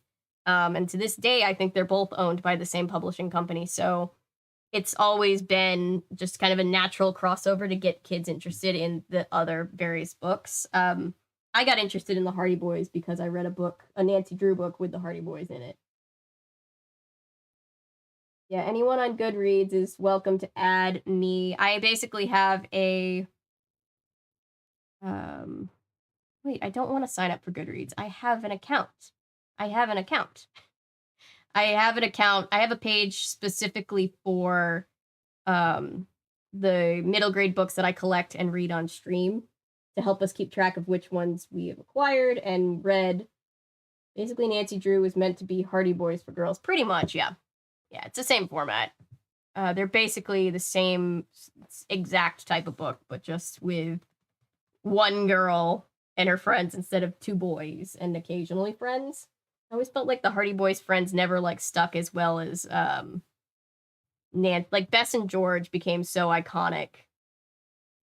So iconic, in fact, that they replaced her original best friend because her original best friend was a character named Helen Corning that they ditched after about 4 or 5 books because Bess and George were in the 5th book. I think it was the 5th book. Bess and George were debuted in the 5th book, and they took the place of Helen Corning for that one book. And audiences loved them, so from then on, they were the focus, and we barely heard about Helen Corning ever again. In just the same genre, not the same company. Neat stuff, BTW. I really like your Halloween tree review. Would you ever do the book for a stream? Sure. I think that would be fun. I always forget about the book. I hadn't seen the movie really until I had covered the until I covered it for the channel. Maybe Beth and George killed Helen. We never hear about Helen. Helen's like the best friend that shows up in every single book. Like she was Bess and George. And then they swapped her out for Bess and George one time, and we never see Helen again because that's how popular Bess and George were.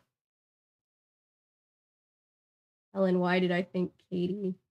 Yeah, no, the first book ever that Bess and George, I know so much random Nancy Drew trivia. It's kind of wild. But the first book that they ever show up in, I believe, is book 5, which is a book that I own. It's The Secret of Shadow Ranch, which also was adapted into a PC game.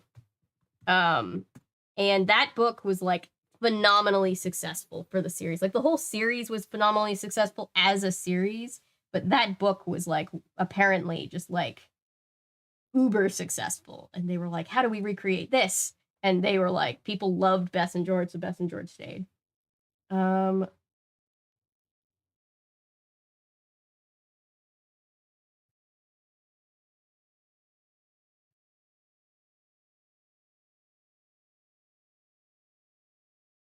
Like, hell, that's not my password.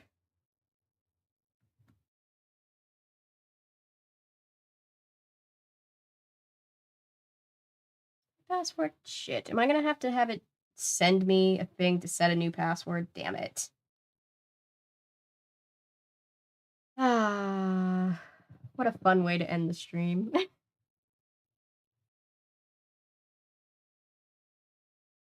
hate remembering passwords. I do too. I always forget. I love that, like, the world has collectively decided George is a lesbian. Never met anyone who disagreed with that statement. I said that she's at least bi. Like, because they say in this book, they're like, George was really into boys just like Bess and Nancy. And I was like, uh-huh, yeah, for sure. George has never, ever given off the vibes that she was straight.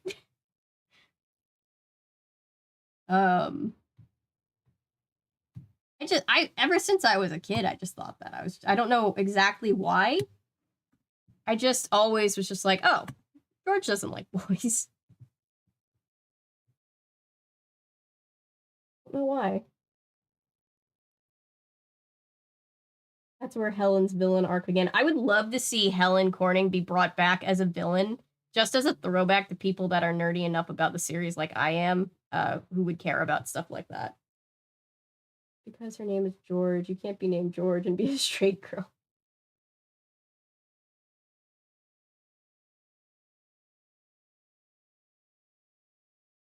Yes, I know I signed into. It's like, hey, did you know that you signed it? It's like, yes, it was me. No one hacked me.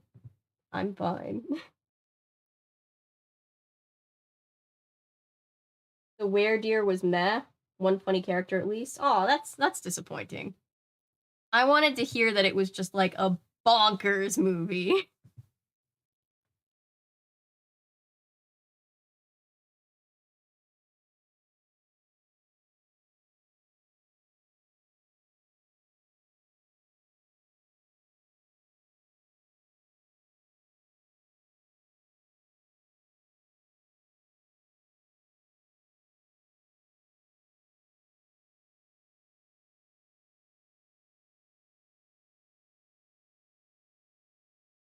You know, it's a really good slash bad movie. Spaghetti Man. I've heard about Spaghetti Man, but I haven't seen it. I also fell asleep both times I watched it. Oh, that's not a mark of a really good movie. Damn, it sounds interesting enough. Yeah.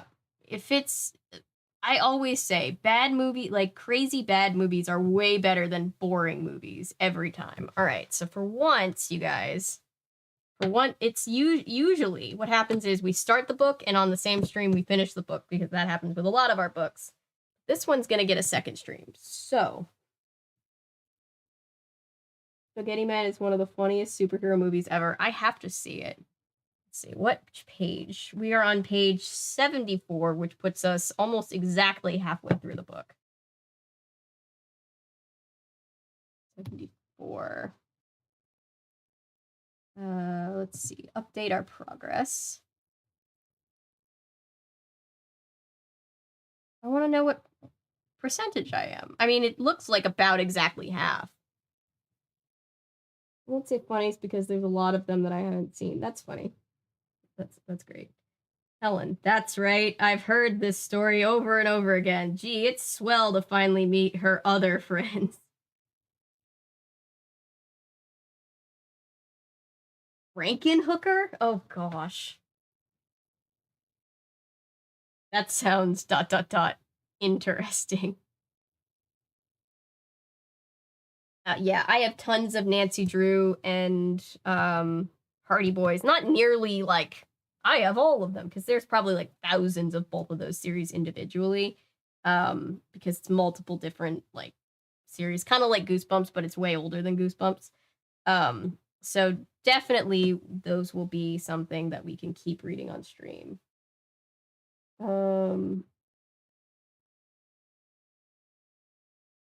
Um, what was I gonna say about that? Ooh, I also have this movie, and I think I showed it on one of the other streams, or not movie, book. God, my brain is fried. I'm so sorry. I have a book. I think I showed it on a previous stream. It's called Crime for Christmas, I think, and it's a Nancy Drew Hardy Boys, because Nancy Drew and the Hardy Boys, around the same-ish time that these books were being written, Nancy Drew and Hardy Boys had their own specific crossover series that had like a ton of books. And Crime for Christmas is one of those where it's a crossover of them. My headcanon Helen is like a study abroad program. Yeah, Helen just, well, she does, I think they do say that she gets married in the third or fourth book. I think there's mention of her getting married. Because she was 19, and in 1930, that's when you got married. Actually, that was late for getting married. Um, Frankenhook or anything like Stripperella in terms of sheer bonkers levels. I've not seen either of those movies, but now I'm interested. You collect the newer Nancy Drew books. I collect pretty much any Nancy Drew books whatsoever. I collect pretty much anything that is like kind of middle grader teens book, anything like that that would be fun to read on stream. The kind of stuff that we read, like nostalgic type of books, or books from nostalgic long running series is like so yes, the answer is yes. Nancy hasn't seen her in so long because she went to Amsterdam Cafe and forgot everything about her previous life.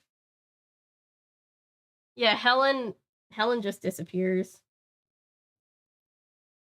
Miami Connection is also a classic bad good flick. Interesting. So many movies I haven't seen. There's so many movies that I have. Like because of this channel, there's so many things that I have seen that a lot of other people haven't seen as far as like obscurity levels, but then like I haven't seen like a lot of things that are like super popular. It's kind of funny. All right. Ah.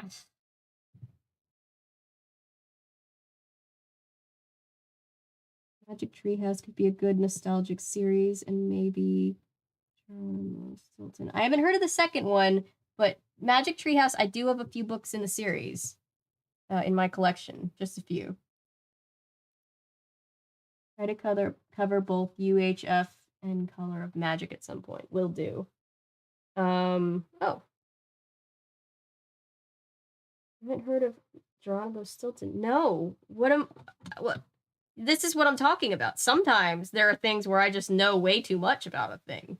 But then sometimes people are like, how have you never heard of this? And I'm like, I don't know. I was homeschooled. No, I've never heard of this. Someone give me the details. He's a mouse who's the editor of a newspaper, and he like solves mysteries. That sounds amazing. Now I have to Google it. Wait, it's probably on Goodreads. I love how I probably could have read a whole extra chapter of the book at this point, but oh well. Oh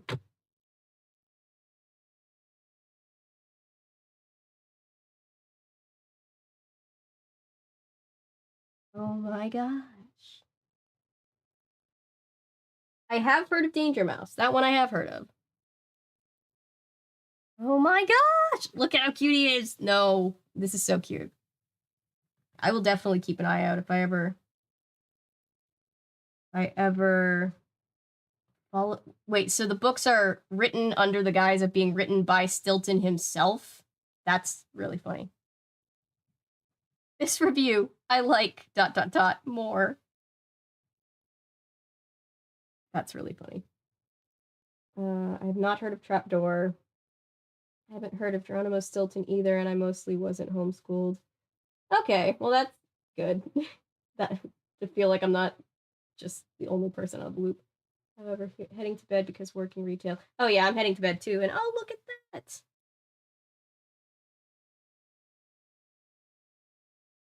Another bot. There we go.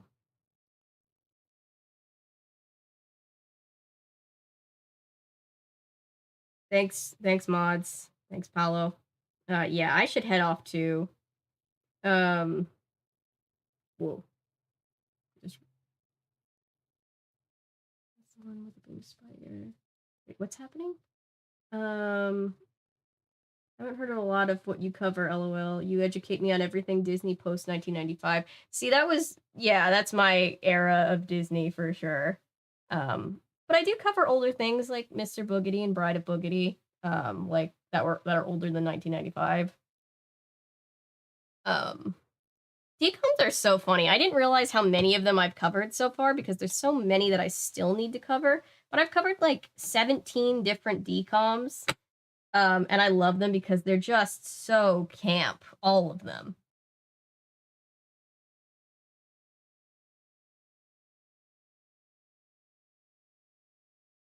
What are we talking about? I'm so confused. I came to say goodnight. Good night, bots! God, me and the mods have thrown so many of those bots out of chat. It is kind of ridiculous. All right, at this point, I'm officially stalling because I have to get back to editing, and my brain is just like, no, I want to keep talking to chat. My brain turns British when it's tired. 13th year is a good decom. Very much so. All right, well, I will get off. I'll see you guys tomorrow night for the finishing of this book. Steve Reviews talked about Trapdoor, Claymation goodness. Good night, Avery. Get some good sleep. Thank you. No, all is good. Good night. Thank you guys so much for being here with me. I always appreciate it. I will be back tomorrow to finish the book. So if you're like, what the hell? I didn't get to hear the end. I'll pick up right where we left off tomorrow. I promise. Night, Avery. Good night, day all. Oh yeah, it's tomorrow now. Bye, everybody. See you.